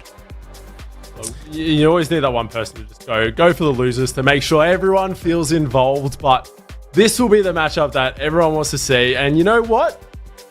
Monty, you're actually backed by the chat here. Any words of kindness? Because obviously you might just be able to sway them. They're like, who's this JR Tins guy? Formal's always wrong. Monty just knows what he's talking about. Look, I think over the course of this season, I've been one of 2 casters to not call out chat basically every series. Max and CJ have done that waits till the camera's off. So, like, I'm sorry. No. Just dude, look at this. I'll hide my. One of these days, Hazza is going to unmute you, and this pristine, pure palace is all going to come crumbling down. It's just not going to happen. That doesn't happen. It simply doesn't. Oh, look at this screen. We love it. Let's get through to this game. Monty Formula going to take it from here. The Battle of the Titans. Who is going to come out on top? All right, Monty. Look, this is the series, El Clasico of the modern era here in OCE. And again, you're not going to Paris just because you win this series. But my goodness, do the odds look good. We got to lock in. Chat, you got to lock in as well. This is the big one. Best of 7. Oh, boy, Monty, this is good. This is the warm-up. It is the warm-up. This is what could be a grand final matchup in the making. The Bulldogs, I said it in that pre-show, that the Bulldogs haven't been looking too good the last couple of days. I'm not set on how they are looking, so it's a chance for either one of these teams to really step up when it really counts in Open 6, and this is a great way to get it started. And Banana Head, look at that preset. He's returning to what we expect from him. He's trying to make something happen here as well, but, I mean, that preset alone, I think Wildcard have got the win. Yeah, I don't really like Banana Head and Torsos bumping heads. That doesn't matter, though, because Banana Head's going to stay on the ball. Banana Head, again, so often is a player that can make things happen individually. Gus's shot as well comes off the post. Close, but not quite where it needs to be. This is the type of series, too, when you look at it, okay, obviously, the World's implications, just by getting to the Paris Major, those implications as well. These are the series that, help us define the entire season. Almost. Who steps up in games like this? Fever is going to strike first. Yeah, I thought he sent this one wide. He just got the right amount of placement on this one. I mean, he had the whole net to basically aim at, just had to guide it past Firebot, and he does that very, very neatly. This is a series. I think we were speaking about it in the green room. These two teams, I'm not sure if you said you're thinking whoever wins this one loses tomorrow, and I think there's something about that in terms of maybe even an extra sort of inkling of an underdog story for whoever happens to lose here. But I still feel like whoever gets the advantage here goes in tomorrow expecting to be the team making Paris. Bulldogs haven't looked great. These two teams have been going neck and neck throughout the season. There's been a couple of results more so in favor of Power. Wildcard have had more of the struggle so far this season, but when we expect players to stand up, these are the moments we expect them to do so. That's a massive clearance. But you're looking at Torsos, he's had a great season. You're looking at Fever, he's had a subpar season from what we expect from him. Power have been probably, on average, higher than what we expect from them, as Fiber will take a shot. But there are different storylines all across this lobby right now. I mean, when I think of Power, the name that I'm going to, more so than anyone else, is Gus. Until this season, Gus has always been that guy who has had the potential, has had the performances, but has come up short in the big matches. This season has blown that stereotype well and truly out of the water. He has emerged and has been the catalyst to a lot of Power's successes, which is why he needs to do it one more time. And it's a little bit unfair. 2 regional wins, you think that would well and truly be a storyline of the past. I mean, hell, even in Boston, he looked amazing. Whether or not that's going to be the case moving forward, it all depends how you perform right here. What will be your legacy in 2026? Power, they still need to prove themselves, and that feels so unfair. Yeah, for Wildcard, we're speaking, Yummy was the one to sort of say this is the end of the Wildcard era. And in a sense it is. They haven't gone, the back-to-back-to-back kind of season we expect from them. But they are still in amongst it. We expect them to be fighting for lands, and they are still doing so. There's just an extra level they need to tap into. Power have tapped into that for the Boston split. But reminder, of course, as well, Power didn't qualify for Boston through their own result. They relied on Bulldogs getting the upset against Wildcard. No matter what this weekend, we will be getting a massive matchup, hopefully 2 massive matchups, to secure the Paris Major. I mean, there still is a world where no car just plays spoiler, all right, and goes all the way. Let's not get too hasty. Okay, the daddies are still in it. Grandpa Cabo could be playing spoiler as well. Well, I'm not too confident in that situation. They had to go to a Game 7 against a team that has had 2 top 8s across this season so far, and I'm not too sure if they can make that step up. There has been history with teams dropping out against teams that are sort of around that top 8. I'm thinking, I can't remember the exact roster. I think it was Power at the time with Torsos losing to, at the time, Dumb Luck, I believe it was, and that was a big sort of upset. There have been upsets through OCE. Bulldogs less. There's been many. Yeah, well, even Bulldogs recently, not as big of an upset in terms of how they've performed since then. Look at the old Bulldogs lineup, as that's going to be a great goal from Banana Head. The pinch in front of the net, kind of more of a dunk more so than anything else. Going to go ahead and make this one a 2-0 game.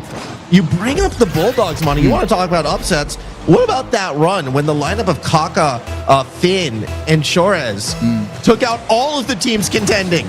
And back-to-back, near reverse sweeps to both give and take away worlds from CJ of all people. I do recall that. That was a time to be alive in OCE. It was, I remember speaking to players on Ground Zero at that point in time, and they'd they'd put the controllers down, of course, out of lobby, of course, but they'd been sort of thinking, well, that's it, we're not making it. And then they relied on a couple of massive results going the other way. Power trying to get something here. But for now, the upsets could be on the cards for tomorrow, but overall it feels as though these 3 teams have been a cut above the rest in OCE for all season long. There's been those mishaps. There's been sometimes, we've seen a couple of Game 7s with the Bulldogs. We've seen the wildcard roster completely fall apart against the Bulldogs in the Open 3 semi-final. There have been times. There's been chances. Fiverr puts that one away, makes it an interesting end to Game 1. But there are storylines that can keep on emerging here. I just feel as though the depth right now, the top 3 teams are so strong, and it's going to be some sort of massive event for tomorrow. The eyeball test says Power should be the favorites. Those who love chaos are leaning on the Bulldogs, and those who like tradition and cannot imagine a world championship or even an international LAN without Torsos, they're still hoping for a wild card right now. Game 1, they're probably going to be the happiest. 7 seconds to go. Yes, Wildcard's defense kind of fell apart in front of Fiber before, but they held on long enough to have the lead with 0 seconds left. Demo's in front of Fiber. Does he have a chance? The touch is good. The defense is better. Torsos drops it down, and Wildcard takes game 1. And something that I think maybe hasn't gone under the radar, but we possibly could be speaking about even more from this Wildcard roster, is simply how amazing Torsos has actually been playing. Yes, the team hasn't been at the level we expect from Wildcard, but in the past, I feel like there's been a lot of disrespect thrown at Torsos. Of course, he's got the history. He's considered the GOAT of OCE, but I feel like overall in the last few seasons, people are going, oh, Wildcard aren't performing at this international event, and it's because of Torsos. If Torsos is playing in the form I think he has been so far this season, if he makes Paris, if he makes the World Championship, I think people have got to put some respect back on his name. He got a massive job done there on the back wall, 3 saves in this one as well. Just keeping Wildcard very much in the front in the league. I mean, here. you say that, but I have it on good authority, being some random username on Reddit, that if Torsos doesn't make it, Yuxi is taking his place, Monty. Yeah, I still don't know why you keep bringing up your burner Reddit account, but, you know, you keep doing it. So. Good authority. It's coming. No, I agree, though, with everything that you said. Torsos has had an amazing season. Really, every player, in a lot of ways, have had an amazing season. The only reason why we go like, ooh, maybe, you know, Fever or Banana Head hasn't been impactful as they have in the past is because Wildcard, you know, for the first time in years, hasn't literally won everything. They have looked human. They have looked like normal Rocket League players, but normal Fever, it should be worth noting, is still one of the best. I would still put him in as a top 4 player in the region, right? Like that is sort of where we judge them by, but it's what you have to. Them winning game 1, a great sign for Wildcard that, hold on, now that their back is against the wall, they are, once again, looking, you know, regional 2 form. And I feel like it's probably very early to call this, but that was one of the, I'd say, strongest performances in Game 1 I think I've seen from Wildcard across any of their recent series. We haven't seen the best from them, and it's oftentimes looked shaky. It hasn't really been that composed gameplay we expect from these players. There was that one sort of mishap in front of goal that gave the goal to Power, but overall it looked pretty okay. That being said, a double commit in net might cause my point to go out the window. That's a fake from Gus. He somehow gets a demo as well. Should keep possession. He actually tosses it away towards Fever. But I think if Wildcard can continue that sort of composed gameplay we saw in the previous game, then this series is certainly in their favor. It very well could be. Torsos, of course, through the corner, looking for Banana Head, who is above. Locky gets the slightly better touch. Fever, though, in the better position, finds Torsos midfield, goes net. Fiber is in the way, has Gus and Locky underneath. Power kind of all stuck together on the attacking right.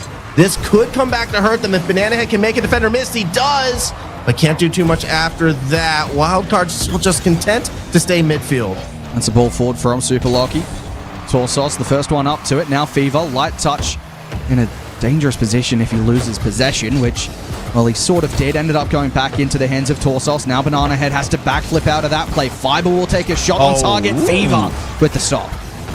Good save by Fever, yet they're not out of danger yet. Another opportunity, Locky down the middle, and Power strikes first in game 2.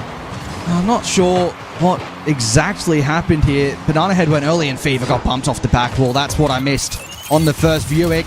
It's a good start for Power in this game, able to get the physicality going forward and just putting Wildcard on the back foot, trying to force them to be that awkward side that have seemingly been the way they've looked aside from Open 2 so far this season. Banana Head, that's almost into his own net from Gus. And Fever around the corner looking to get extra play into the center. That's a clearance down line. I thought something might have come off that, and it didn't quite come off. Not straight away. I mean, something still could come from Power. Gus, if anything, has just done a good job in buying Power some time to get themselves reset, especially with that ladder demo as well. Gus, again, going to be kind of the spearhead to the backboard. Follow up from Locky, not quite positioned well. Fiber as well gets beat. Does get Power a little bit awkward. They'll now have to play a bit of defense. Let's see how aggressive they are on the clear. Gus wants to go solo into Torsos. Fiber comes at it at an angle, has to demo to create space for Locky, which is good, but there is nowhere good for Locky to put the ball right now. Power, I feel like they're being given more than even they expect. Wildcard, they're playing pretty far back. They're playing pretty relaxed, and that is not the same Wildcard that I think we're accustomed to seeing. It feels very Team Abyssal at the moment, I'm going to be honest with you. That sort of play style is the way that they were able to get a result earlier today. That being said, They often conceded no more than 1 goal a game. So Wildcard going to have to do something similar. Get a couple of goals going there. Favor and Torsos is... Well, he's dived across. It's still going to work out for Fever, but that was... It's a play that you could sort of see what he was going for, but he's essentially just saved his own team's shot. It's okay. It went in. Relax. It's all good. Yeah, it was chaotic. Yeah, you had 4 players that looked like jammed in the back corner of the net. But at the end of the day, Big T still has his head on his shoulders, able to knock that one through. And we have a tie game, 1:50 to go. And I don't want to get too dramatic just yet. However, wild card, arguably the underdog in this series, they could potentially be up 2-0. Well, looking across the points that these teams have, of course, Wildcard with a couple of second places, Powell with the first place this season, well, this split rather. So in terms of statistics, you're definitely looking at this Wildcard side being the underdog right now, although you can never write them off with the players on the roster. Torsos through the corner, wants to take that one forward with a challenge. Still amongst it, Super Lucky to the corner. He's going to grab the boost and leave the play. Fever. Well, if he got past Fiber there, that was a very good chance, and Gus can't get anything going forward. Super Lucky will has the support from Gus. He got a reset, sticks to the play, looks to find a bump. Gus, not quite.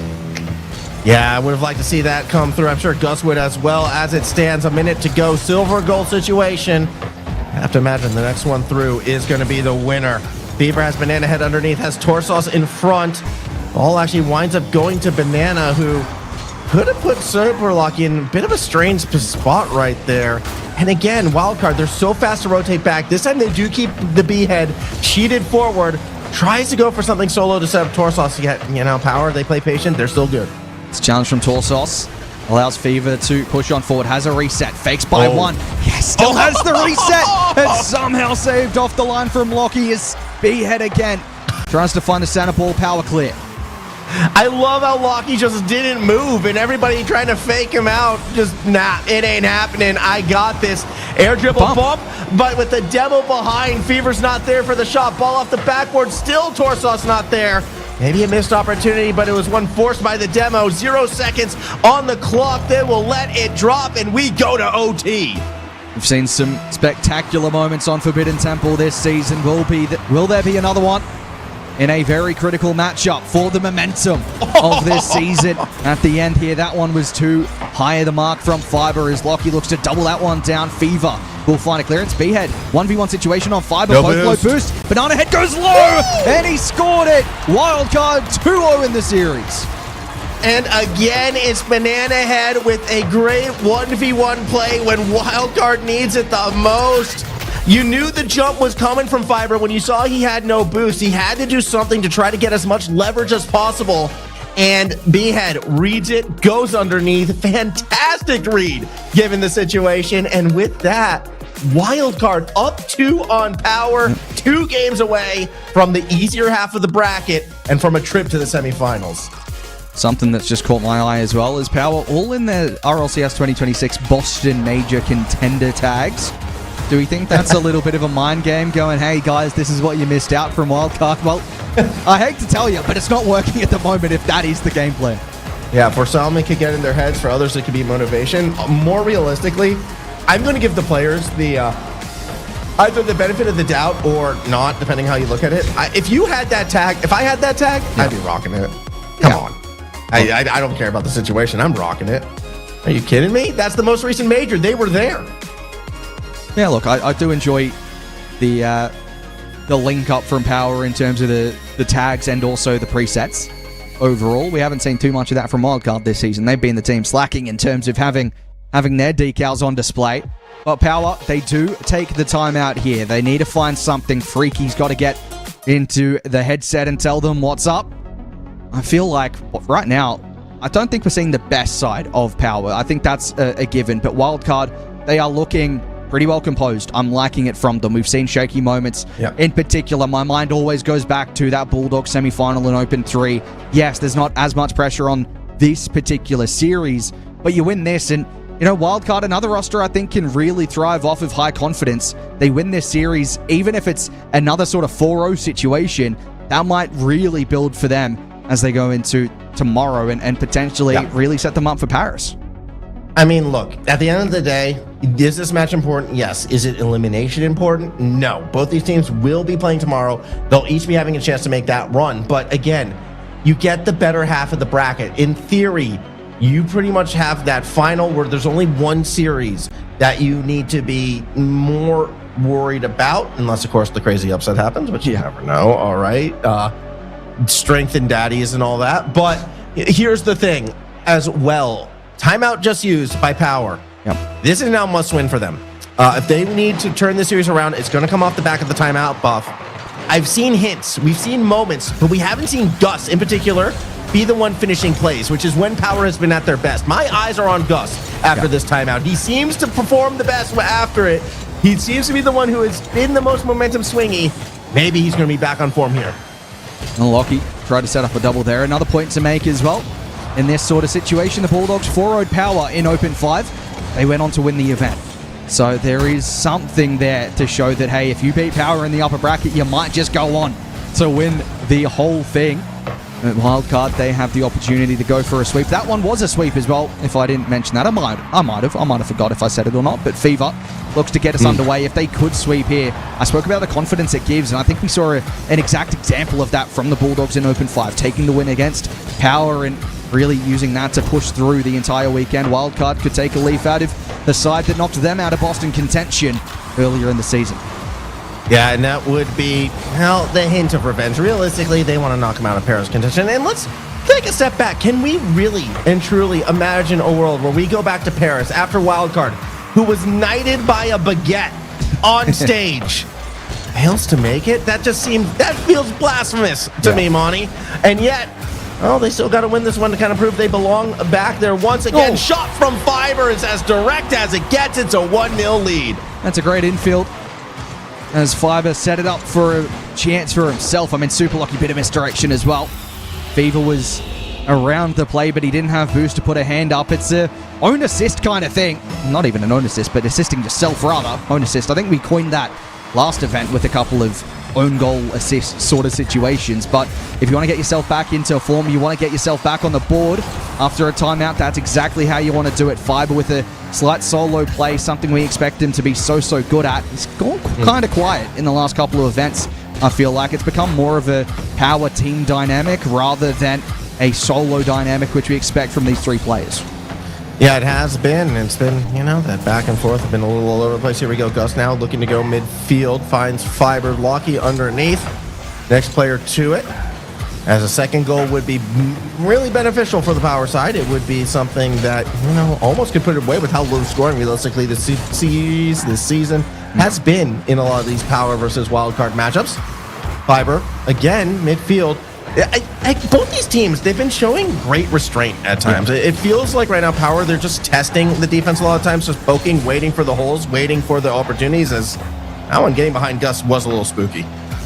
I recall a few seasons ago, I don't know the exact team or anything, but I recall sort of mentions of potentially teams looking to play more of an international play style against the top teams of OCE. I think we're seeing that start off here right now. These two teams looking to potentially go into the form they expect to play when they both expect to make it to Paris. Yes. Seeing that very controlled gameplay, no one overcommitting. It's a very sort of you go, then it's my turn sort of thing rather than sending a couple at a time. And Super Lucky looks to go solo here very quickly. Ran out of boost. It should be Gus to follow up now. Takes the angle wide out to the width again. Fiber. Well, that's a good beat out from Banana Head with low boost. And again, Power just keep the pressure going at the moment. Wildcard struggling to get out of half. Gus with a challenge cleared away. I like that pass a lot. Doesn't work out, but that's okay. There's so much power behind the follow-up touch. 100 seconds to go.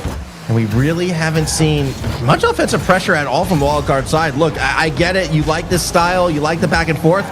I like more pressure on the net right now, Monty. And Wildcard, I think they need to send those other players forward. Only 2 shots. Yep. 3.5 minutes into this game.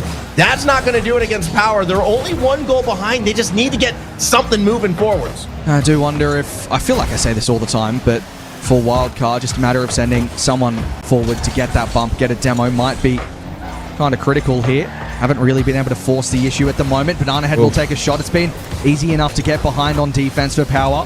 Haven't really been forced into a mistake. However, that's not great from Fiber. Torsos, he's tied us up, and It's feeling very game 2 right now. I mean, look, when you see the ball slowly falling in front of net, it's like, okay, where's the defender coming out of net? Wait a minute, that was Banana Head. Where was the defender? Yeah, that falls in. Torslaw's credit with the angle, but just the bump pressure, shortening the field.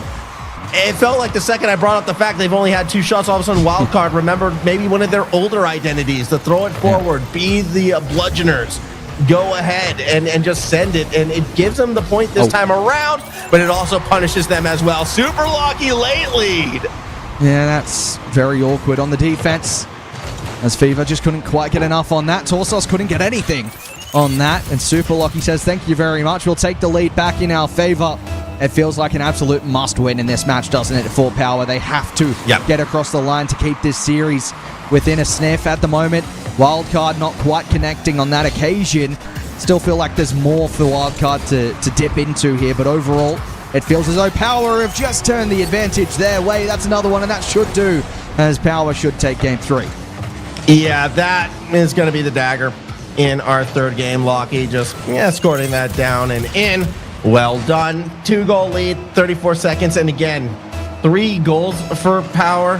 5 shots for Wildcard. Okay, it wasn't as dramatic as it was before, but point still stands. It has been very much a power-dominated Game 3, a needed power-dominated Game 3, and it puts us in a situation right now where, I mean, even with that win, you still, if you're a Power fan, kind of feel the pressure. You need to win Game 4 as well, but you're on the right track at this stage. You don't feel doom and gloom yet. Yeah, I feel like at any point, if you're in a 3-1 situation, it becomes pretty dire. But overall, Power won't panic just yet. They've got that result, so now they look to get Game 4. They won't be too concerned if they don't get the result there, but overall, they would love to take another one after this. That was a much improved game from Power. I'd also say I think it's a slight drop down in quality from Wildcard. I think Power probably made them look that bit more awkward that Wildcard have seemingly been, aside from Open 2. There's been that shakiness. There's been a couple of mishaps across every series we've watched from them, which we're not expecting to see. But Power just put their foot on the gas a little bit, just start to ramp it up, and, well, it pays dividends in this one with a 3-1 win. Wildcard, they won't panic yet either, but I feel like we've seen a few series this season where Wildcard lose a couple of games and it starts to seem as though the wall could be breaking down. It does. But, I mean, how long is this wall going to fall apart for, Monty? People have been saying it for a while, and yet Wildcard is still here. It's not until it is completely leveled that you have to be, okay, yeah, now it's done, dusted. In fact, Wildcard's still up in the series. Yeah, of course. But I just feel as though they have to be careful not to let it slip by here. Everyone wants to be a demolitionist. Everyone wants to be a demolition expert, okay? They, like, you know, you swing one sledgehammer at a wall and all of a sudden that's your identity. I mean, I feel like it's a fair point in terms of what we've seen from them. It is. You know, I feel like we're sort of discrediting the fact that at times it has been difficult to keep that composure for Wildcard. I think the emotion has gotten to them a couple of times, and I don't think the emotion will get necessarily to them in a series like this where it's not all on the line just yet. But it's still a team that they want that confidence tomorrow. It's a result they need today. Exactly, and you could argue maybe a bit more on their side as well. It comes from the expectation that they've set from themselves. You can't dominate a region for 2 years and not have a little bit of ego. And it's a deserved ego. It's what drives them, and it's what's been a big catalyst for why they have been the best. But Fever almost gets that. Torsal should be there, so too is Lockie. They'll stop it. And you go one step further back. I mean, look at Torsos' career. The expectation is I am Torsos. I go to majors. I go to worlds. I am the GOAT of OCE Rocket League. Do you see lose that status if they don't make it this year? Obviously not, but that doesn't change the expectation. Absolutely. I mean, yeah, of course it doesn't go out of the window. He's still the GOAT of OCE despite a season that might not go his way. In a season I think he's played well if this doesn't go the way of Wildcard this weekend. But overall, the expectations there, the ego, as you say, is well earned to be in this situation. They expect to be making at least a international event each year. I mean, you expect to make 2 if you're this roster. When that was announced that we'd only have 1 seed in OCE, it felt as though Wildcard would have been thinking, well, that's it. we're making every event. No one else is within a chance with the way that they, I think, what was it, 9 events in a row or something along those lines that they were able to take out. And, that's something to have in the back of the mind early in the season. Then it slips away. Power take open 1, Bulldogs take open 3, and it starts to feel as though maybe it's not their era anymore. Hey. Yummy Cheese Man says it's not their era anymore, and it starts to creep into the mind in matches like this. Hold on. Let's not overlook the first team to take them down, all right? The Lunar Laxon squad, okay? That was the team that did it. It wasn't Power. So really, if Power wins, they need to be sending Lunar a thank you message. I don't think they'll be doing that. Well, okay, Laxon then. Send Laxon a thank you message. Also don't think they'll be doing that. Fever. Well, that's just not fair. Fever is almost able to get the goal. Not quite this time. Well, how about Caleb then? I don't think that'll be happening. Wow. So ungrateful.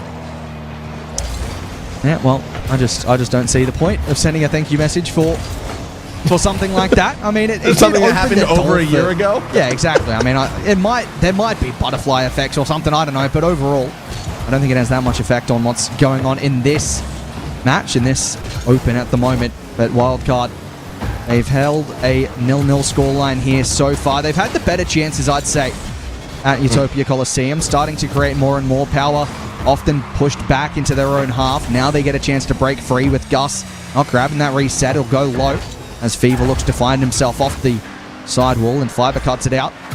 Torsos to the corner. Banana Head, full boost to work with. Wants to take this one up high. Well, he never really caught that challenge as he would have liked to. He never really got behind the ball at all as he would have liked to, and Power gets to move this one back into the wildcard half. Fever over the top of Super Lucky. Still tries to stay underneath. Banana Head next one there. Not quite. It's going to be Gus over the top. Super Lucky's touch straight into Fever. To the corner we go. Demo's midfield should benefit that defense, but if the pass was a little bit more powerful, Banana Head still may have had the shot. Instead, we go the other way. Lucky can't put it through. 0-0 game, Monty. Minute 15 to go. Gus wants the lead. Still can't find it. It feels like Power's chances are very quick to build up. Wildcard trying to build something more sustained with their opportunities. That one's dangerous. Banana Head wasn't too sure if it was in or not. Torsos taking a 50 around the corner. Minute remaining here. This is a critical game in this season, even in this series in particular, but it could be a matter of what happens tomorrow is impacted by what happens today, as Gus will go for a banger downfield. Fiber was up. Fever to the corner. Banana Head will look to move back into the power half. It feels like maybe the game's evened out in terms of opportunities either way. Wildcard had the better of this first half of this game. Power have had the better of the second half. That they've had, but realistically, neither team has had, well, enough of a better to put this one away till Super Lucky goes to the net. I thought he had it a little too fast on the reset, unfortunately, for Power. So the last opportunities may go to Wildcard. 17 seconds, Banana Head to the corner. Torsos lets it ride. Gus with space, but no boost. Should get pressed and does by Torsos, but the challenge left him off balance. 7 seconds to go. Wildcard, they're rotating back. It's going to be Power with the last shot. That's hit up high from Fever. Torsos will just stay amongst it. Fiber grounds it. 0-0 overtime. This is a massive, massive next goal for either team.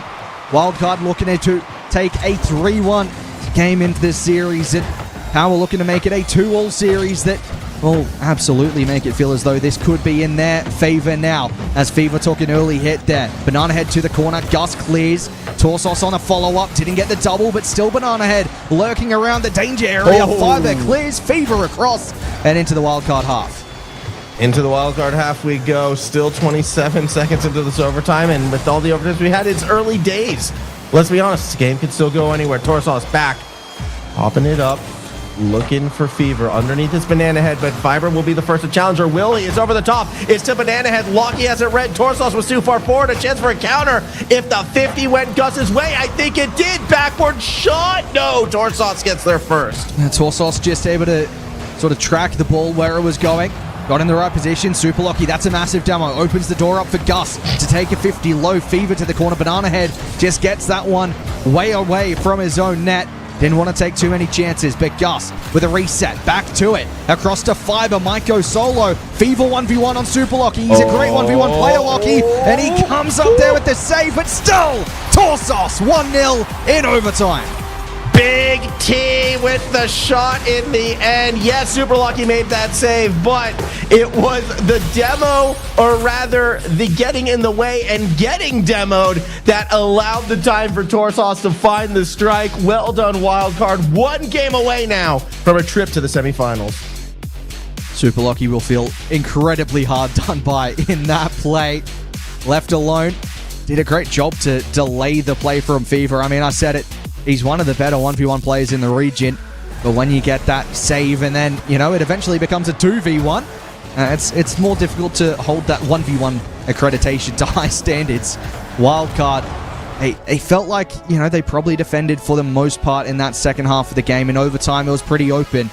But they probably felt going into that OT, we need to find something, because Power had seemingly created the momentum back in their favor. They get exactly what they needed. And I feel, again, maybe that's a mistake from Power in sending a couple of plays too quickly on that expected play that could have worked out for them. They send 2, leave Super Lucky at the back, and Wildcard make use of it.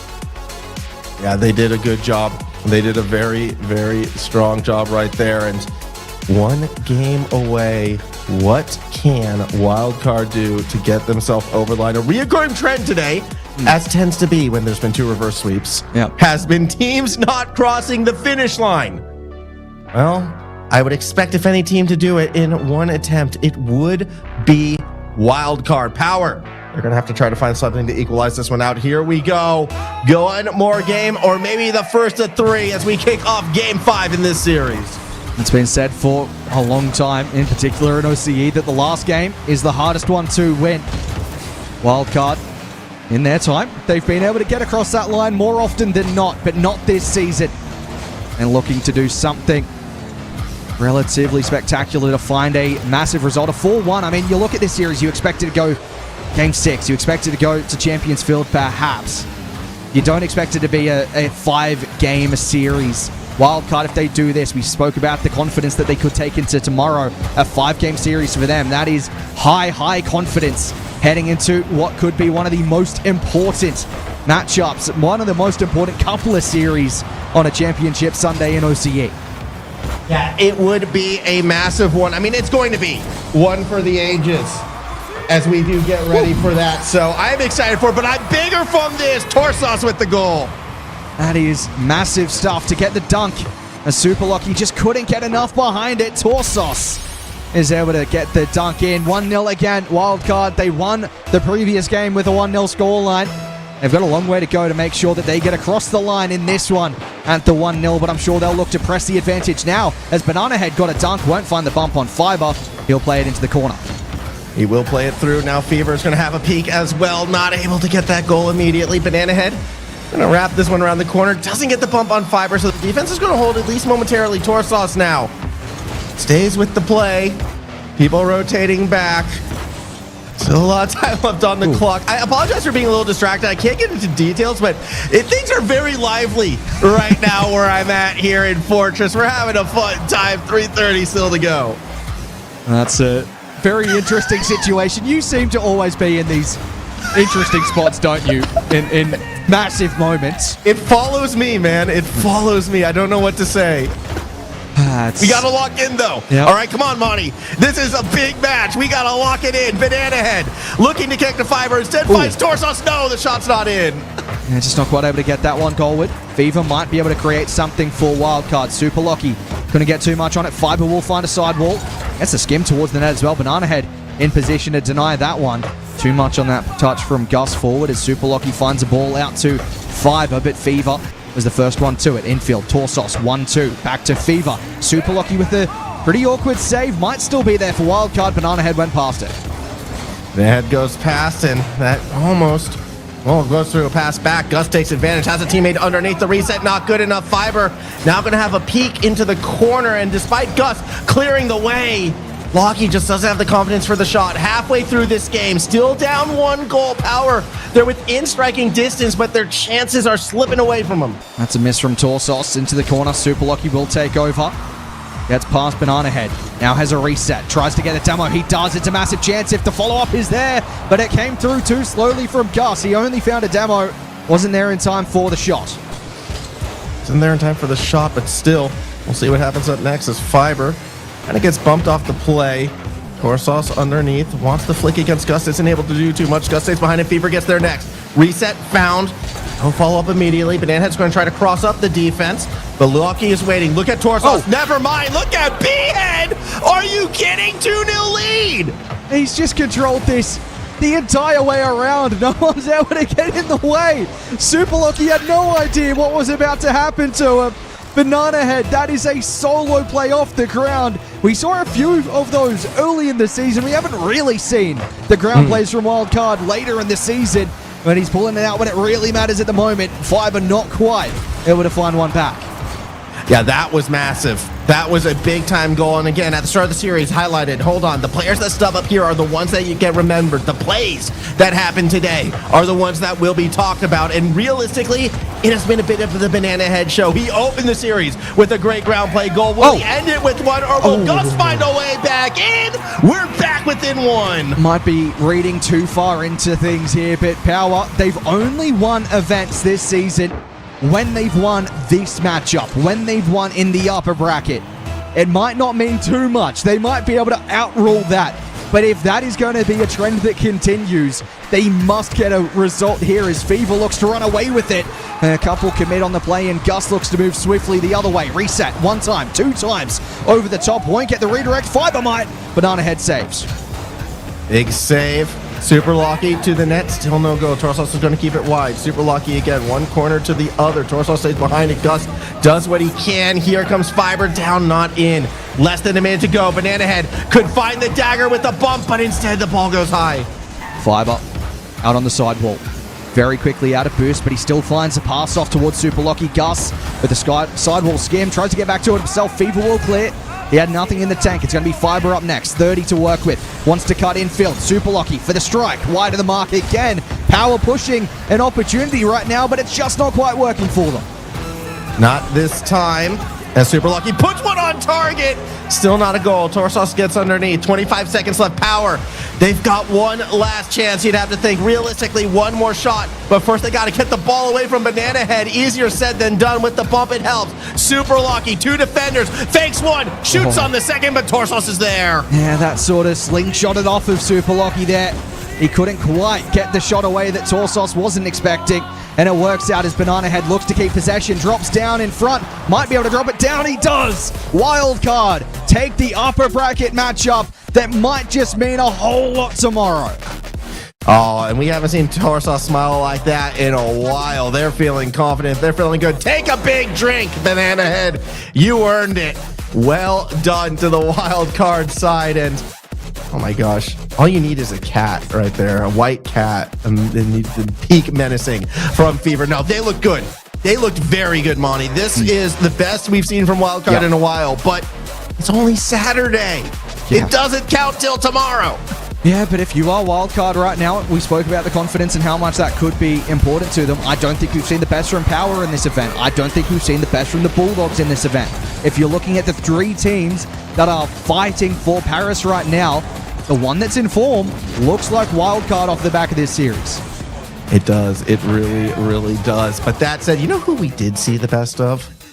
J.R. Tins on the golf course over the past year, man. What's your handicap now? Is it like look, I'm down to like 13-ish at the moment. You know, I'm slowly getting there. I had a back injury that set me back a little bit, but look, how can we talk about that when we just saw a series like that? It's good to see. You know, Wildcard almost wanted like that was a personal win for them. They wanted to just take over and show them that, you know, they've got what it takes. They're going to just have that hanging over them when it comes to tomorrow. And I would have changed my prediction if I saw how big their water bottles were. I don't know about you guys. Yeah, dude. I mean, man's thirsty. What can you say? And he carried. Banana Head, that was arguably the best Banana Head I think we've seen all split. Because if you go back to the regional that they won, Monty, it was a bit more of the Fiber show. Or sorry, it was a bit more of the Fever Torsos show, I should say. Fiber was before, whatever. Point is, Banana Head finally back. I feel like we've also seen maybe not the form exactly as we want to see from Fever, but I feel like he was doing his job in that series. Torsos wasn't as relied upon from Wildcard either. It felt as the team was working as a unit, which, you know, if they're getting a result against Power, yes, it's not on the day that really counts, but they're getting a result against Power there. they're looking like a side that could be the one to go the whole way. And we saw a few upsets there. We saw a few, series that we thought would go that way. Daddy's going to the game 7. I think almost everyone predicted Daddy's to win. And, I think that was the easiest game to predict. All right. Yeah. Ooh, reverse sweep. Now, I think that was the only time everyone was in agreement. Daddy's versus Power. Now, chat, if you're feeling brave, all right, I know 3 dads you can back. But realistically, that lower bracket match that I think people are keen for is the No Car versus Abyssal. I know the Squids got, the Squidgem gang or whatever you guys were calling yourselves before, but No Car, they still look good as well. Not wanting to, sway chat, but can we get everyone right now? Can you come back here tomorrow at 5 p.m. and let's just get Daddies to win that chat vote, okay? We just need to make it happen.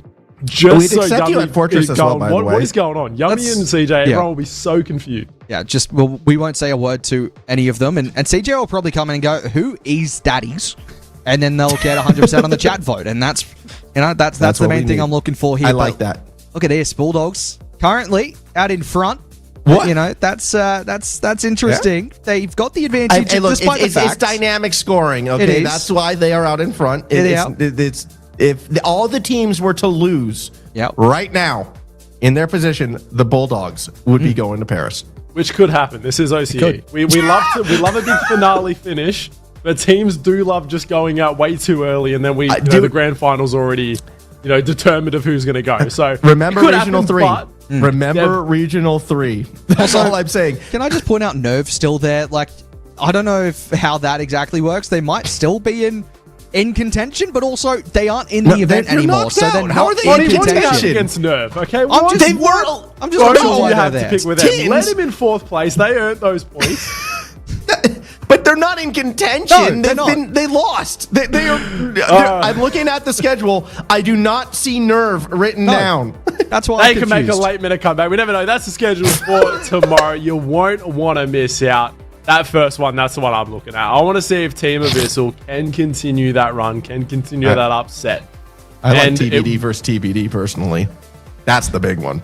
And it will be, we just saw the schedule and I've already forgotten it. This is why I host all the time, but I believe Power now will be on the side of Bulldogs. So that could be a possible matchup if they pull the upset against the Daddies. Josh, I believe in the upset right there. But another thing I want to add as well, two things to note. This is going to be the last regional of the split. And I'm going to break the 4th wall a little bit, okay? There's a reason why CJ wasn't here. It's because he's forming the super team right now. And I'm not saying who's on the super team. You have to tune in tomorrow for that. But if you said too much, okay? You've said too much. I just thought everyone wanted me here instead, okay?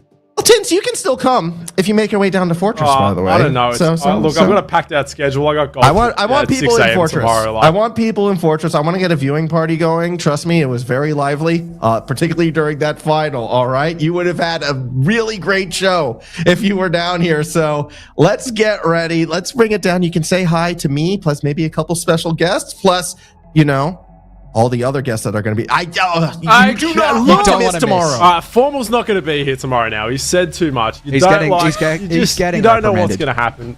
Well, look, we're going to have a stern talking to him. Monty, it's just great to cast with you again. Great to see you. I'm shattered that there's something between, there's something between us right now, but Monty, final thoughts on today?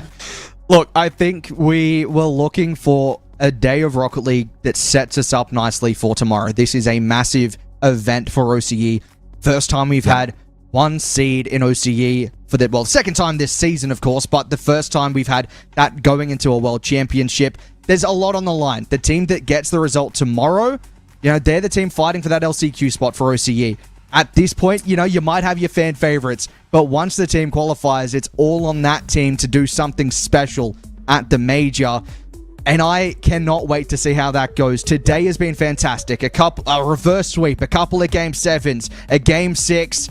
Power not quite up to the standards that Wildcard set in that series. There is a lot to play for tomorrow. And there is. And the thing as well, too, you have to remember, we talked about this at the start, bittersweet day, because this is going to be the last broadcast potentially for the year. Now, we did start this year in December, so I don't want to say guaranteed this is the last one in 2026. We could get a sneaky start of next season, but it is the start of the offseason for so many of the teams, for so many of these players. This is going to be the last chance you see them on this broadcast. Not to mention the stakes that Monty laid out. Not to mention, the lovely faces of the casters that want to be sending this one off with a bang. So do make sure you tune in. I promise you, we're going to top Regional 1 at the start of this season. That's my guarantee. Look, so many promises, so many great games. It has been an absolute pleasure just to be back with you guys in all seriousness. It has been a pleasure to share the booth. And I hope maybe one day we can do it again. You'll never know. But you will want to tune in tomorrow, 5 p.m. AEST. Do not miss out. We'll see you next time.